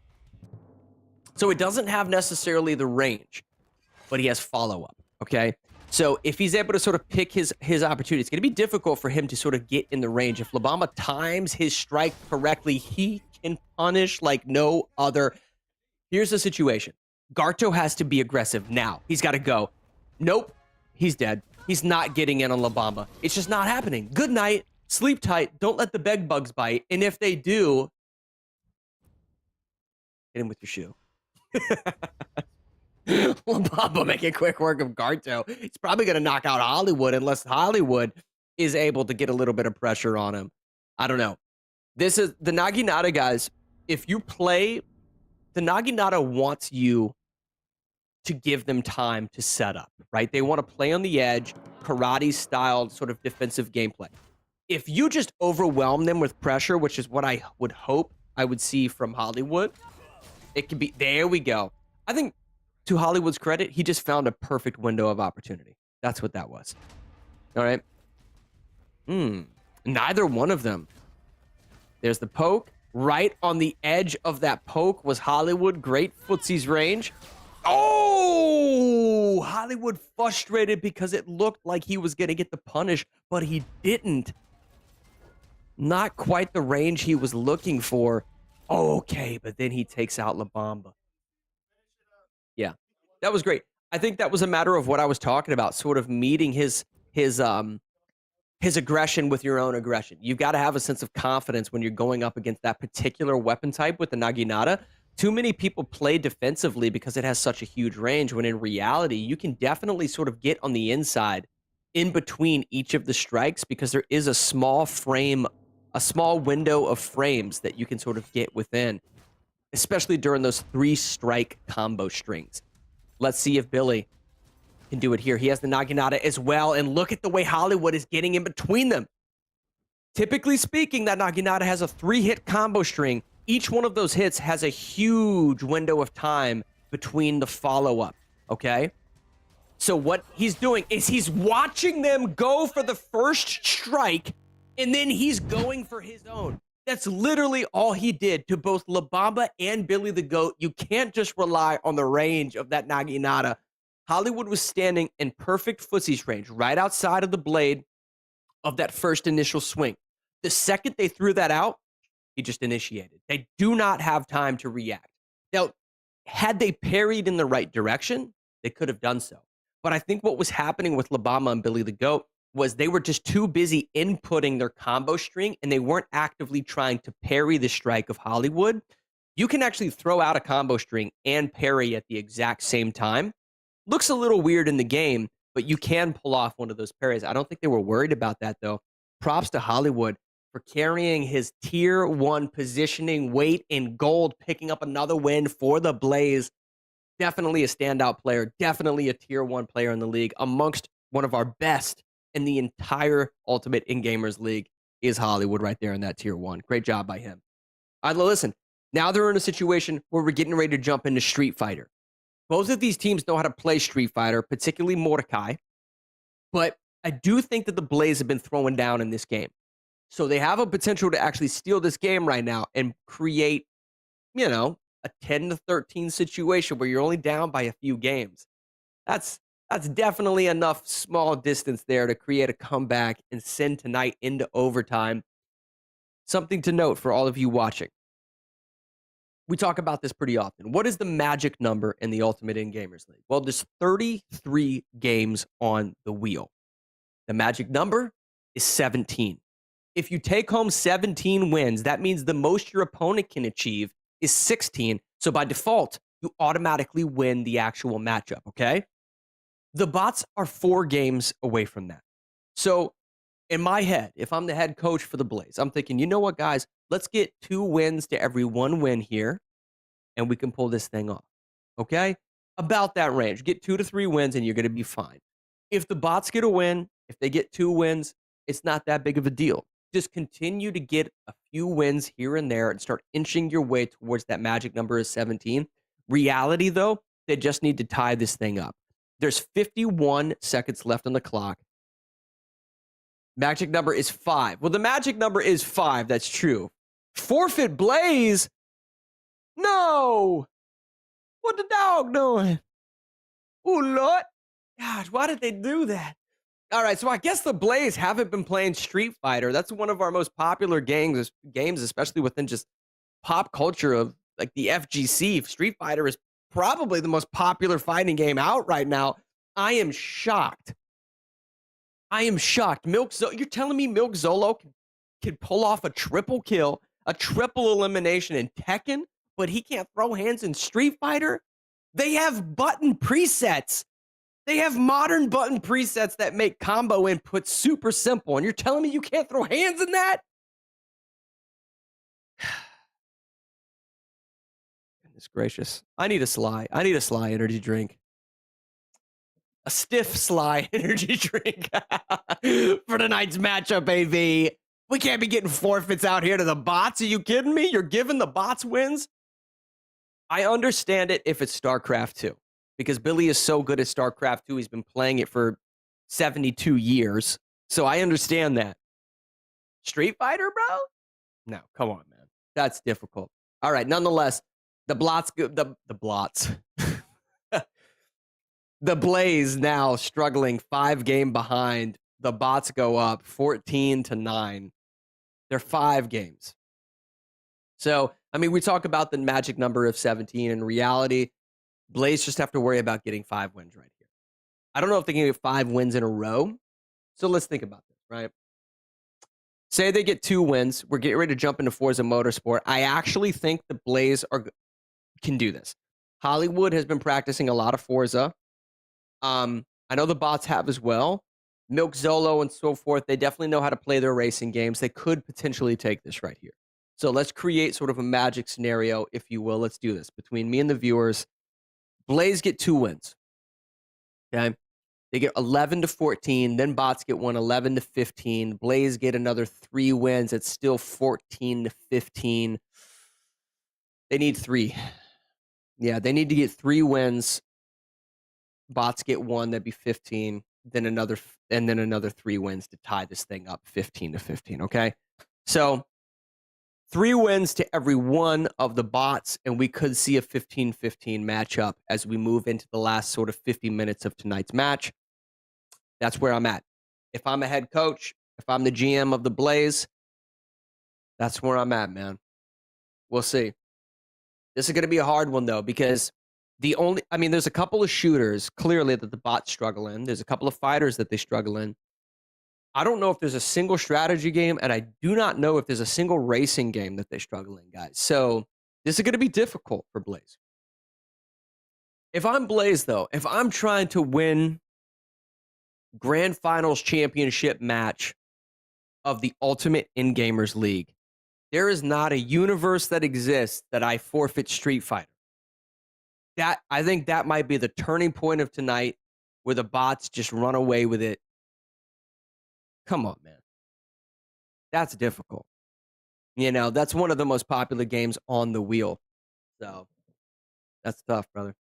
And both of these teams have timeouts. It's not like that forfeit came from like a technical issue or something like that. They just straight up didn't want to play it. Who knows? Who knows? Nonetheless, we're getting into this game, Forza. With regards to how Forza functions, obviously a much more traditional racer, guys. This isn't sort of one of those like off the cusp sort of like wonky games that some of the players struggle with. This very much is traditional racing in the truest sense. This is a 5v5. The name of the game is going to be Racing Clean.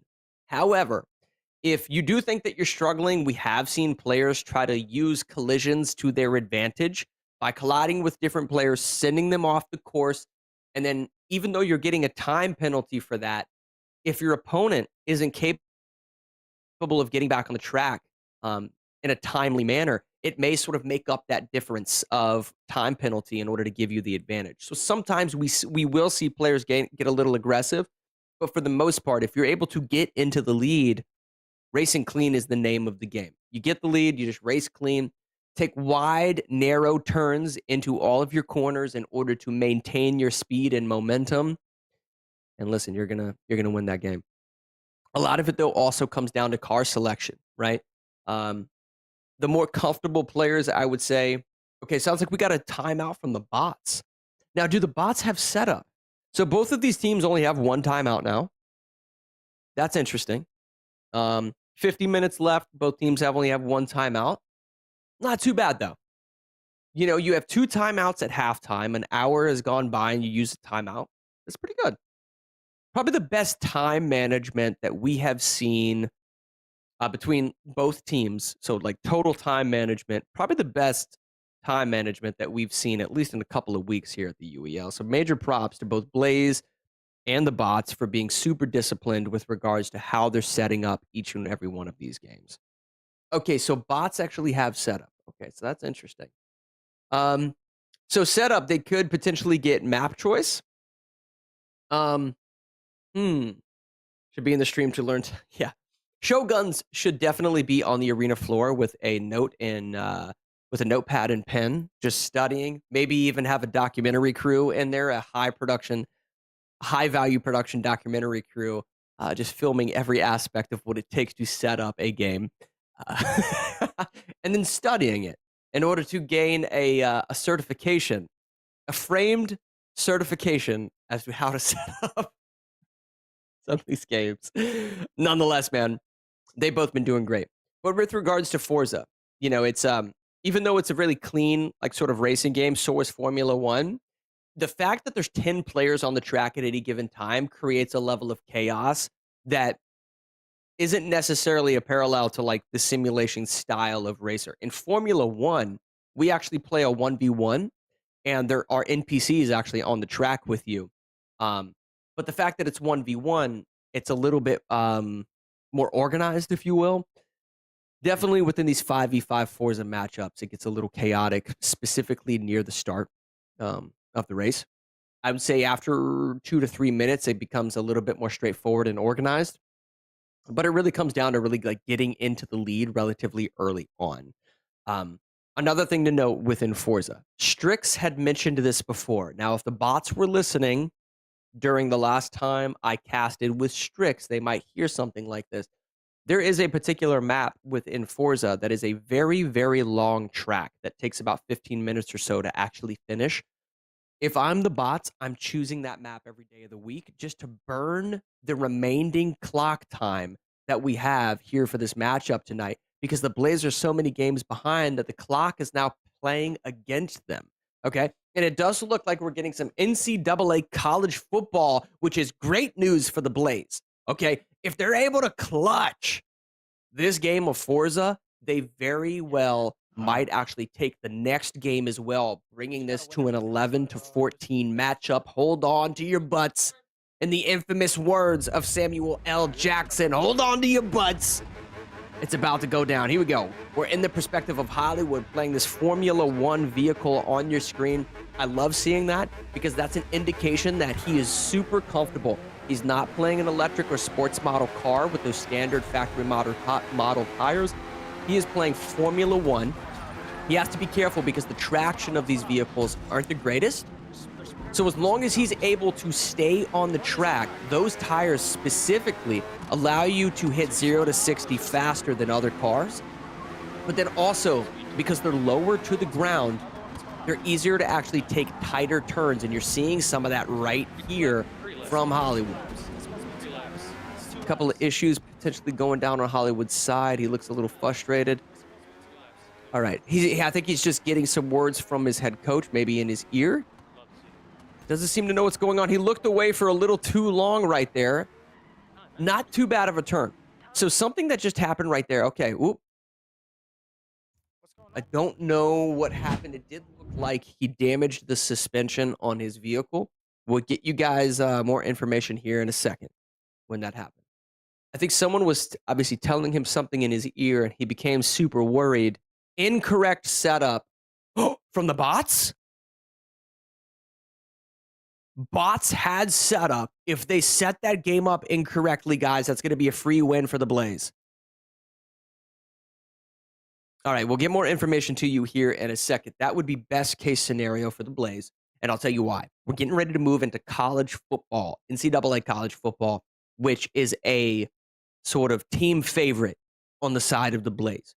So if they're able to clutch that, we're in an 11-14 scenario where the Blazers are only down by 3 games with, 30 to 40 minutes left on the game clock tonight. Could be super, super interesting. All right. We're going to get some more information with regards to what happened to Forza. Nonetheless, I will tell you, Hollywood specifically looked really, really comfortable there. What I was going to say is those Formula One specific vehicles, more often than not, the best players in the UEL are actually using those vehicles because of how tightly they can make turns and how fast they pick up traction on that pavement, if you will, in order to gain speed off of the turns into straightaways, okay? That's why you usually will see that. Now, some of the other sports model or like factory model cars that you see within that game, when they go off track, they're capable of sort of getting back on track without overcorrecting your steering and your turning and losing control of your car. So some of the newer players to Forza will actually prefer those ones because they're easier to control, right? And that's understandable. And like I said, at the start of a Forza matchup, sometimes it's so chaotic that being able to control your vehicle is all you need in order to secure that win. So both teams sort of had the best of both worlds with regards to their vehicle selection. But I will say Hollywood, I've casted a few of his matchups on Forza, and he seems to be getting a little bit more comfortable with that as the season has gone on.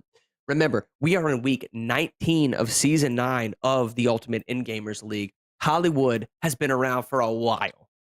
All right, now, although the games do change every season, the fact that we're in week 13, I can promise you Hollywood has been putting in some time, especially on a super popular racing game like Forza Motorsport, okay?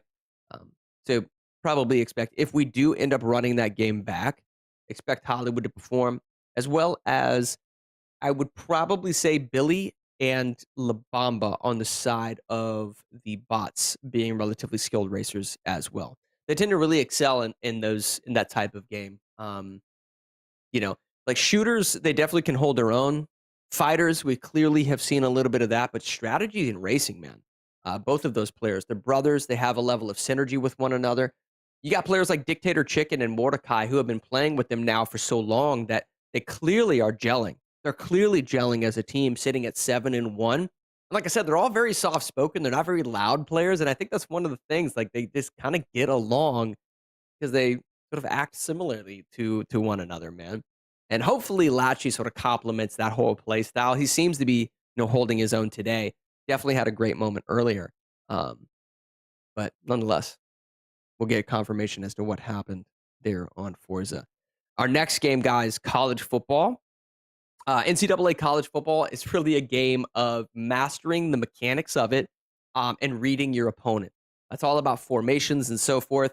A perfect example is if you're running a cover 2 defense, it leaves you vulnerable to passes along the sideline, right? Because it is a zone defense that leaves that particular zone vulnerable. So that's just one example of how I'm going to probably describe NCAA to you guys when we get into that matchup. It's very much about reading your opponent's defense and making the right play selections on offense as quarterback. Okay? Okay, so interesting. Maybe incorrect setup, but it looks like we're actually going to jump into Forza. Hollywood looks a little frustrated. If the bots set that game up incorrectly, maybe it was a tech issue, though. Maybe somebody on the floor. Maybe 300 was lacking. 300, you in there? You lacking?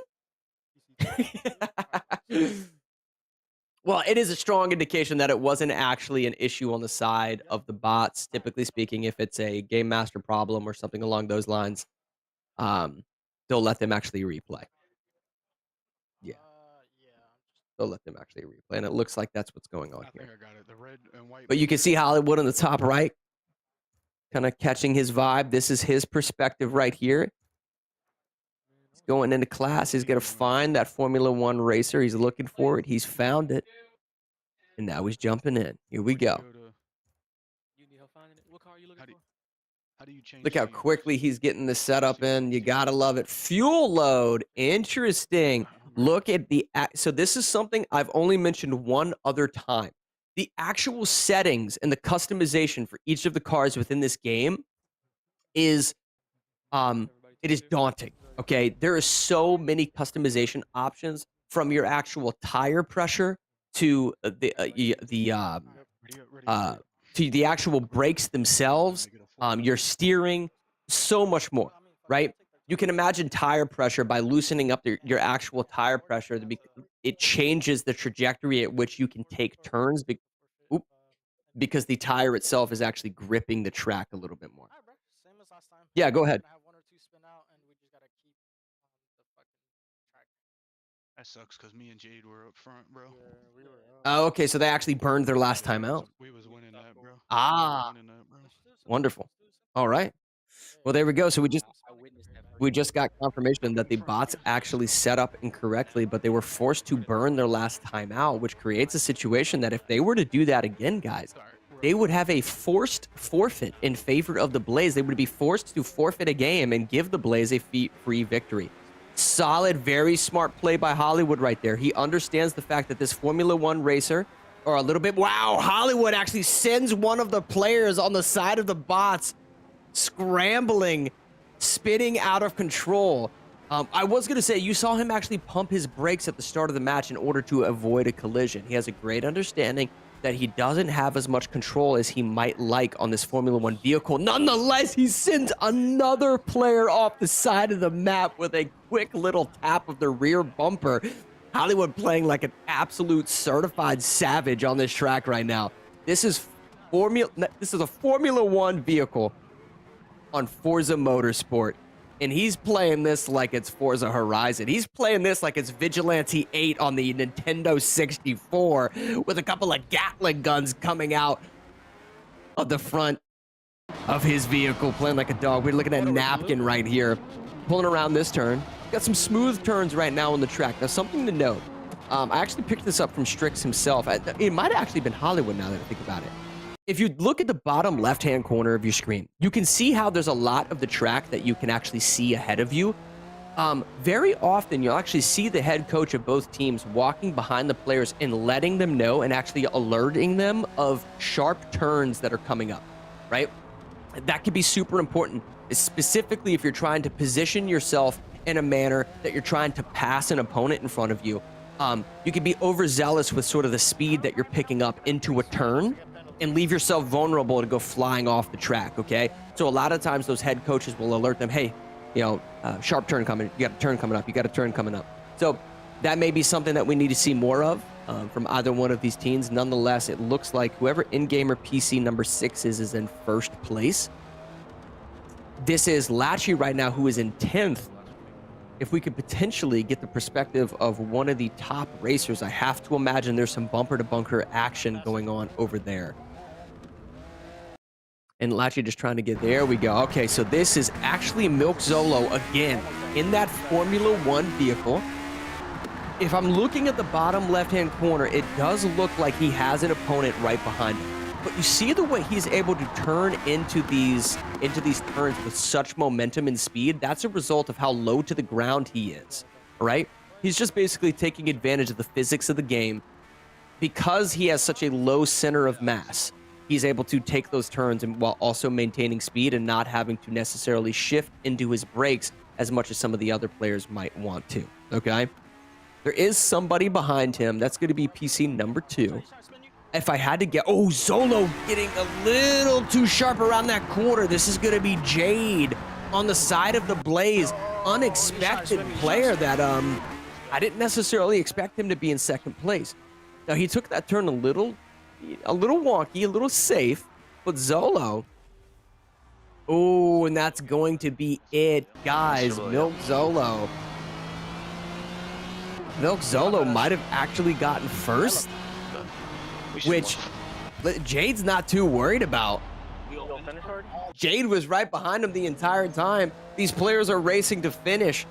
There is a time penalty for not finishing. We're going to add up the total time of all of these racers. The team that finished with the best total time is going to be crowned winner.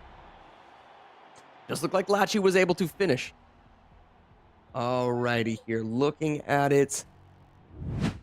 Got Milk Zolo and Jade both finishing in first and second place. I think that spells victory for the Blaze, and they do. They're going to secure it. That's their 10th win, and now we're getting into NCAA college football. We might actually get a situation where it's 11-14, and they'll only be 3 games behind, guys. That's what they needed. That's what they needed. It should be 2 laps and not 3. So it was an incorrect setup that made the bots actually burn. Now, how interesting is this? The bots were forced to burn their last time out, and they still lost the actual track itself. How interesting is that? Wow. All right. Well, they have no more timeouts. So if or when the Blaze take this game of NCAA football, what does that mean? Well, they're behind by 3. So you might be thinking to yourself, well, we got about 40 minutes left in tonight's matchup. How likely is it that they're able to complete 3 games in 40 minutes? Most of our games take less than 10 minutes to complete, guys. So that's way more than enough time to actually catch up to the bots themselves. The problem that the bots are going to have is because they've burned through their last timeout now, they have to be on they have to be on the ball with every single one of their setups. If they make one minor mistake during setup, they'll be forced to forfeit the game and give a free win to the Blaze. So if I'm the head coach of the Blaze, I am micromanagement right now, making sure every game is set up perfectly, okay? If they're able to set up every game, take another couple of wins. If the bots are forced to forfeit a single game, I think we go into overtime tonight. This is exciting, man. It's so funny because sometimes, we've had matchups that have been good matchups for one team that has a really positive winning record and another team that has a losing record. You think it's going to be a blowout and they're relatively close. This was one of those games going into today with the Blaze and the bots. We all sort of just knew was going to be a really good matchup. There was no chance it wasn't. If you look at the actual genres at which they both excel in, the Blaze tend to be really good in sports games, right? The bots tend to be really good in strategy games, right? And then there's sort of a blend between all of them. They take a few fighting here and there, take a few shooters here and there, take a few, what have you. Racers, for instance. We knew this was going to be close. I think the bots up until this point, though, have surprised me with how much they've been practicing some of the games that they struggle in. And I think a lot of those have been fighters. They don't come across as a fighting team to me. And yet Mordecai, and to his credit, Billy's been kind of holding it down on some of the fighting games. I would say Mordecai and Billy definitely are sort of carrying the weight with those fighters, and they've been able to steal a couple from the Blaze, man. So this is really interesting. Okay, we are. Wow. So listen, AV, I was due to say, bro, you don't even got to say it. You ain't got to say it, bro. If you guys just noticed, look below me right here. All right, right over there. The Blaze just got their 11th win. The bots forfeited NCAA college football. They didn't even want it being shown to you. That's how good. That's how good the Blaze are at NCAA college football. They didn't even want to go in. It's the same reason why at the start of the night, the Blaze forfeited their game of StarCraft 2. It's just, let's be real. Let's not waste time on this. Now we're in a situation where the Blaze are only 3 games behind, and we're going into Valorant, baby. All right? Valorant is a game that I actually think the bots are going to take. But because it's a shooter, they are vulnerable. It's just such a different shooter. It is such a slow pace. And listen, I know there's a lot of you guys out there that love Valorant. But whether you like it or not, it is a very slow-paced game. Typically speaking, your best shooters within the league love mobility. They love the mobility of Fortnite. They love the mobility of the finals, the drop slides, and so forth of Halo Infinite, and so many more. Valorant is a game where oftentimes in order to land the shot, you actually have to plant your feet and stand completely still in order to reduce the bloom effect of your reticle and to land a headshot. Lots of mobilities at play. Got to be able to play the objective, so there's a little bit of strategy involved, right? I think that plays into the mindset of how the bots are able to excel in most of their games. I think this is going to be troublesome for the Blaze. But are they capable of winning? 100%. They have great shooters on their team. It's just that the shooters on their team tend to be arena shooters, right? Like we saw Hollywood on Halo Infinite at the top of the hour today. I don't know if this tactical shooter, this sort of strategy shooter that Valorant is, this MOBA shooter, if you will, I don't know if they're going to be able to get it. Nonetheless, this is going to be a really, really telling matchup because if the Blaze take this, oh boy, they're only down by 2. And I mean, you know, it wouldn't surprise me if there is at least one game. The bots are super disciplined, right? But even the most disciplined teams make mistakes, which you saw right there on Forza during their setup. So it wouldn't surprise me if the bots give them at least one free victory as a result of improper setup. So I'll give them a little bit of leeway there.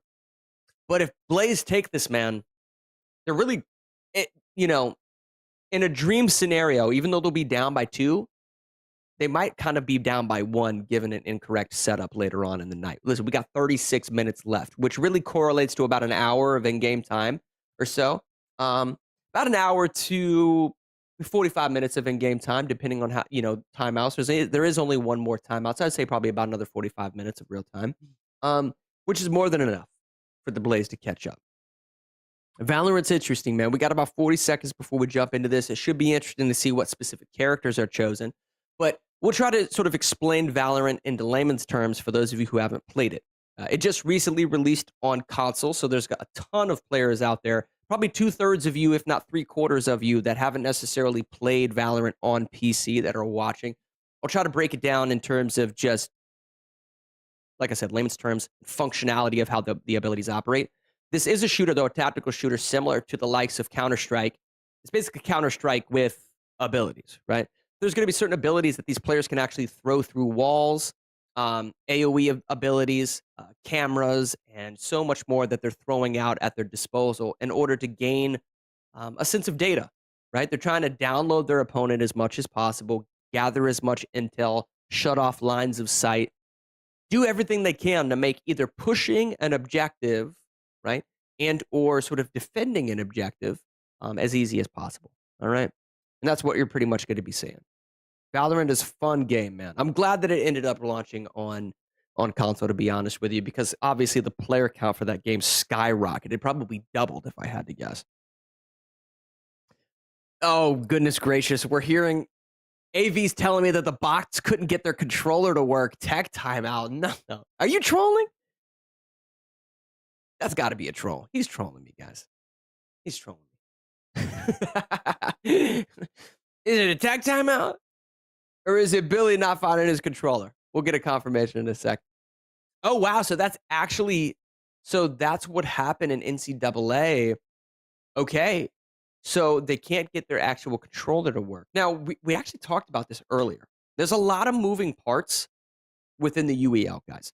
It's not just, listen, if you want to play video games professionally here at the UEL, please go check out uelesports.com. You could potentially, too, become a free agent, show up to the arena and throw down with us, get paid to play video games, and launch your esports career here at the Ultimate In-Gamers League. That being said, listen, you don't have to be the best player on every single game. You just have to be a well-rounded player. And I promise you, the more you play, the more you actually communicate, take advice from your teammates, I promise you're going to excel here at the UEL.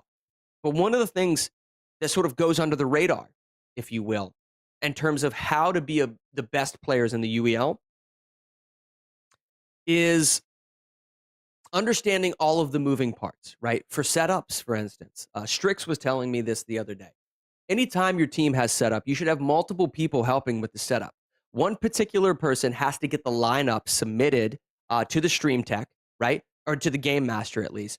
You have to get your lineup submitted, okay? And then you also actually have to set up the game itself. So I believe, is it with a PC setup? It's a 4-minute setup, and then with console, it's 2, and or vice versa. But you have a certain allocated amount of time in order to get all of the screens, all of the games, all of the profiles, and what have you set up. Once you become familiar with it, it's like clockwork. Typically speaking, you're going to have a veteran on the team that is capable of doing that has been around, and he'll be able to teach each and every individual player. There's certain things like button checks that you can't mess up. We had a player who I believe whose name was Flying Kittens, one of our younger players, relatively new, but one of our younger players who failed to recognize a button check and accidentally attacked his opponent and then was disqualified because he didn't respect the button check. There's button check. There's submitting your lineups. There's the actual setup itself and so much more, right? If you're able to master all of those sort of like moving parts, sometimes that's what it takes in order to be the best in gamer, if you will, right? So we'll see if the bots are sort of plagued with, some of those timeout issues, but even just getting your controller set up can be really difficult. I don't think a lot of the players in the league are using any wireless controllers. I think they are using wired controllers. But I do know that I've heard rumors sort of on the arena floor of extender cables and stuff like that on the actual PCs sort of malfunctioning. So typically speaking, if it's something that's not the player's fault, the game master will just call a tech timeout and kind of get it sorted, okay? And so that's why they're not forced. That's why the bots weren't forced to sort of forfeit this match. If you will. All right. We got some Gecko at play here. Taking a look at their lineup. This is going to be fun. This is going to be the bots on defense right now, I believe. And yeah, Blaze are going to be on offense. So we'll take a look at how this goes down here in a sec. But yeah, like I said, man, Valorant is such an interesting game because of how it functions compared to the other shooters within the league. Little bit slower paced. And listen, strategy comes into play too with sort of splitting your team between two different objectives, right? Because there's not just one objective in the game, like say on a Rainbow Six Siege or something.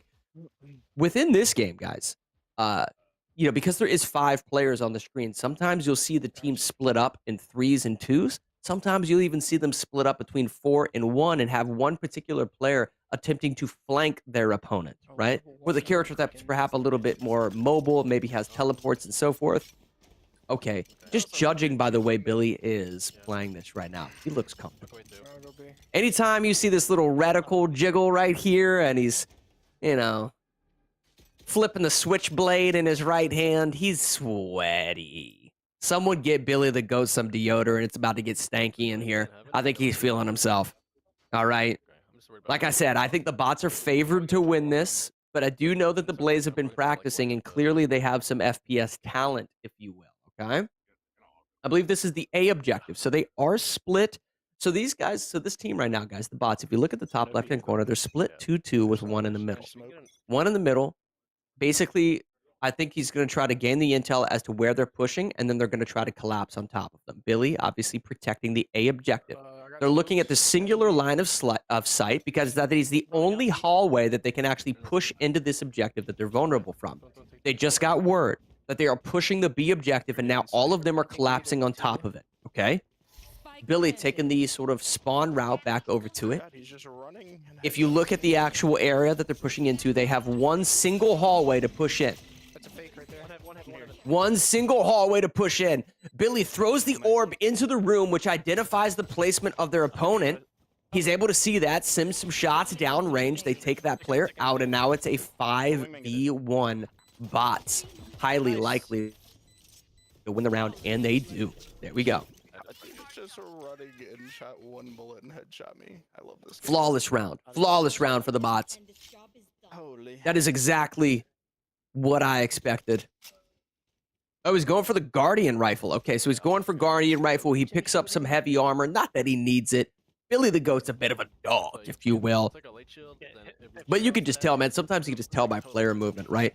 On Halo Infinite, when I see players that are using controller on Halo, when they do the joystick rotation, there's a joystick wiggle, if you will, when I'm watching a player.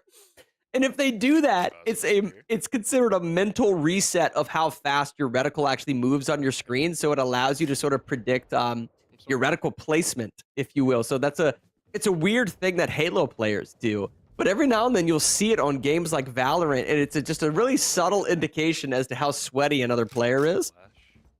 Like, for instance, you can tell Latch isn't as comfortable. Not nearly as comfortable as Billy. Oh, man, I love gaming, man. Show some love over on Twitch, man, wherever you're watching. Be sure to check out UEL Esports if you want information on how the league functions and some of the other programs and stuff that we got going on here at the Ultimate In-Gamers League. You're watching Latch, who is sort of their shifting player between objectives. Okay. This is going to be the side of the bots, I believe. Are they? Yeah. Okay.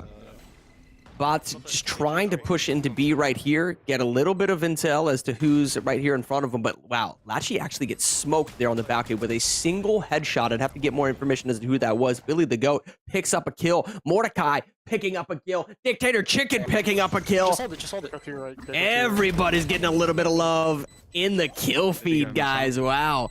Napkin gets eliminated as well. And here we go. The defusal clutch. And now this thing is all tied up. But wait a second. The Blaze aren't out of this thing yet, guys. Here we go. They're not out of this thing yet. We got the Vandal being purchased here.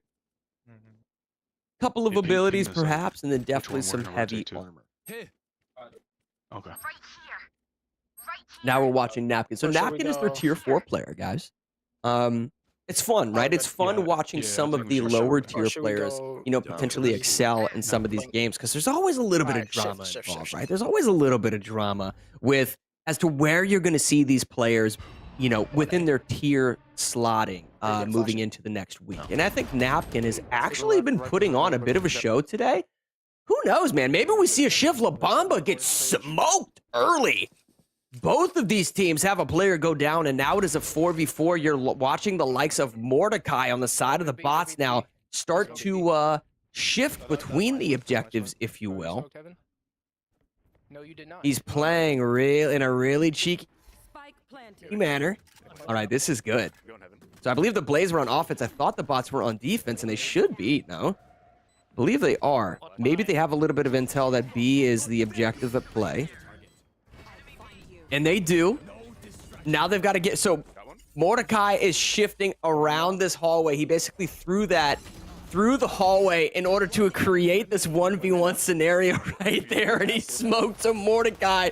Getting a kill. Picks up his second kill on a player that didn't even see him at their 3 o'clock.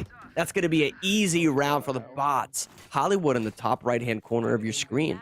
You know... Sending some pretty harsh communication, it looks like, to his teammates. He's a little upset with how that round unfolded. I loved the 1v1 challenge right there by Mordecai, utilizing that ability. That was pretty good. That was pretty good.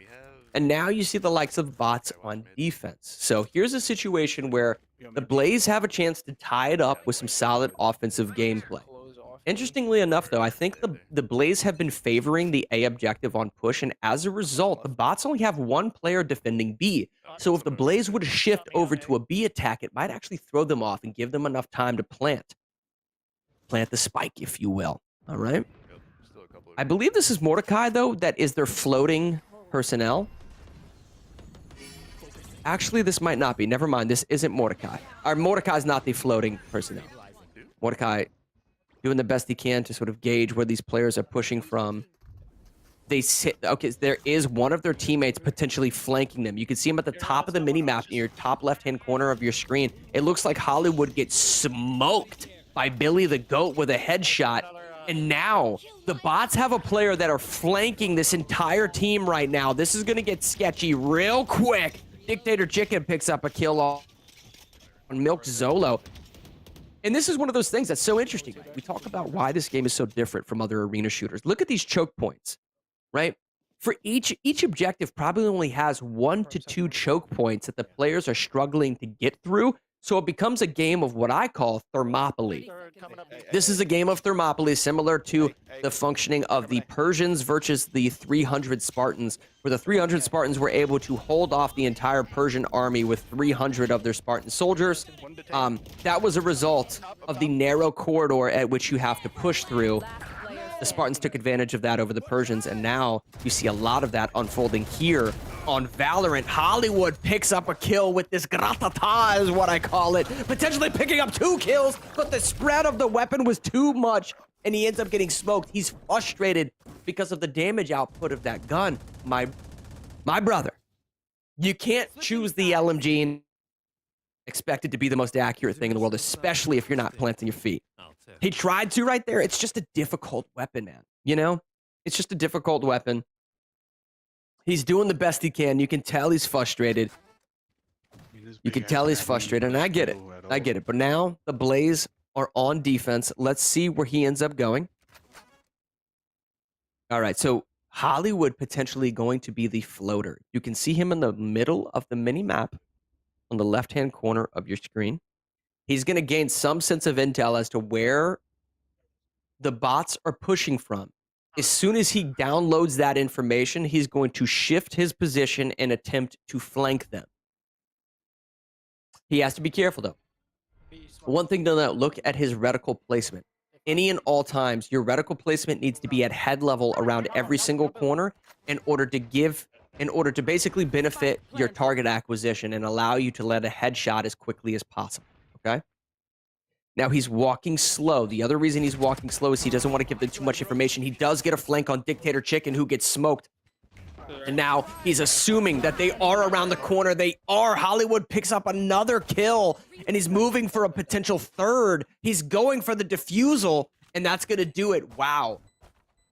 Great gameplay out of Hollywood. They're shooting the dead bodies, potentially tactically squatting over top of them. You can see Billy the Goat in the bottom right-hand corner of your screen laughing a little bit, kind of wanting to remind them, like, hey, don't get too ahead of yourself, boys. Y'all are still down 3-2. Who are you shooting at? You know?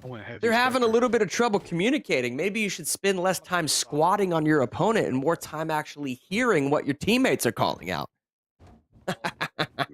Yeah, I know you're all thinking it. I am too. Nonetheless, Blaze are trying to tie this thing up 3-3. I believe this is a game to 5. So still a little bit of room for improvement by both teams. This is Hollywood and the Blaze on defense. There is a single corridor pushing into this objective, and you're looking at it right now on Hollywood's screen. Milk Solo picks a kill. Milk Solo also dies, though. So now I think Hollywood has a little bit of intel that they are pushing over to the B objective. Another strategy that occurs is, oh, I like that. You see how Hollywood is cautious? He's kind of wanting to float back towards A. Just because a couple of members of the enemy team are pushing one objective doesn't necessarily mean that it is a full frontal push to that objective. Sometimes if you pull away from an objective too quickly, that's what your opponents want. And it does look like Billy the Goat gets killed. Oh my God. Who was it that just landed that sniper? Oh, wow. Interestingly enough, I think that's Mordecai. Is that Mordecai picks up a double kill? No, that might be Latch. That might be. Is Latch the sniper, dude? Look at this Latch. Putting some ice walls around his teammate. There's only one player left. One player left on the side of the Blaze. And it might be it's Hollywood. It's Hollywood, and it gets smoked by Latchy with the sniper rifle. You gotta love it. That's the tier 5 player on the bots, pulling out quick scopes like it's 2004 on Halo 2. You gotta be kidding me. This is great. This is great. You love to see it, man. You love to see such solid gameplay out of a tier 5 player. And they had Sage playing mid. I'm gonna smoke. Yeah. You know, Latchy was a player coming into today. You know, we heard, you know, AV and I talking at the top of the hour about this player. This is someone this is his first game in the UEL. Look how stone cold he is. He is as comfortable as ever for having his first game in a professional environment. One right side. In the arena.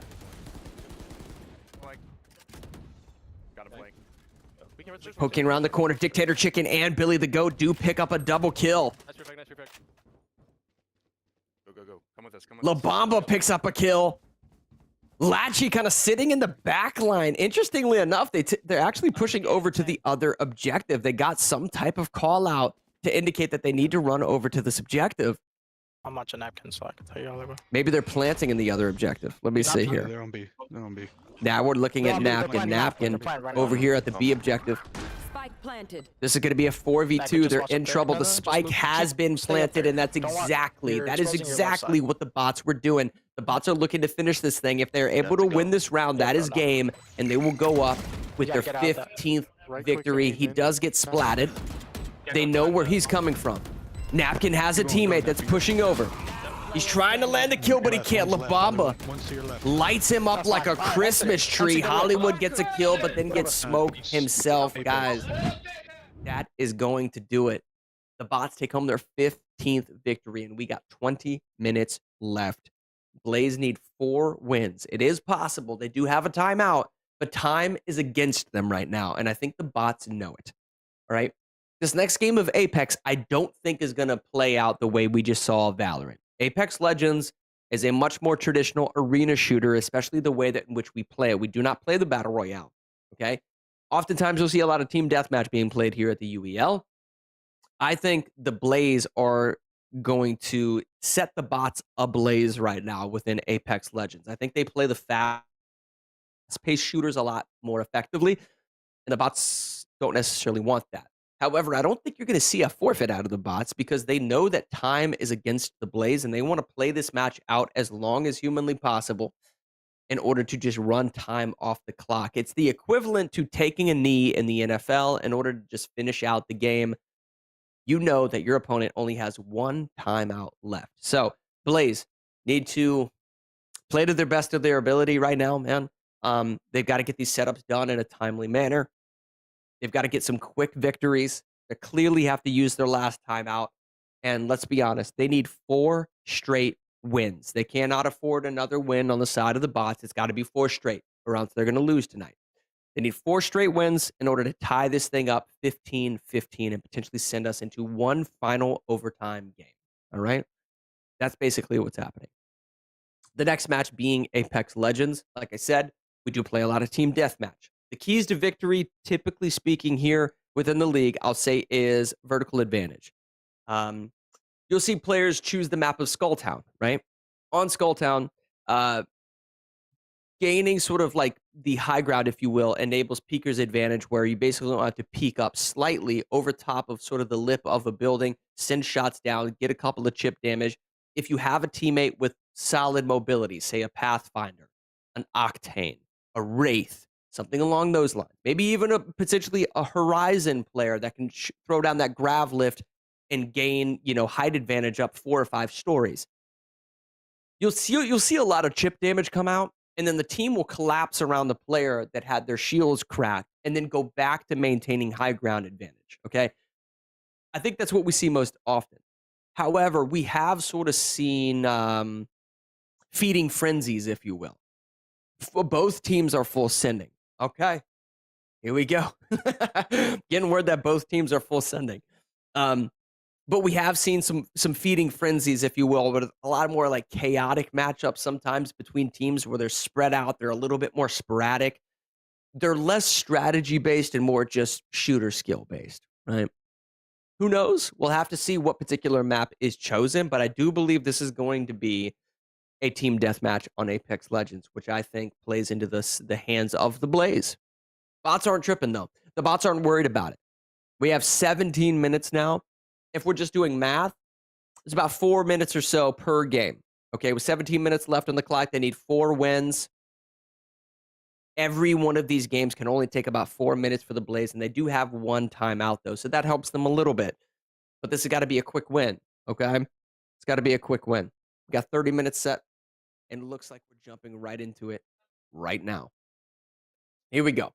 Let's see what the next game is on the wheel. The Blaze are looking for something good, and it's going to be Checkmate Showdown. Okay. Checkmate Showdown is a game that can take a long time, guys, but it can also end very quickly depending on the skill of your player that is playing your queen piece. So what the Blaze are going to do during Checkmate Showdown is choose whoever their best fighting game player is. That player is going to play the queen. The queen will advance up the chessboard and challenge whatever pieces are protecting the king. And then if they're able to win that victory, they're going to then challenge the king and go for a double kill checkmate. All right? So not the worst thing in the world for the Blaze. They're definitely capable of doing that. But they've got to get this win right here first in Apex Legends. 3v3, Hollywood, Garto, Milk Zolo versus Mordecai, La Bamba, and Dictator Chicken. All right. I want to see a little bit more action from Dictator Chicken, to be honest with you. We've seen a lot of Mordecai, a lot of La Bamba. He potentially, I know that he plays shooters, but I've interviewed him before, and he did say that shooters are something he's trying to practice at. So potentially we see Dictator Chicken serve up a solid 3-piece bucket right now. But he's got his work cut out for him with Hollywood and Garto and Milk Solo, all of which are solid arena shooter players. Here we go. Ooh, look at the mobility of that team. Holy moly. Pathfinder and so forth. Okay, so we got Dictator Chicken. Let's see what gun he chooses. Please don't choose the scout rifle. There we go. So he's going for the R301 and the longbow. Pretty advantageous for this particular map. I like it. The R301, super stable shot. Not a lot of recoil. They're jumping in right here, taking this zip line to the rooftop. Instantly getting into a little bit of action. Now, if they're able to control this, if they're able to, oh, solid shot by Dictator Chicken, but he didn't have his R301. Wow, he didn't have his R301 reloaded, and you can see the level of frustration in his face right there. Blaze getting a little bit of a team wipe. Now we're looking at Hollywood. Here's the reason why Dictator was choosing that sniper rifle. If they're able to spot where the enemy team is spawning from, you have a huge advantage just by being at a higher... Oh, look at this. Hollywood playing the Bloodhound. Waits for them to go up the zip line. Weirdly enough, though, his team had actually jumped down with him. That's the importance of maintaining that vertical advantage. Keep the high ground. I don't know how many times Anakin Skywalker has to get his limbs chopped off for people to understand how important high ground advantage is. Hollywood running for his life right now. Gets a little bit of a shield. They're going to group up and potentially push. The problem here, guys, is they need to push, but they can't push when they've been spotted. They're running over here right now, and he's going to cancel this jump up. Here we go. I love the fact that Hollywood was able to get up there, and then Garto, unfortunately... Whoa, this is some next-level play out of Garto, guys. He actually staggered his fall by climbing the wall. Had he actually pushed... Oh, Dictator Chicken... Dictator Chicken looking to serve up the bucket. He swats over to the longbow. Ain't no way. Dictator, put that sniper rifle down. This ain't Halo. You ain't quick scoping anybody like that, dog. All right, here's Mordecai. He needs to play in front of this door itself. Fun little tip within Apex Legends, guys. if you need time to pop one of your shield regens, you can stand in front of these double doors and make it to where they cannot open the door towards you, right? So by standing in the middle of the door, they have to actually break it down in order to get to you. So oftentimes you'll see that while players are popping one of their shield regens, like you're seeing here, the shield batteries. There we go. All right, so Mordecai gets his shield back up, a little bit of health. And now they have that vertical advantage, but they have what I believe is either a Gibraltar ult or a... Ooh. I believe that's a Gibraltar ult on them. Gotta be careful of that. Now, I don't know... Weirdly enough, this is Mordecai on the Gibraltar. He needs to pop a shield battery. He's... There we go. He spent way too long popping that shield battery. He could have been caught lacking there easily. Now, this is what I like to see. They've got high ground advantage. All they need to do is, you know, continuously sort of check their 6 o'clock. Call out where the enemy players are. If you are able to crack some shields, collapse on top of them, you know, exploit the fact that they may be split from their team. That is a huge part of this. Now you're looking at Milk Zola. He's playing with the Mastiff. Interesting. Okay. We don't see a lot of shotgun players, particularly on this stage itself, just because of just the distance at which some of these players are from one another. I think what he's trying to do is take one of these zip lines up while a player is distracted and then potentially get a cheeky sort of shotgun pick. Yeah, or at least a shield crack off of it, okay? And he may be more of like a follow-up player, right? It may be a situation where he doesn't engage until the shots start flying. Now you might be asking, why are they jumping down? Well, they have the kill advantage and they know it. So now they're forcing the gameplay. He gets 2 shots, potentially 3 shots here. If he whiffs this, oh, goodness gracious. Milk Zolo might need to put the shotgun down. That's not looking very good at all. Oh my goodness, but he is landing these bow shots, incapable of picking up a single kill down there.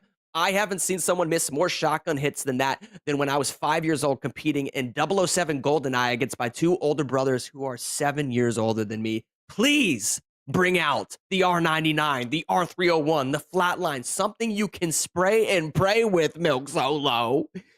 Here we go. Garto tries to push in, but he does get smoked the second he steps into the door frame.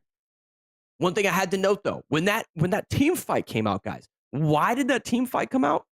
Well, because one of the teams had kill advantage. What they're trying to do is gain a single kill advantage. It's tied up right now 10-10 in this game of Team Deathmatch. Once they have the kill advantage, they will run from their opponents in order to force them to play into their defense, right? Because if time runs out and you have more kills, you win. And now it's 9-11. It's 9-11, and the Blaze are actually winning right now. This is not good news for La Bamba, for Mordecai, or Dictator Chicken. 1 minute left. It looks like they have 1 minute. They're trying to get together, gain their thoughts for one final push, potentially. They get the scan out. They've identified, and it looks like they might be leaving the game. That might be it right there. The Blaze might have actually taken that from them, guys. La Bamba looks like he's taking his hands off the controller. Seems like it. Blaze might have actually taken that. We'll get a confirmation in a second, but I believe that is the case. Hold on. Okay, so potential issues going down on the floor. Ooh, potential PC. Okay, so a potential crash of either the launcher or the PC. We have 40 seconds. Okay. We had 45 seconds left of the actual match when the actual crash occurred. So that's super unfortunate. Nonetheless, the Blaze were up by 2 kills. So it creates a situation where, realistically, with about 45 seconds left, you do have time for one final team push. Because it's a 3v3 and you're down by 2 kills, you either need to wipe the entire team or you need to just pick up 2 kills and then run, right? Got to be careful. Even if you picked up 2 kills and one of your players dies, you're still going to lose the game with that 45 seconds. Nonetheless, we definitely know that they had about one push left, okay? It will be 9 points on both teams. That's interesting. You can see the Blaze a little disappointed right now. They might have picked up a double kill after the crash had occurred, or at least during the game fight. The double kill they picked up to go up by 2 kills might have occurred during their last team fight. So it looks like the Game Master is pushing both of them on 9 points each. Garto, Hollywood, Zolo, all three of them frustrated. They felt as if they had that win in their grasp. Billy the Goat reached over, clicked the power button to his PC and said, "Oh no, the game crashed." No, I'm just kidding. Definitely a tech issue. And I think, most of the time, if not 100% of the time, I think Game Master on the floor is more than fair with a lot of these players. I mean, he tries to take in as much information as he can. And I think typically speaking, guys, we make fair decisions. It's just super unfortunate. You can tell that the Blaze are a little disappointed, but you got to be, it's got to be fair. Imagine being the bots and you initiate the final team fight. It's 9v9, and it's 9-9, and one of your players game crashes. Shocking, AV. Game Master. Okay. All right, here we go. We're watching the perspective of La Bamba quickly trying to gain that vertical advantage. Now, he's got the flat line. He's getting smoked from his 3 o'clock.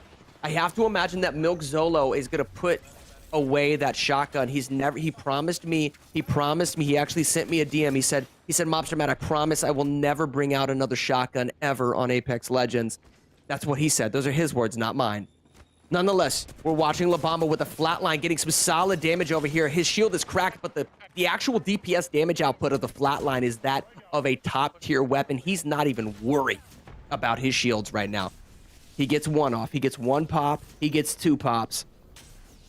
Checking his 6 o'clock, making sure he doesn't get flanked. He gets the scan. 2 of the players are beneath them. They have to be careful not to get flanked here. They have to be. I like this. Great positioning. I specifically like this positioning on top of the battery because if a player does come up, it's an awkward position that forces them to actually aim up at La Bamba. And then instead of jumping or crouch shotting, you can shift your weight off of the battery and change your level of elevation, which throws players off and affects their target acquisition. So very often, more often than not, you'll see players playing up on that battery, okay? So technically this is a 9-9, even though the score says 0-0. And there was 45 seconds left. Neither one. Next kill wins, guys. The 45 seconds is up. The next kill is going to take Apex Legends. Milk Zolo. Okay, so he does have a shotgun. He has a Peacekeeper, but he promised me he would never take it out again. Not ever. Yep. Not ever. So he's only going to be playing with his R301. Interesting. So he's jumping up here. I think they might have gotten a sight line on him. There we go. He's getting a little bit of damage output there. Nice. About 50 damage on that shield. Now, Hollywood is poking on his left side.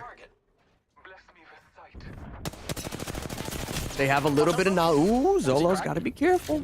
See, if you are on the side, yeah, Milk Zolo's got to be careful. If you're on the side of the bot, so when that shield crack occurs, if you have a player with high mobility, which they don't necessarily have a player with high mobility, they have good intel, right? Between the Bloodhound, a little bit of defense here with the Gibraltar. But if you had a specific character with a lot of mobility, the moment that you get a shield crack, you can sort of leverage that against your opponent, if you will, and sort of collapse on top of them. But both of these teams playing super, super careful, all right? Now, something to note. Okay, Mordecai and the bots do have high ground right now. But if an ultimate from one of these characters were to come out, right, it may create a situation where you force them off of high ground and then you try to capitalize off that movement. Okay, it looks like they're going in. Hollywood coming in right now with the R301 in hand. He goes for a scan. He sees one of them. ADS is down the line of sight. They might actually get a pick. Next kill is going to win. Everyone's collapsing on top of the Gibraltar shield on the left side of your screen. Hollywood trying to rush down. The Pathfinder on his team, which is Garto, is getting pushed and he gets smoked. Garto tries jumping off, but it's not going to be enough. I believe that was La Bamba himself jumping down and picking up that kill. The bots secure their 16th win and make a creative situation where it is all but over for the Blaze. They now are 5 games down, and there is not enough time in this universe left for them to pick up another 5 wins. And we're getting ready to jump into Checkmate Showdown, which could be a relatively long match. It might be our last game of the night. That's if they want it to be, it could be. Now, if I could, AV in production, is the 5 minutes and 50 seconds that is left, is that a confirmation that is all the time that is left, or is there any more time on the clock as a result of having to reset the game? I'm just curious. Just for the sake of fairness on the Blaze, I'm just curious as to if we're still rolling with 5 minutes and 50 seconds. Nope, 5 minutes left. Okay, so we do have 5 minutes left. Even if the Blaze were to get an extra few minutes, guys, I mean, being 5 games down, you just don't have enough time. Okay, even if there was 10 minutes left on the clock, you're 5 wins down. You have to get a victory every 2 minutes. The setup is 2 minutes, and you only have 1 timeout. It's all but over for the Blaze. They definitely needed that win right there. Nonetheless, man, listen, the bots take a shooter. The bots have taken 2 shooters. The bots have taken fighting games from the Blaze. The bots even took a sports game from the Blaze. Listen, both of these teams are super talented, well-rounded. Clearly, they need improvement in certain categories, but the bots have been practicing some of these shooters and these fighters. I think it's fair to say that for tonight, they were the better team. No ifs, ands, or buts about it. No excuses. I think they were just simply the better team. Okay? Now, take advantage of the time that you do have left. Checkmate Showdown is a strategy game, but it's also a little bit of a fighting game in general, guys. This is a game of chess in the truest form, except other than the pawns, all 5 of your players are controlling the 5 high-value pieces on the board between the rook, the bishop, the knight, the king, and the queen. Maybe a potential forfeit from somebody right there. That was a forfeit from the Blaze. They don't even want the smoke and Checkmate Showdown. That's interesting. So that's a forfeit. They're going to go to Crash Team Racing now, which, listen, both of these teams excel in, but I do think Hollywood pretty much has Crash Team Racing locked down. So we'll see. We'll see what we end up getting if they decide to play Crash Team Racing. That's a shame just because I really wanted to see some Checkmate Showdown. I love showcasing it here at the UEL because I think I have to imagine it has a pretty healthy player base, but I think it should be one of the more popular games just within competitive gaming in general.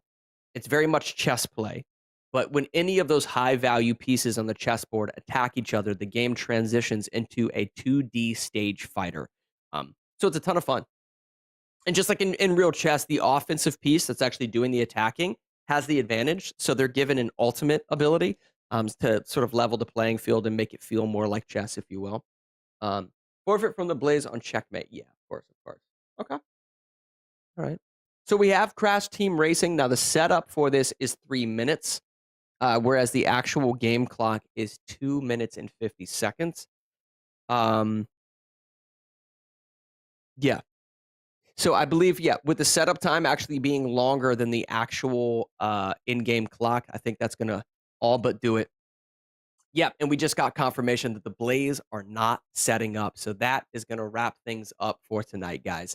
The bots will be going up 8-1 on their season. The Blaze falling down to 6-3, but make no mistake about it, they still have a 2-1 win-loss ratio, which is exceptional within the UEL. We have teams that haven't gotten a win. We have teams that just got their first win. The Blaze have so much talent on their team, and so do the bots. Isn't it interesting, though, that the best teams in the league struggle with certain games within certain genres? They're the most well-rounded teams in the UEL, but there are games that are able to be stolen from them within every single genre of these 33-game roster. Guys, I want to thank all of you at home for tuning in and watching this Week 13 matchup between the Blaze and the bots. If you want more information on how you can compete and play within the UEL, head over to uelesports.com. This is the Ultimate In-Gamers League. We will see you guys next week for some more Ultimate In-Gamers action. Guys, this is where gamers go pro. If he loses this now, I don't even know. All right, calm down, TOG. You just lost to him. Calm down. Stay focused, bro. Stay focused. Going great on his trail.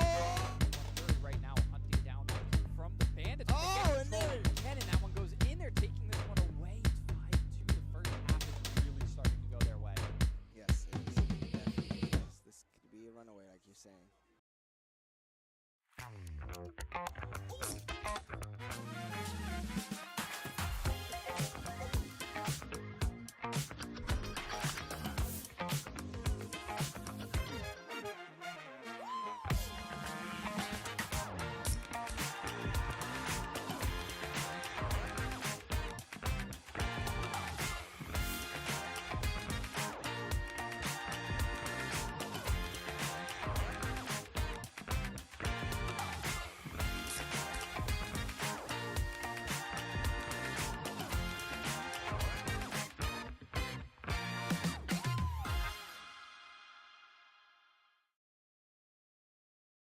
Michigan Paladins play for purpose, supporting efforts to end bullying and building kindness.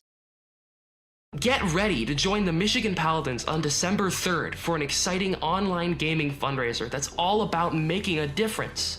We are rallying together to support the Be a Friend Project, an incredible nonprofit that empowers kids to help other kids and promotes kindness to stop bullying.